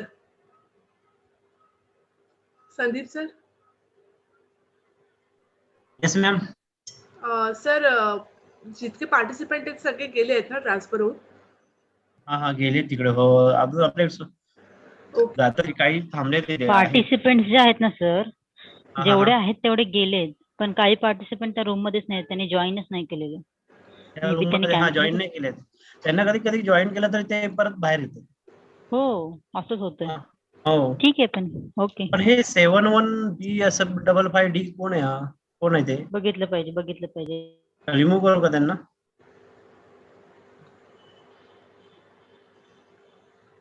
Okay ma'am. Remove नका करू, बघूया आपण ते कोण आहेत. हो ठीक आहे चालेल.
Yes, Barka ma'am. Madam, we are done. Room number 2 is over. Okay, it's completed. Yes, it's done. 3-4 candidates were absent. Other than that, we are done with the presentations. So we are joining at 3:45 directly. Okay. Okay, ma'am. Okay, okay. I told Yeah. Girish sir also, and I informed all the participants as well. Okay. Okay, ma'am. Thank you. Bye, ma'am. We can leave this meeting, no? Now, I mean, later with the same link we have to join, no? Yes, yes, yes. Okay. Okay, bye, ma'am. Bye. Chal, bye. Sanketa. 3:45. 3:45.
पहले संकेत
thank you slide बना दिया last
Vandana, madam, are you there?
All presentations are done. So now, still, we need to check. Sankita, madam, Yes, ma'am. shall I go and check in each and every breakout room? Shall I check in breakout room? Yeah. I think so. Room number 2 is over. We'll check. We'll go to each room. Yeah, okay. Okay, Redmi Note 75 participant, please change your profile name with your full name. Redmi Note 7S participant, please change your full name as your profile name. It's a request.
Room number 1 last presentation is going on.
Hello.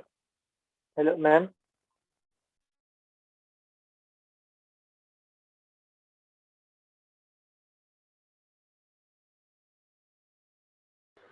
Yes, sir.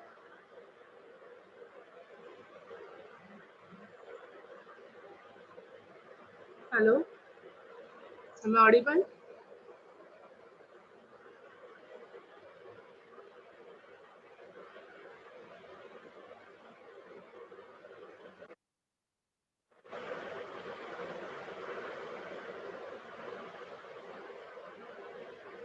Hello.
संपूर्ण ma'am ऐकू येत आहे का? येत आहे ना NEET?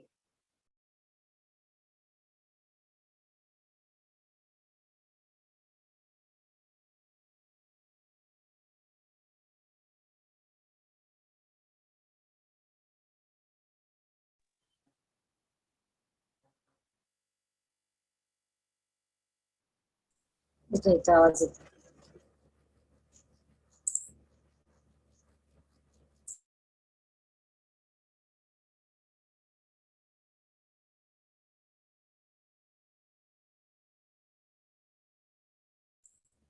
You are on mute, Prachi.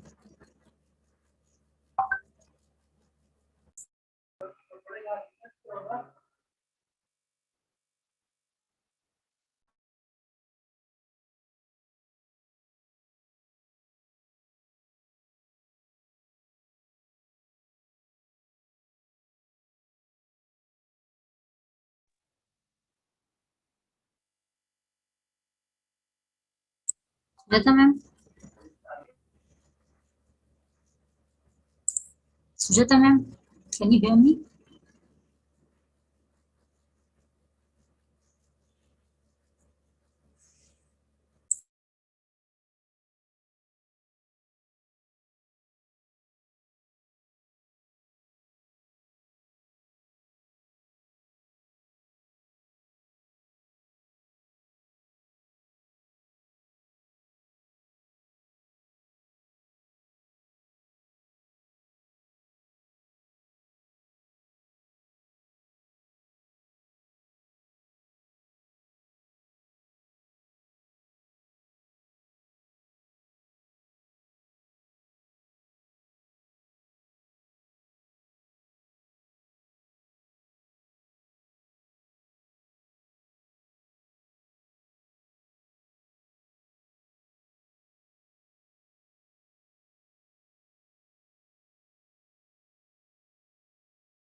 Sampurna ma'am. Yes, ma'am. I think so. You can share now. Yes. Anyhow, it's 3:37. Yeah. I will share. Yeah.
you.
Well,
good afternoon, everyone.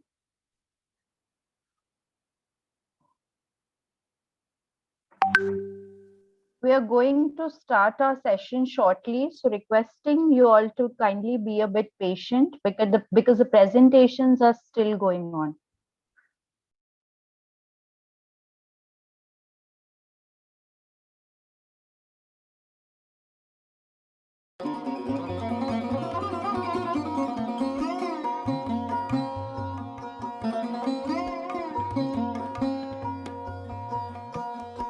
Hello, Rachi ma'am.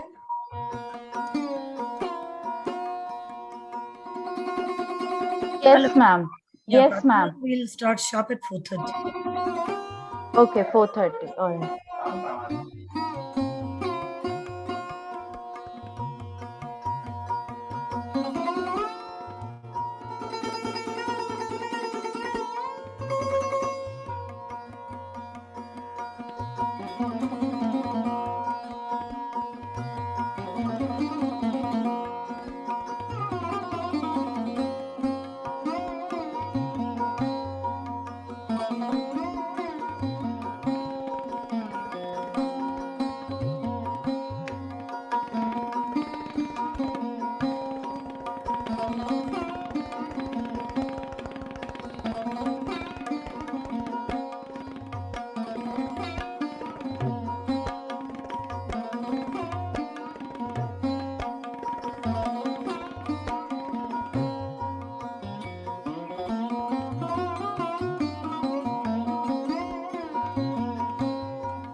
Hello.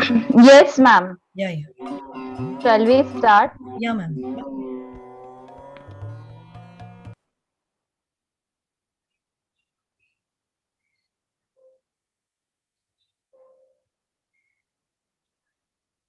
Good afternoon, everyone. My name is Professor Prachi Rao Rani. On behalf of VPM's Azadshah College of Arts, Science and Commerce, I would like to welcome you all for the valedictory session of one-day international multidisciplinary e-conference on post-COVID challenges in education, industry, and digital economy. With a short welcome, I request our judges to kindly share their thoughts with us. I would call upon one by one. I request Dr. Kishore Bhagat to kindly share his thoughts. This is Kishori Bhagat Prachi. Kishori Bhagat, ma'am. Dr. Kishori Bhagat, ma'am, kindly share your thoughts. Yeah. Sorry, ma'am. Thank you. At the outset, let me thank the organizer, management, principal, vice principal, convener, Dr. Om, and all for organizing this conference. It doesn't seem that it is your first conference, the very first conference you took, and that also international conference. So let me congratulate the entire team for organizing this conference. And it is truly an international conference because right from the paper presenters to the delegates, to the advisory committee, to the technical persons, you have people from not only across the state in India, but the chief guest, the guest of honor, the key speakers, they were from different places across the globe. So congratulations once again to the entire RZ Shah team for organizing such a wonderful conference and being very persistent and really working hard. We have been organizing number of conferences, and I do understand that it takes a lot of time, money, energy, and pressure for conducting such conference. So you all deserve a huge round of applause. Congratulations. Congratulations to all the delegates, the paper presenters also, because number of conferences I have attended and I've chaired the session. But I would like to specify here that all the papers were of very good quality, and it was really difficult for the technical session chairpersons to really come out with the best paper for one technical session. So you all have made us the job very, very difficult. So congratulations to all the paper presenters. See, making the presentation is important. Presenting the paper is important. And not getting the best paper, that is just one of the criteria where, you get the best paper. In my session, I would like to say that it's a tie between so many people, hardly 1 mark difference. And so you can understand how good quality papers they were. And I'm very sure that not only for online paper publication, but for UGC journal and etc. also, you all are working, and very soon you will be coming out with the publication also. For the paper presenters, I had asked Dr. Om that I would be speaking there only, but the people there, the organizers thought that I should share my thoughts here. Though I've said that all the papers were of good quality and nicely done, for all the other paper presenters whom I did not see, I think their paper were also good. From my side, as a teacher, as a judge, or as a resource person, as a researcher, basically, I would like to put forward very briefly my thoughts for the paper presenters today. Those who have done it for the first time, or those who have been doing it on secondary databases, etc. I would like to put some P's for good paper presenters. Okay, so the very first P is that it should be in the present scenario. So like we all had of COVID-19, so it is very much of the present scenario. Second, preference should be given to data analysis. So whether it is primary data or secondary data, I would not say that you should have only primary data, But whatever it is, whether it is primary data or secondary data, do the analysis part.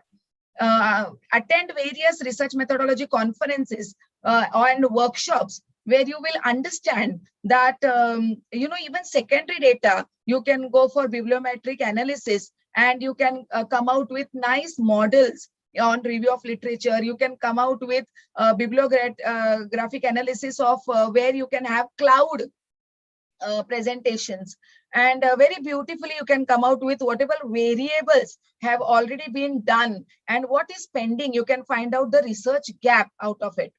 So that's another point. Many of the researchers think that only primary data analysis can be done, but it is a myth. Even you can go for secondary data analysis. Just collecting the data of secondary data and putting it across doesn't give you the sense of paper presentation.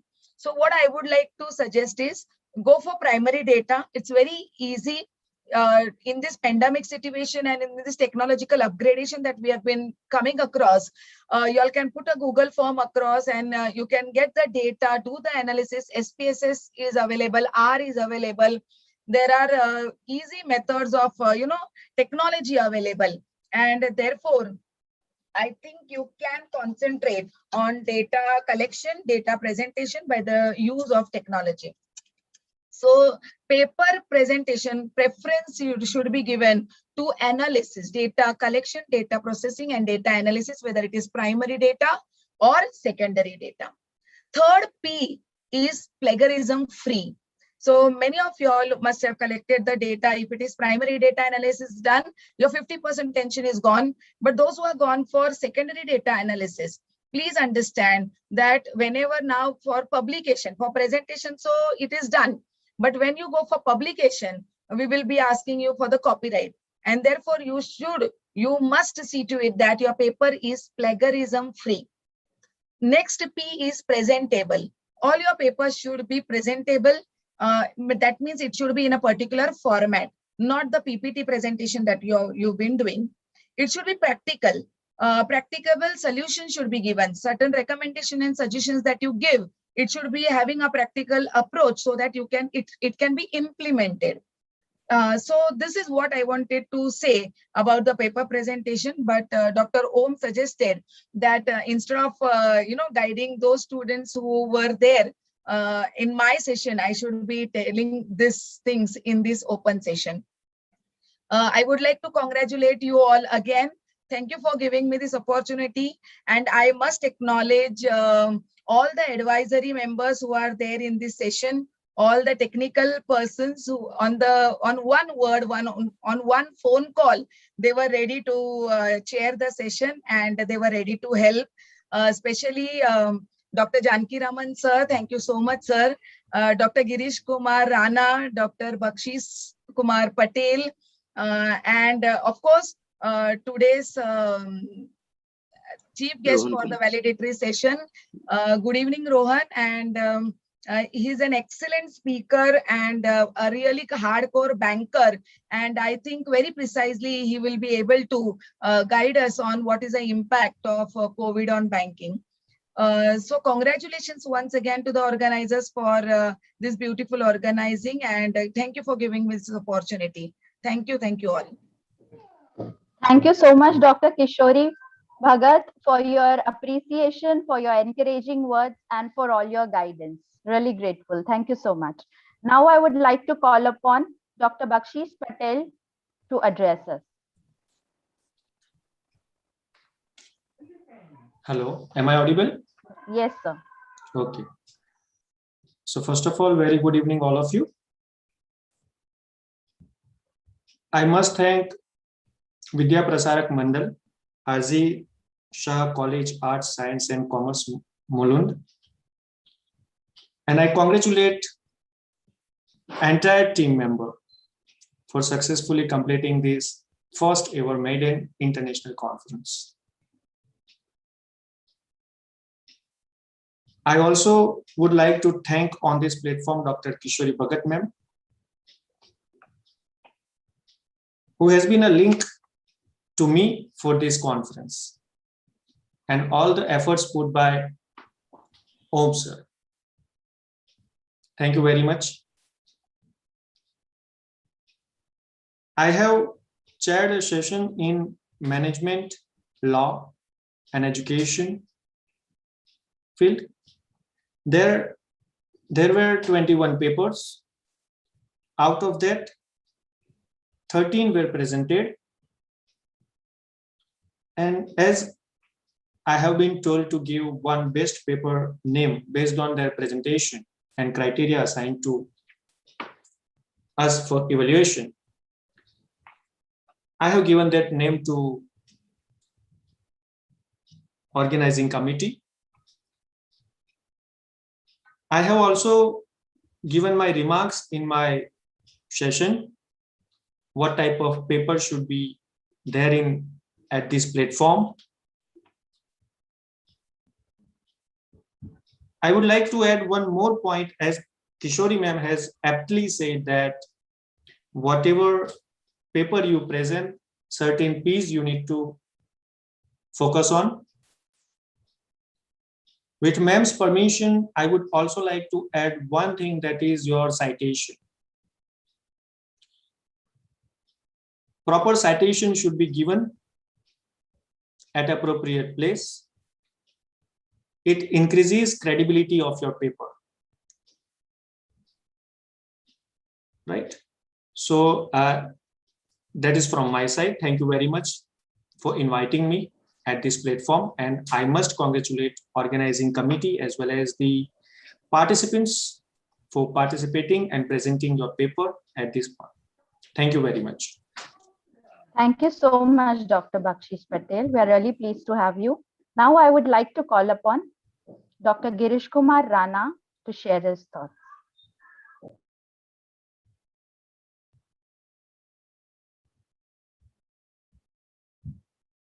Sir, kindly unmute yourself.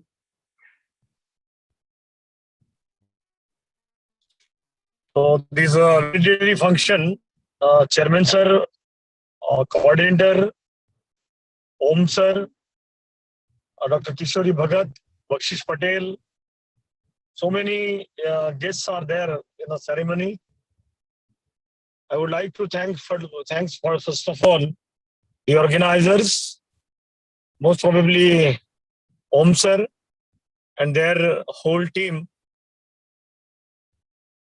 Actually, I was very busy with the schedule, but as far as I have given the word to attend these, and it is my fortunate to connect with the people at Mumbai also.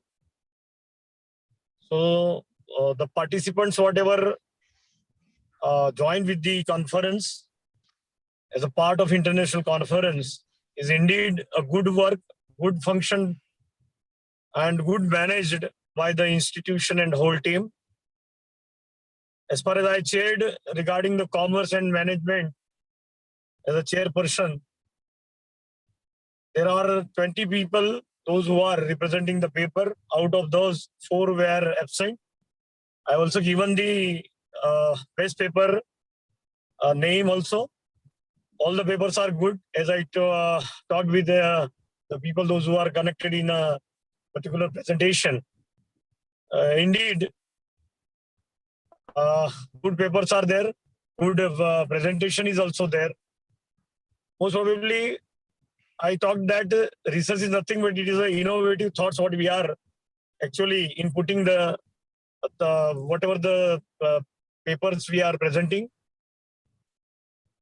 Most of probably papers are good.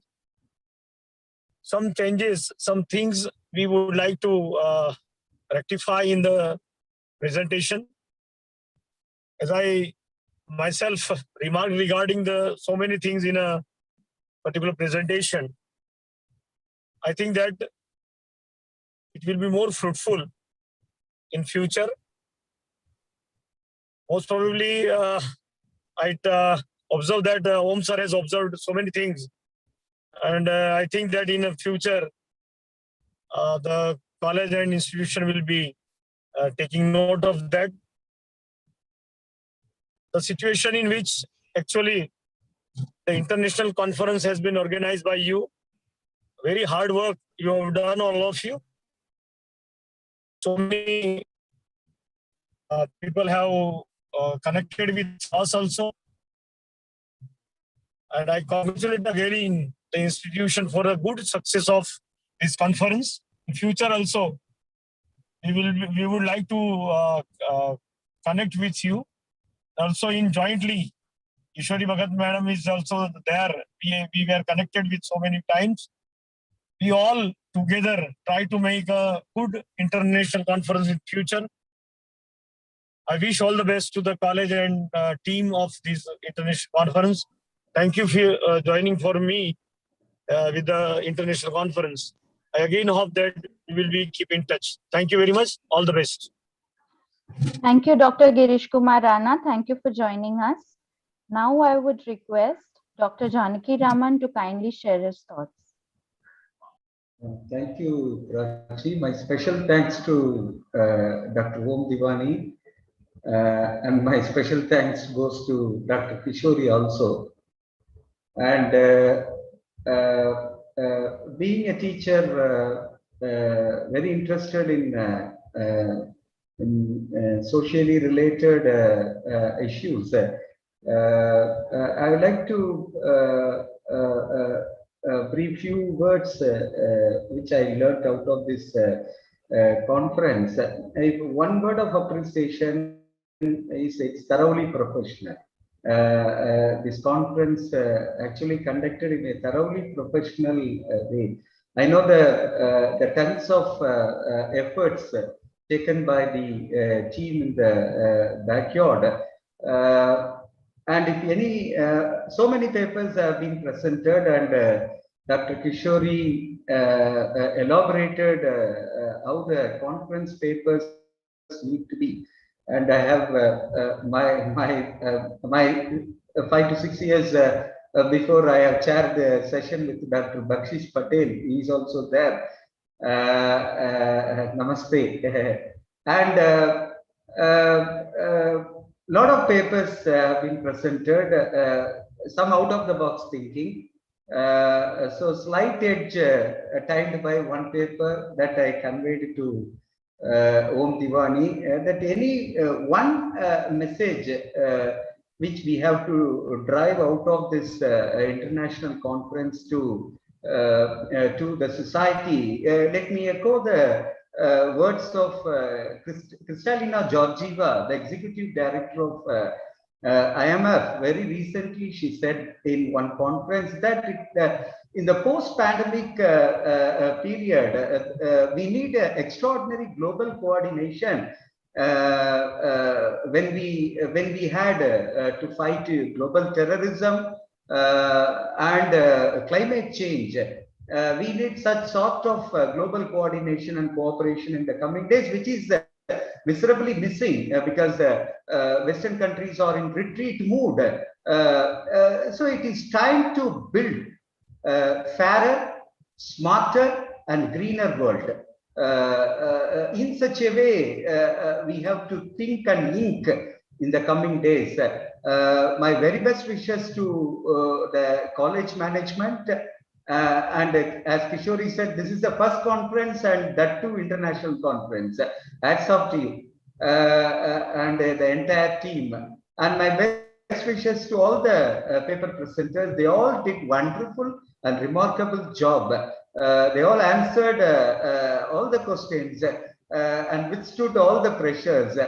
My best wishes for your future endeavors. Thank you so much. Thank you, Dr. Janaki Raman. Thank you for aptly describing the present situation and all the encouraging words. Thank you so much. I request Dr. Hiren Dunn to kindly share his thoughts. Yeah, thank you, Prachi Madam. Good evening, everybody. Good evening, sir. Yeah, it was pleasure being here. I would like to thank the management, the in-charge principal, Kavita Madam, Om Devani sir, who has constantly been in touch, Vilas Mahajan sir, Rajashri Madam, everyone, and the entire team for organizing such a wonderful conference. We never felt that it was online. You know, everyone was interactive. Everything was so well managed. And I know a lot of efforts that must have been taken behind this to organize this one-day international conference. So congratulations to the entire team for successful completion of this conference. Kishori Madam already said a lot of things about the conference. So to add with, the research doesn't stop today. Whatever you have presented, it was really good. Very good papers were presented. But what we need to carry forward this research. We see that in the entire world, we see China ranks first in patenting. The maximum number of patents are from China and then from US. India falls much below. Whereas in population and the way we do things, we are master of a lot of things. We see everywhere Indians all over the world doing a lot of things.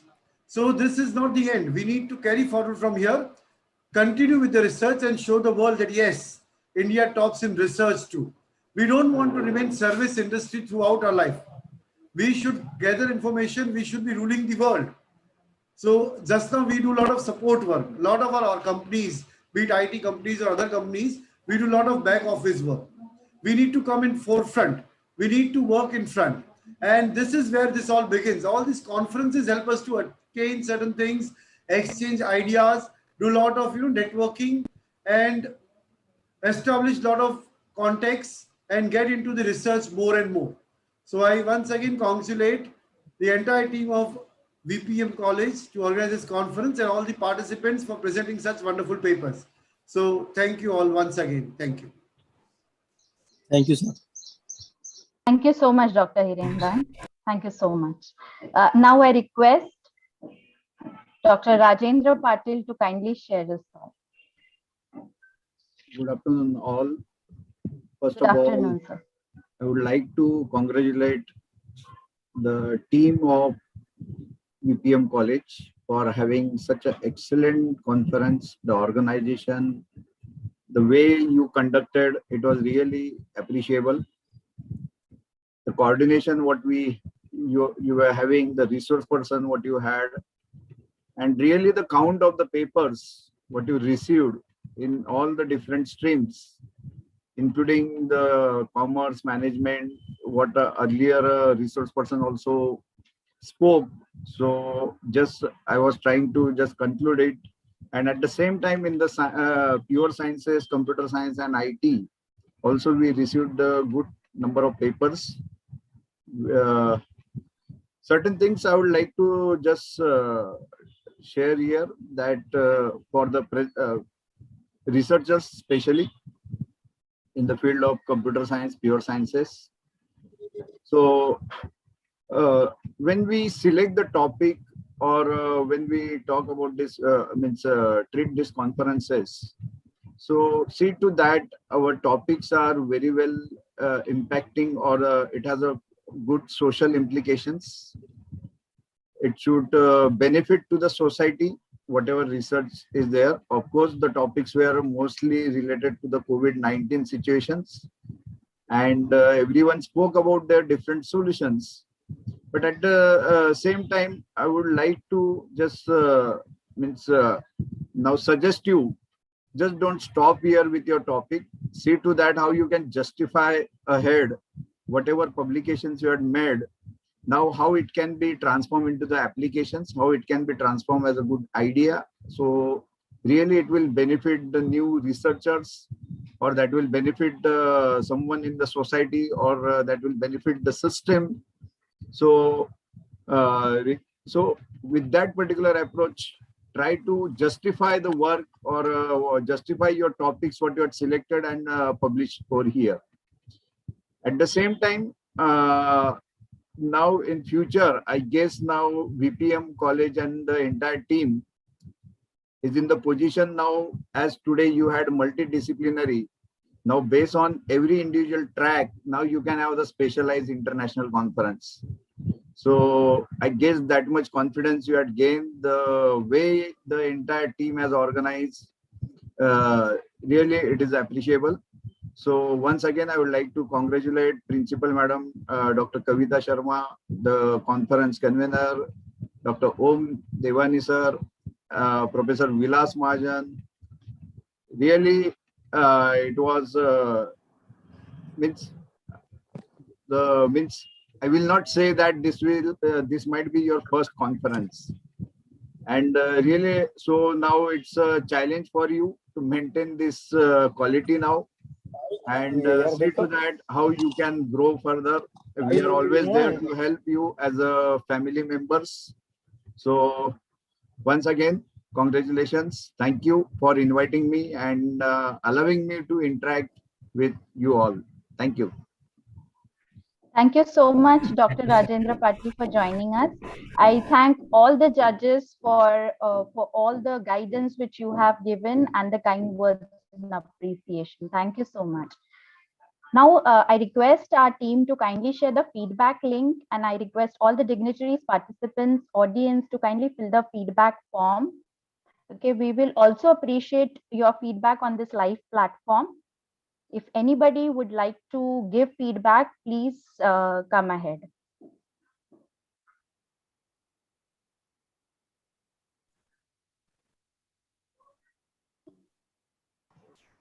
Hello, good afternoon. I'm Dr. Ranjit. Afternoon, Doctor.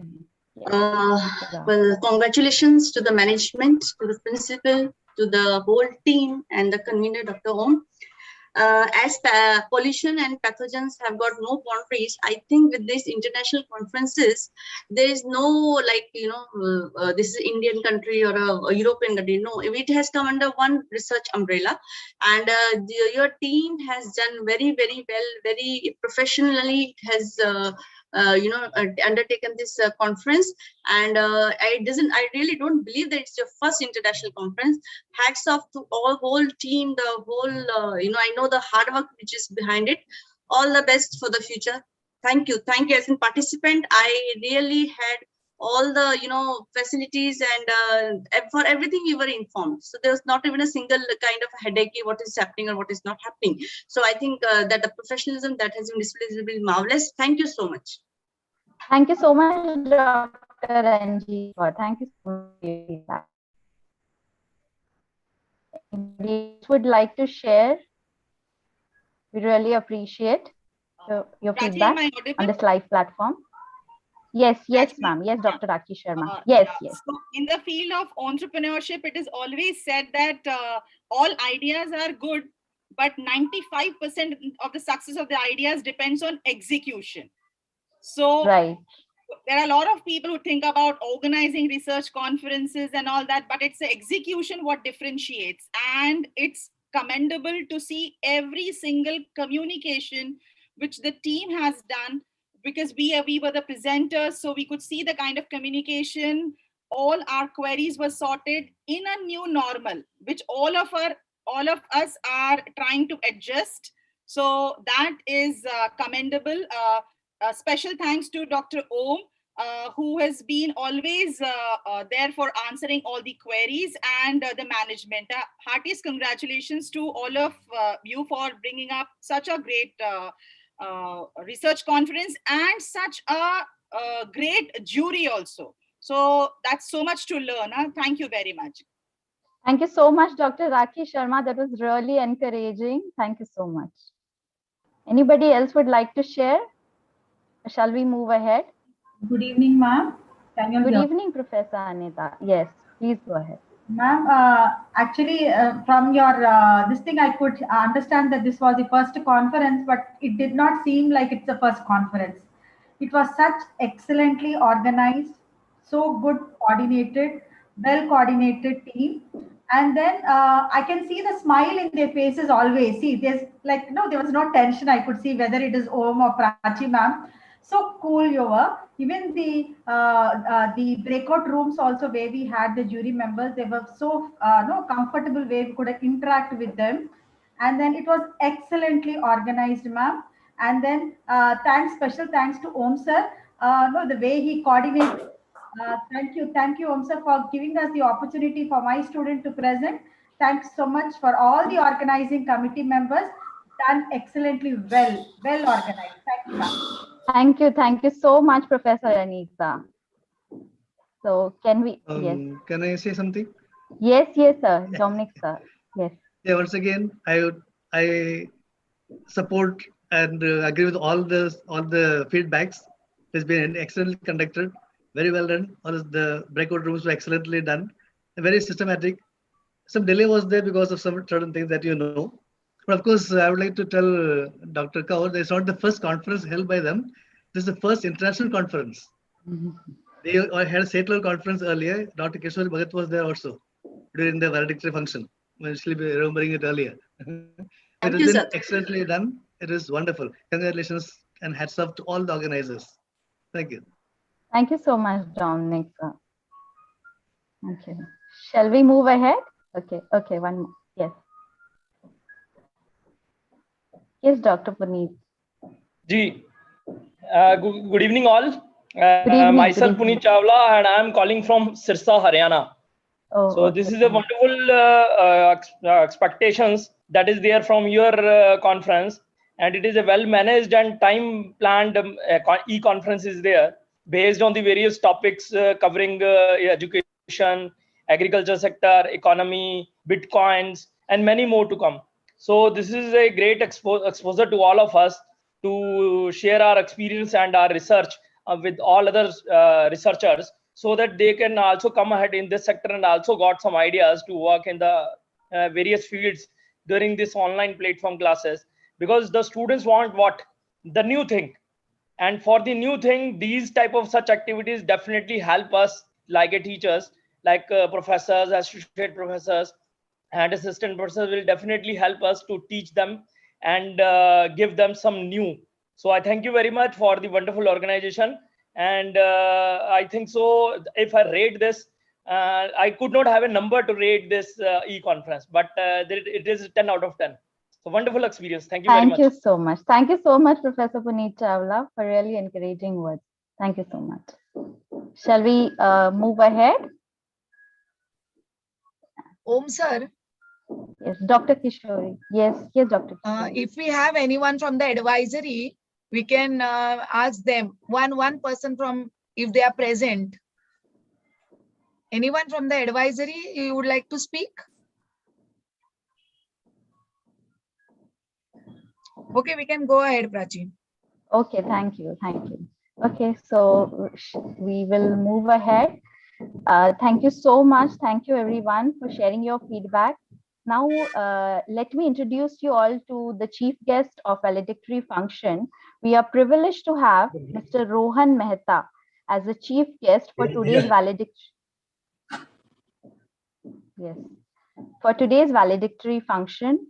We are really pleased to have you. We are honored to have you, sir. We are privileged to have you. Mr. Rohan Mehta has been associated with BMO Bank of Montreal, Scarborough since 2016 as mortgage specialist. Okay, he has completed his education, that is bachelor's in computer science engineering from Lokmanya Tilak College of Engineering, Mumbai. He has expertise in communication skills, building professional customer relationships. He has completed investment funds certification. Yeah,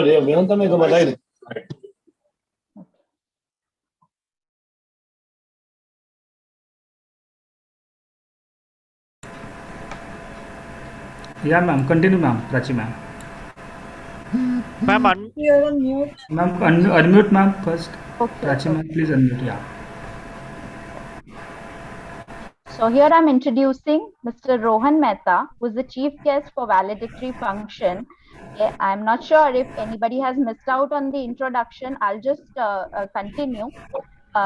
We are privileged to have Mr. Rohan Mehta as the chief guest for the valedictory function. Mr. Rohan Mehta has been associated with BMO Bank of Montreal, Scarborough since 2016 as mortgage specialist. He has completed his education, that is engineering and computer science from Lokmanya Tilak College of Engineering, Mumbai. He has expertise in communication skills, professional customer relationships. He has completed certification in investment funds in Canada under Canadian Securities Institute. He's passionate about technology and excellent. He is excellent in digital literacy of financial tools and resources. He has over 2 years of investment management experience, and he also has experience in financial analysis, lending related profile.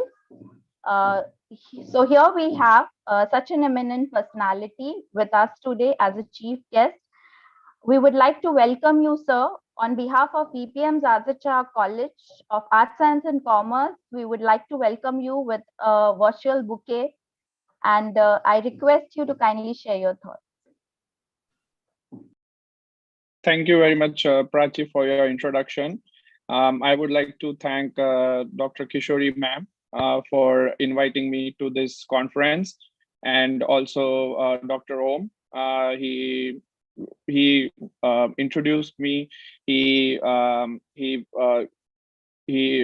me the opportunity to be a part of this conference, and I'm very delighted to be a part of this conference. From what I could hear from the feedback session, this was a very successful conference. So I would like to congratulate all the organizers, all the participants, and all the other technical advisors to be a part of this conference. So thank you, Prachi ma'am, for the introduction.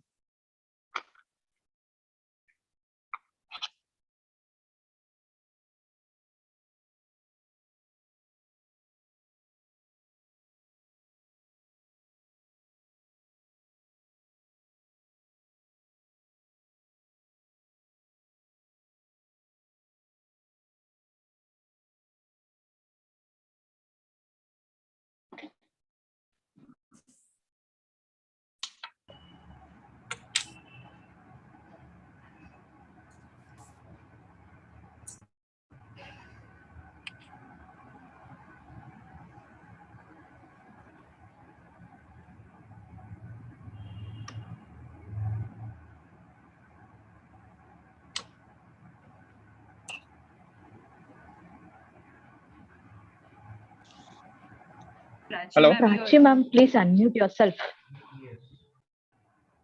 Kavita ma'am. I request Mr. Om Mehta to kindly share his thoughts. Am I audible? Yes, madam. Yes, madam. You are audible. Yes, Prachi ma'am, shared with principal ma'am. Mr. Om Mehta, kindly share your thoughts.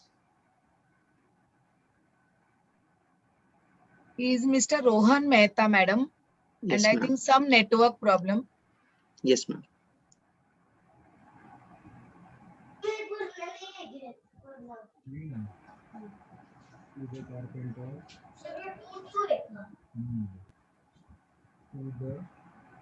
Hello. Yeah. Yes, Mr. Mehta. Yes, Rohan Mehta. Yes. You're I'm audible audible now. Okay, perfect. Thank you. Thank you, Prachi ma'am, for your introduction. I would like to thank Dr. Kishori ma'am for inviting me to be a part of this conference. I would also like to thank Dr. Om sir for his warm invitation to me for this conference, and I'm very happy to be a part of it. I was hearing the feedbacks in the previous session, and based on what I'm hearing, since this was a first conference and such excellently organized, I would like to congratulate Dr. Kishori ma'am, Dr. Om, and all the other participants, organizers, and guests who were part of this conference. We are in this situation. It's been almost 15 months since we have been in this situation, and it's a very new thing for me to be a part of such conference, but I'm very happy to be a part of it, and just would like to share my thoughts on the impact of COVID on economy from a banking perspective, based on my observations being in retail banking and as a banker for almost 5 years.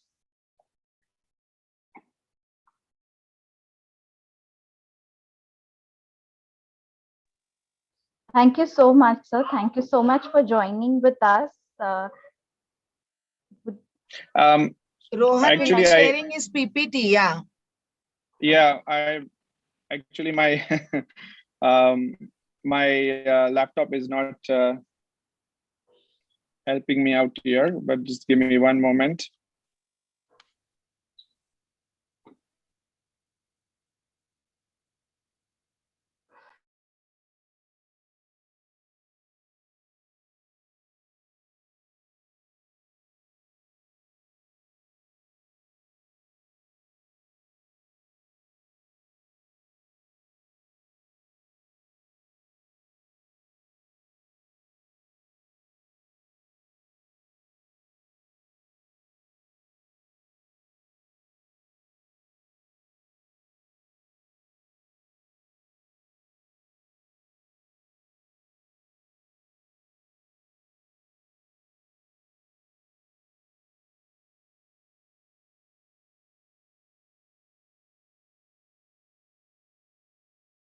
Rohan sir, is it good if Om sir shares your PPT if there's some problem with the laptop? Yeah, that should be fine. Okay, okay. Om sir, please share the PPT. Yes, And, ma'am. Yes, ma'am. Yes, ma'am. Rohan, you can coordinate and speak on that.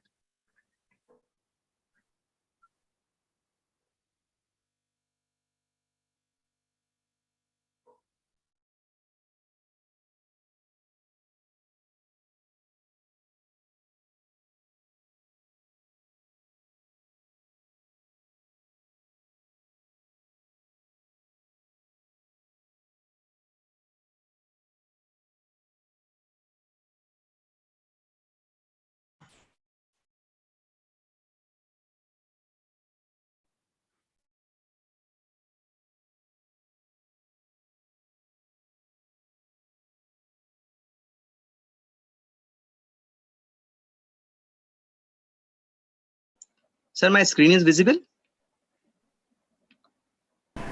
Yes. Yes, sir. Rohan sir, you're on mute. Yes, I can see. Thank you very much. Okay, sir. Can you please go on to the next screen?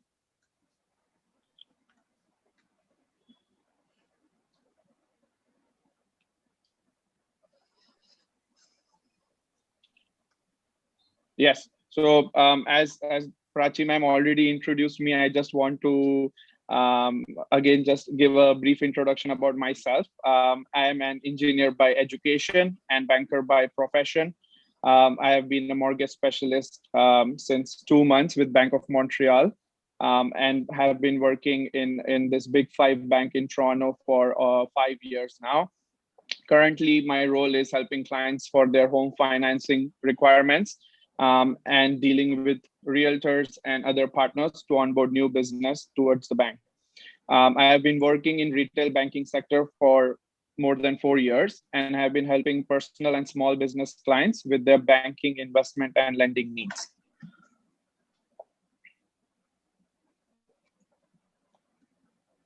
I believe based on the previous sessions that you may have already discussed about the impacts of COVID on the economy. However, just my perspective on this is when in March 2020, WHO declared COVID-19 as a global pandemic, and as we could see, our lives has completely changed.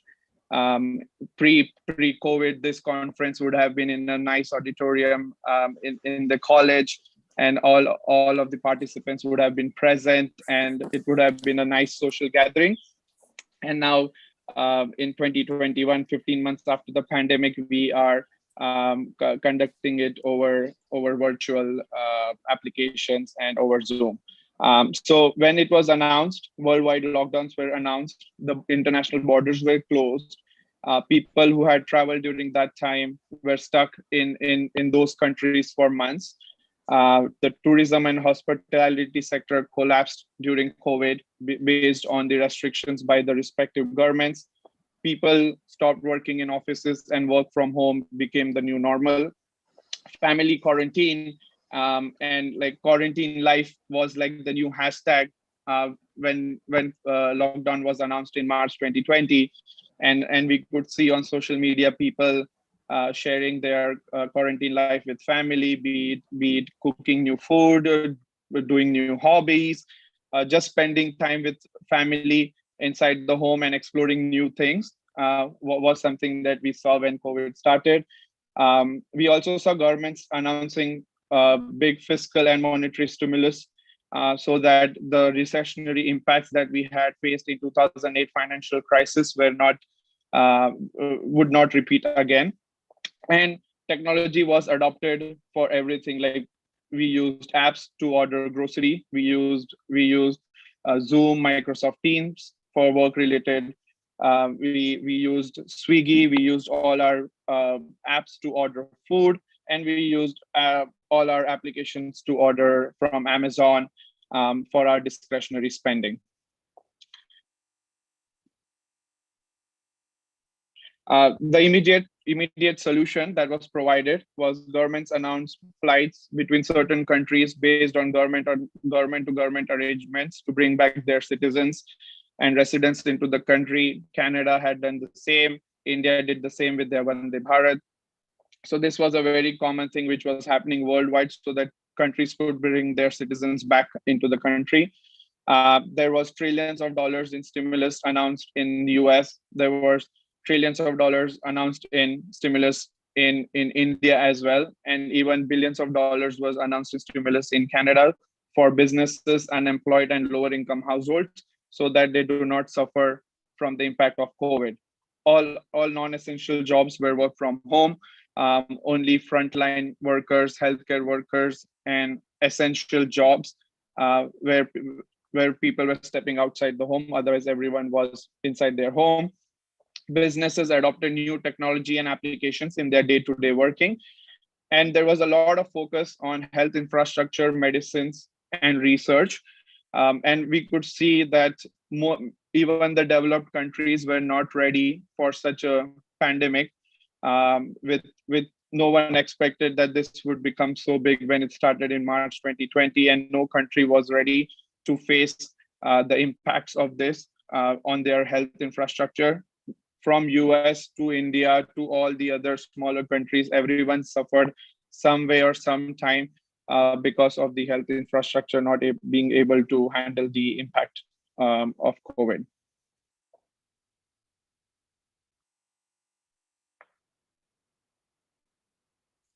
So you can move on to the next slide, please.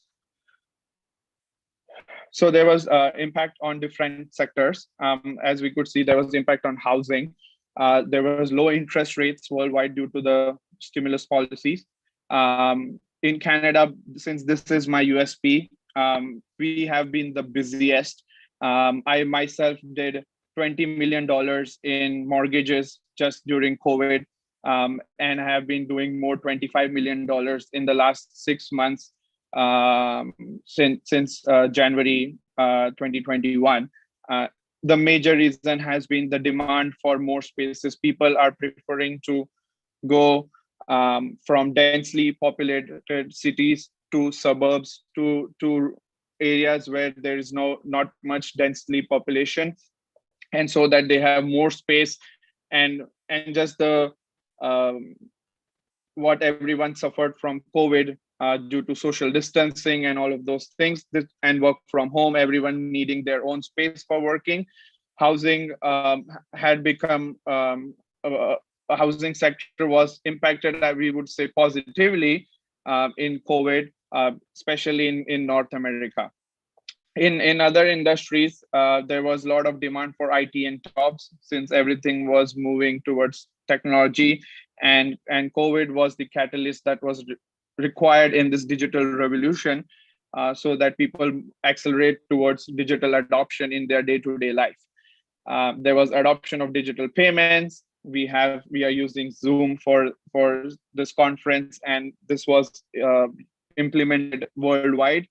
And business travel, which was one of the most common things, was also stopped, and everything happened virtually. In banking and finance sector, there was reduced banking hours. All the appointments became virtual. All the customers started using digital transfers and digital methods of payments. The demand for cash or reduction of cash, there was reduction of cash usage.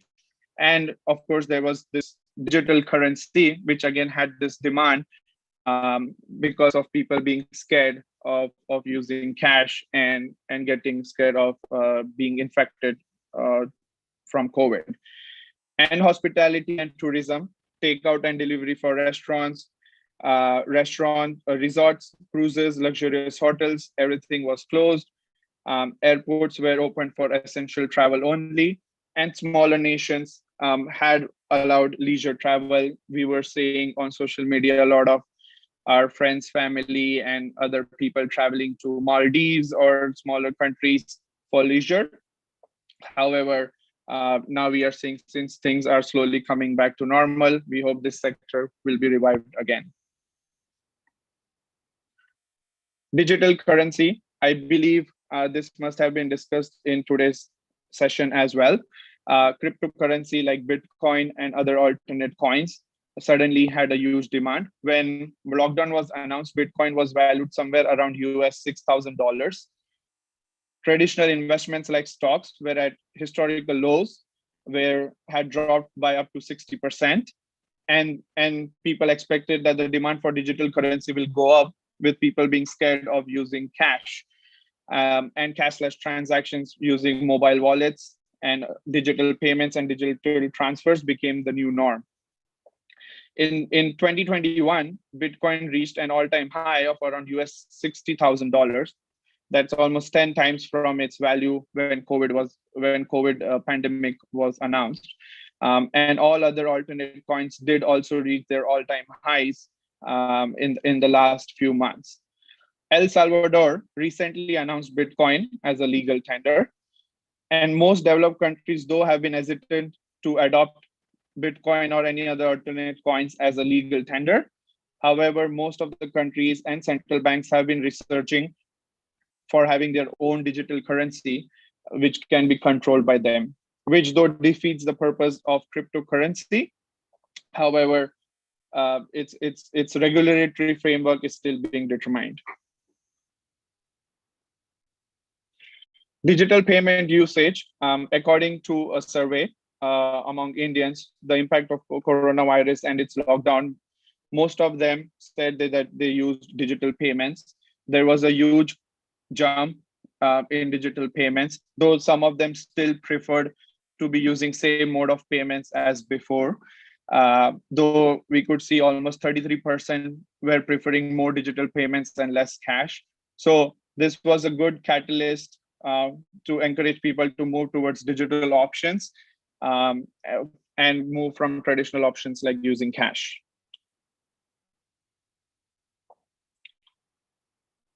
So based on these apps, there was a change in behaviors of consumers. People preferred certain things, groceries, medicines, mobile recharge, telecommunication, transportation service. Those were the fields which were heavily used, and most of the payments on these apps were towards this sector. Food delivery and restaurants was a bit low when COVID started, but as people became comfortable ordering food, and since there was no scientific research about COVID being transferred through food or through takeout and delivery, those sector has slowly been increased as well. And since last 1 year, most of us have been ordering food online or have been doing takeout rather than having dining experience. So UPI usage across India up to Feb 2021, as we could see, there's a heavy reliance on digital payment apps. Phone Pay, Google Pay, Amazon Pay, Paytm, and all the other apps had almost 2.3 billion in payment transactions, over 4 trillion Indian rupees. So we could see that was a huge jump, a year-on-year growth of over 70% in the volume of transactions, which is huge when it comes to the size of the economy and the population of India.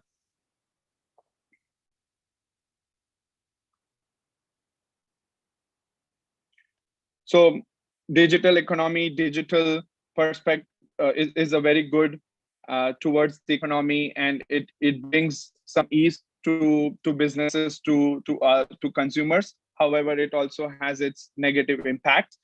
Since transactions are becoming more digital and technology is advancing, risks are also increasing with the same. The number of cases of fraud and identity theft has increased significantly, causing huge amount of losses to banks, businesses, and consumers. From my retail banking experience, I could say there was a huge amount, and I would say year-on-year growth in double digits in terms of losses to banks, in terms of identity takeovers, in terms of fraud transaction, digital transfers, and fraudulent transactions happening over a huge scale. One of the major reasons was because of masks, social distancing, and all of that. It was very difficult to determine between customers, to differentiate if the customer in front of you is the customer itself. Especially in North America, banking works a bit differently compared to India. And this had a huge impact initially when COVID started, and all the banks suffered huge losses and had billions in provision for credit losses, which included losses from loans towards businesses and also losses from fraud. Some technology firms are also making changes to their privacy policy, which may involve more data sharing, data analytics, and misuse of information. Protecting consumers from such threats are important to move towards a high digital-based economy. Trust factor is very important, and if we trust the apps or the technology we are using and we are more comfortable to share data with them, hoping that our data is secured and we have our own privacy, I guess this would accelerate everyone towards digital adoption. So just my summary on the impact of COVID-19 is economy is transitioning and being digital based, and COVID-19 was the catalyst that was accelerating in this digital revolution, which has been ongoing since years. There was behavioral changes in consumer preference, in spending, mode of transactions, and personal financial management. From my retail banking experience, what I have seen, people have been heavily moving towards self-directed investments, doing stock trading by themselves. People have been more financially, have been focusing more towards their own finances and ensuring that they have savings, they have insurance, they are more secure in terms of finances, if anywhere to happen in the future again, than how much everyone was prepared in COVID. Hybrid work model is going to be the future, and business travel is to be minimized. Digital currency is something that is expected to come, which has been approved by government and central banks. And what COVID has taught us that most of the countries, or I would say every country, was not prepared with its health infrastructure, and every government is now going to be focusing on health infrastructure and their epidemic preparedness so that such situation does not repeat again. And countries are also going to focus on local manufacturing, and global outsourcing will be diversified. As we saw when COVID started in China, many of our big companies do manufacture in China. And when there was strict lockdown in China, it severely impacted the supply chain and logistics for all the big companies, from small businesses to to multinational corporations. So what all the countries are now doing, or what all the businesses are now doing, is focusing on manufacturing locally and also outsourcing a part of their business in diversified countries. So if anytime in the future such restrictions or such pandemic situation is impacted again, the businesses and countries are not suffering as much as they suffered during COVID. And thank you very much, everyone, for listening to my presentation. I have just posted my LinkedIn profile if you would like to connect with me and just know more about the situation of COVID in Canada, the impact of COVID in Canadian economy, and how things would go going forward.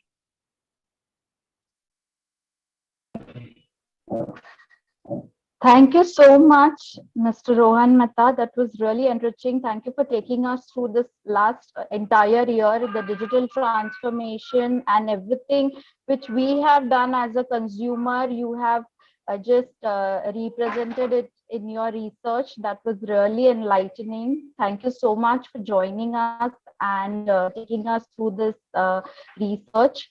And we could completely relate to it as a consumer. So you have you've studied it extremely well. Thank you so much, sir.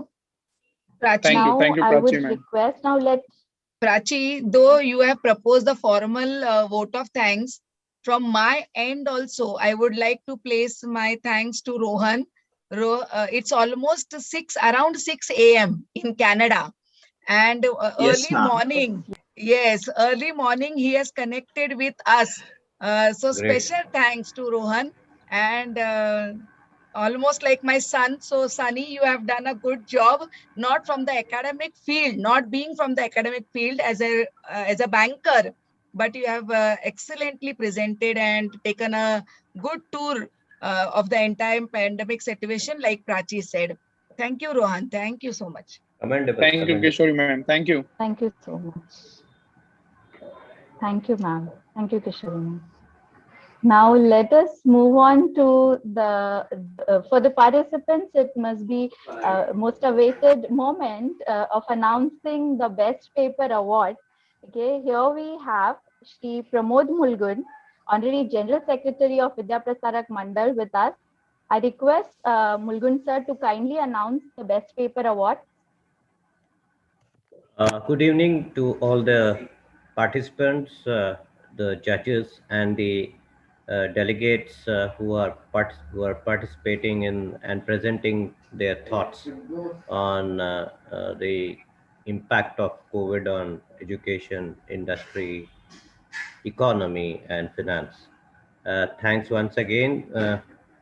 Of course, as Prachi has said, that we are honored to announce the best presented paper on topics which they have presented and selected by the organizers and the judges. Let me start with room number 4. Its subject paper is branding in the pandemic period. It's a subject which is completely emerging field in the economics and commerce, and definitely I appreciate bringing it such a topic for the presentation of research paper. And I thank the judges, Dr. Janaki Raman, for selecting the best paper from Gauri Puranik. Thank you, Gauri. Congratulations. Thank you. Thank you so much. Congratulations. From the room number 5, a paper on study and identification and measurement of innovation driven in education, information technology sector during pandemic situation. Of course, it is also equally important topic for the students and the faculty as such, and the kind of transformation and the changes which it has brought in their entire career and learning process. I thank Dr. Rajendra Patil for selecting the best paper from Mr. Sandeep Kumar. Thank you and congratulations, Sandeep, for presenting the best paper on this subject. And the last, room number 6, the paper on study of frequent tourist perceptions, post-pandemic review of domestic tourism. It's basically on the domestic tourism. Yes, this is also an industry which is impacted a lot through the pandemic period. I thank Dr. Hiren Dand for selecting the best paper from Thakur Shilpa. Shilpa Thakur, Ms. Shilpa Thakur, congratulations. All the best for your research work and future career. Thank you. Thank you so much, Mulgun sir. Thank you so much. Now I request Advocate Vijay Kulkarni, Honorary Joint Secretary of Vidya Prasarak Mandal, to kindly announce the winners for other streams. Yeah, thank you, ma'am. Good evening, everyone. Good I think it has been a very good Saturday for me, because since morning it is a power-packed Saturday and full of learning. Okay, so the whole credit goes to the entire VPM team, especially Dr. Om Devani and Kavita madam and entire team. And most importantly, I'll take one more minute just before I announce this, how it all started. So one day it was about 11:30 at night. So I was just walking on my terrace, I got a call from Kavita Madam, sir, I want to have your Zoom meeting. I said, yes, when? She said, right now. I said, yes, come on, let's have. So then I will connect Dr. Om. So we talked about this entire thing from 11:30 to 12:15. So this is how the basic design of the whole program was worked out. And now it's very clear, and from that day, I have never got myself involved in this entire process because we thought, let us delegate and get the results. So I can definitely tell you, everyone, that if we would have involved ourselves in this entire process, probably would have underscored. So probably this is the first time the institution is conducting the international seminar. And also it's the first time the entire hidden talent of VPM is now showcased. So I think Kishori Madam and the entire team, they're not only judges, they are also, I'm observing every word what they are speaking. They are guiding our team. Okay, they are recognizing, they are correcting where we are going wrong, where there is a scope of improvement. So I request all the judges and also all the faculties and also mentors, like we should have a big team wherein we can continue to work on all these kind of areas wherein VPM can take leadership position, and we are very clear this year onwards we will be acting as host, not participant. So this is the first step towards that journey. So now it's like a very, all these 1, 2, 3 rooms are very closer to my heart because my father is a journalist. So advertisement right from childhood I have seen. Second, Mumbai local, like it is part of my life. And the other portion is online education. So I have to deal with my son. So I can definitely vouch that all these 3 topics are equally competitive and equally tough and researchful topics. Now I am happy to announce the winner, that is the room number 1. The name of the student is Gupta Deepika Monu. Congratulations, madam, for this. And the judge is, again, congratulations.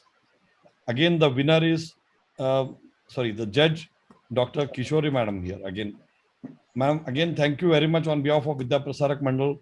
Though it is our first international seminar, we want your support, guidance in how we can definitely keep ourselves busy for entire 12 months and do at least one event like this, domestic, international, or even within the college. So we will be definitely requiring your support and guidance, ma'am. We invite you for VPM for being part of our family. Now, thank you, sir. Thank you. The pleasure is all mine, sir. Thank you, ma'am. And room number 2, I announce the winner, Shubhangi Madhukar Kedare. Thank you so much, sir. Thank you. Topic is understanding passengers' expectation from Mumbai's lifeline. Passengers' expectation, if you have say 20 or 15 bogies, so you have at least about 200 to 250 passengers. So every passenger has some expectation. So compiling all these kind of expectations in some small note and presenting it as a paper and judging this thing is also an equally competitive and tough job. And therefore, I am very sure Dr. Girish Kumar Rana has done excellent job in assessing, and probably it would have been a very challenging task to name one person as a winner. Thank you, Girish ji, for this contribution to VPM. Now, room number 3, Dr. A. Bhuvaneshwari. The topic is a study on impact of online education on students' mental health. Madam, you have Thank you so much, sir. Yeah, you have chosen very important topic, and it's affecting each and every family, and also the teacher and the student. So it's most important topic, and I'm sure it has been again one of the most complicated topics to assess, especially because everybody is now very fresh in terms of perceiving these kind of challenges and also learning. And everybody is also, even a research paper submitting person is also a student, and he has somehow gone through all these kind of challenges. So I'm sure Dr.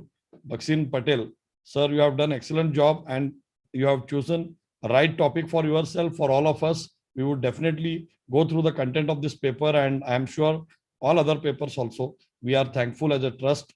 Kindly support us in conducting such more events, seminars, and we want to definitely work towards strengthening the objects of the trust and execute each and every word used in our bylaws, because the trust has to build trust in the students and the faculties and the professionals. Because today I can see one thing, there is very less scope for talented people, very less scope for knowledgeable people, very less scope for people who want to do something for the education. There are very few institutions. Everybody is busy in doing marketing, digital marketing, expanding brochures, manuals, okay, print your classroom, infrastructure and publish everywhere. So here, if we want to attract the brains, expertise and the knowledge and the contact and the network of individuals who are spread across world. This is the trust which is absolutely committed towards building a very strong network of professional people from all the faculties, that be it law, medicine, education, sports, and any other social and any other sector.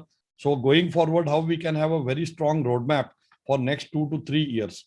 Now, whether this COVID was a challenge, yes, it was a challenge. Other than COVID, also we have a lot of challenges. So therefore, this team of professionals who have submitted papers, who have vetted the papers, verified papers, and judges, they have to definitely ensure that we are forced to stay in touch with them. Okay, for example, my personal request to every judge is write to us and point out that VPM has to do this next month. So we will create volunteers and we will keep this show on forever. So this is our commitment from the managing committee. And for any other new initiatives, we are always there with the entire team of judges and all senior faculties since morning. Wonderful lectures we have heard, and we have also learned so many things. And my request to each teacher working with VPM is to compile some 2 to 10 pages note on this and present it to the managing committee, how this whole journey from the day when Dr. Om Devani thought that this has to be done until date, that is prize distribution, what we have learned, how we have to compile, what is the role of a teacher, what is the role of a student, what is the role of the managing committee, how we failed in the past, how we are going to be successful in the future. So that what will happen is everybody will get connected, stay connected, and definitely contribute, so that that lamp of that Prajwalito Dhyanamaya Pradipaha. So this entire knowledge has to always give hopes and also scope. So here I rest with my brief submissions. I wish all the winners, and in my opinion, every person who has submitted paper with this kind of stress, we look at the courage and the what you call the commitment. Very short time. Okay, but I was really wondering, like the entire, it is not like about 10-15 teachers' names are published in the schedule which is submitted to us, but I'm sure all our 44 teachers and even non-teaching staff, they have worked very hard to enable this. That's why multiple participants, even the judges, have commented that we never thought that this is your first international seminar. The whole reason is our all 44 plus 40 plus 29 plus admin staff, they are now more talented by 365 marks. That is, every day they have learned something in the last 1 year. So this team, when they are going to come back to our building, as our chairman sir mentioned, like if everything goes right, 1st July, we will receive you in the brand new building, which is beautifully colored. So it's like COVID is past. What is going to be the future is only full of achievement. You will be having colorful life. Let us rewrite our story with a fresh pen, fresh page, and we will have to survive for only seeing excellent opportunities and greatest success, which we have never seen in the past. So thanks to this online platform, wherein this online international, at least 1 or 2 events should happen in a year. Topics we can take it from the seniors. So I am very much thankful on behalf of our entire managing committee. Thank you, ma'am, for the opportunity. Thank you, Advocate Vijay Kulkarni, for all the optimistic thoughts which you have shared with us. Thank you so much. And also thank you for sharing your vision with us. Thank you so much. Yes, ma'am. Yes, ma'am. If Rajendra sir and Bhuvneshwari madam and others put on their camera, we can have a group photograph. Somebody take a screenshot. Sure, ma'am. Sure. Yeah, Vilas Mahajan sir, Yes, Rajendra Patil, Bhuvneshwari madam. Put on your video on for just a few seconds, and we can have a screenshot and a group photograph of this conference.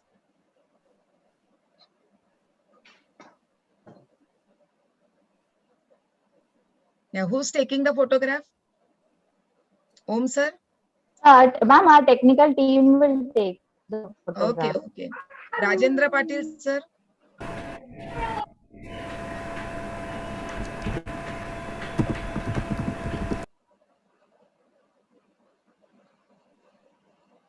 Once you all are done, please tell us.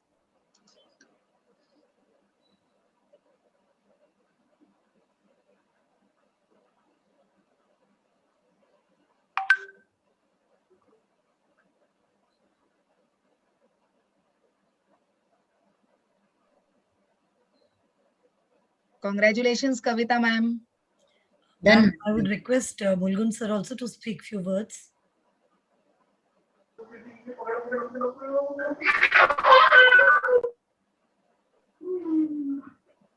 Mulgun sir, please share your thoughts on today's You're on mute. conference. Yeah. It's a great opportunity for all the managing committee members as well as the VPM Parivar to have participated in this wonderful international conference, e-conference, and many learnings in terms of not only organizing but also uh, exploring the topics which need a good amount of research and study. Any development in the industry or the society has its deep impacts, and analyzing and assessing the impacts on our day-to-day life as well as the long-term impact of the economy, country, definitely brings out a lot of new thoughts, new ideas, and new opportunities for changing ourselves, changing the way we think, changing the way we should act going forward, so and adapt ourselves to the new developments which emerge. So it's a great work done by the college management to have conducted such a wonderful seminar, and it's also a platform to bring the experts who have had experience in terms of conducting such seminars and sharing their knowledge and expertise, not only on the subjects specifics but also the way we as an institution should conduct ourselves in expanding the educational research as well as the knowledge in general. So thanks, Kavita Madam, as well as Dr. Om Divani for organizing such wonderful seminar. Thank you. Thank you, Mulgun sir. Add here, Prachi, it's not Yes, Kavita ma'am. Madam and Om Divani, Mulgun sir, the entire team. It's the hard work which is giving those results. I would like to thank everyone, all my teaching staff and the non-teaching staff, and the support from the management. The protocol of vote of thanks we have given to Prachi, but I could not stop myself. And Kishori Madam, thank you so much. I'm requesting Om sir that I would like to meet Nair sir and Kishori Madam for a long time. But today I got this opportunity to meet you, ma'am. And I've been visiting, ma'am. Believe me that I came to your room first. Then I waited. Then you were, I think you joined after me. Then I told Vijay Lakshmi that I would like to meet ma'am. And then I shifted to Dr. Bakshish Patel, sir.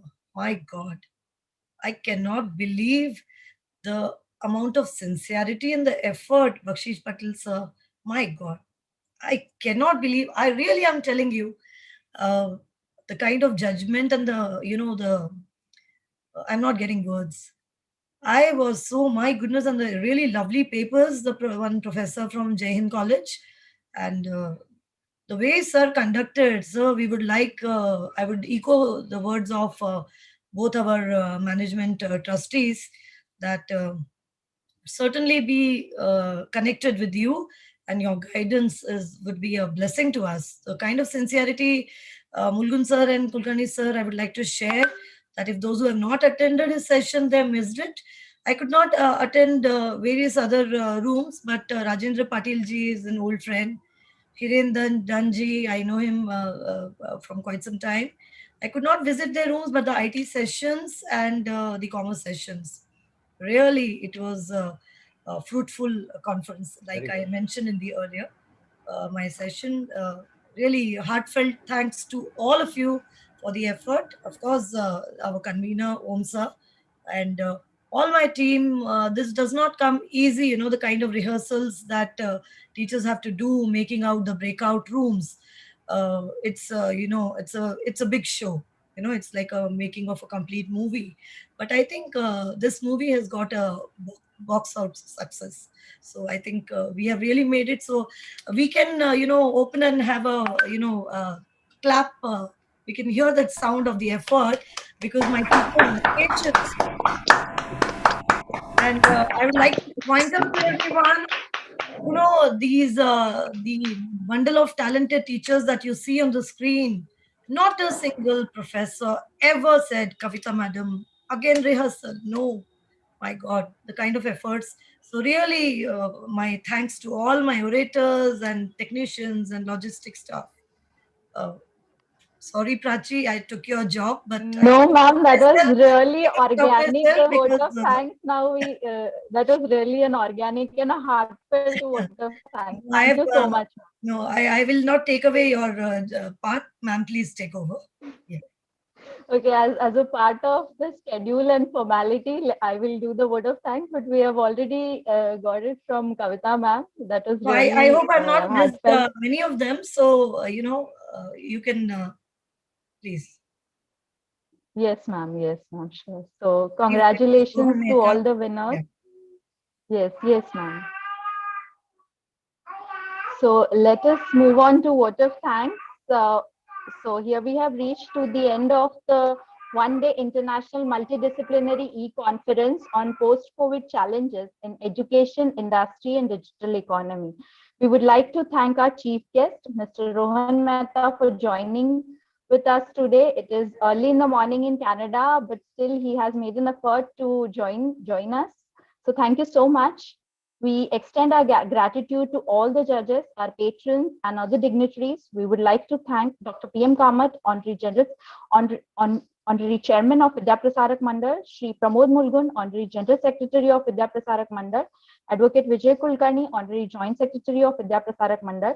We are immensely grateful to our Principal in charge, Professor Kavita Sharma, Vice Principal, Professor Anjanika Uday, Convener of the conference, Dr. Om Devani. We are really grateful to our technical team, all the professors and non-teaching staff. Last but not the least, participants, students, and audience, thank you for joining. So here we come to an end of our session. Thank you so much. Feedback link is shared in the chat box. Kindly fill it. So here we can end our session. Thank you. Excellent work, and congratulations again. Excellent work. Thank you, ma'am. Thank you so much. Thank you so much. And the Thank you, feedback Dr. link, if Sharma. all the audience and participants fill the Thank you. feedback link, we'll be obliged.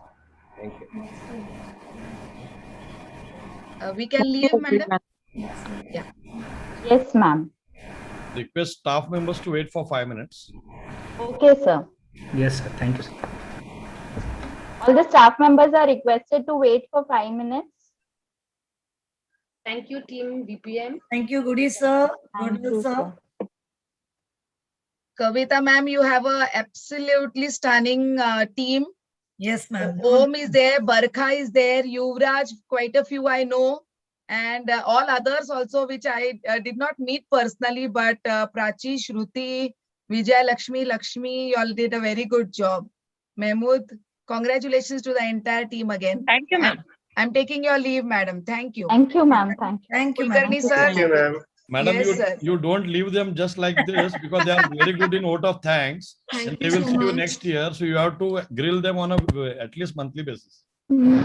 Yes, sir, sure. you- I'm very good at grilling, sir. Yeah, and you please Om will submit be your telling your confidential report to us on a monthly basis.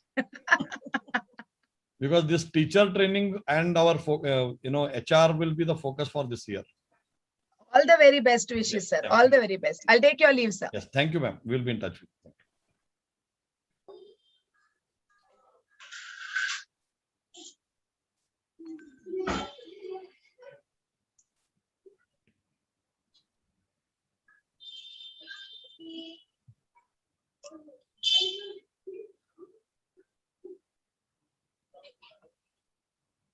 I think you can announce one more time so that quickly we can close it. Yes, yes. All the staff members are requested to wait, and rest all can leave the Zoom platform. All the staff members are requested to stay back.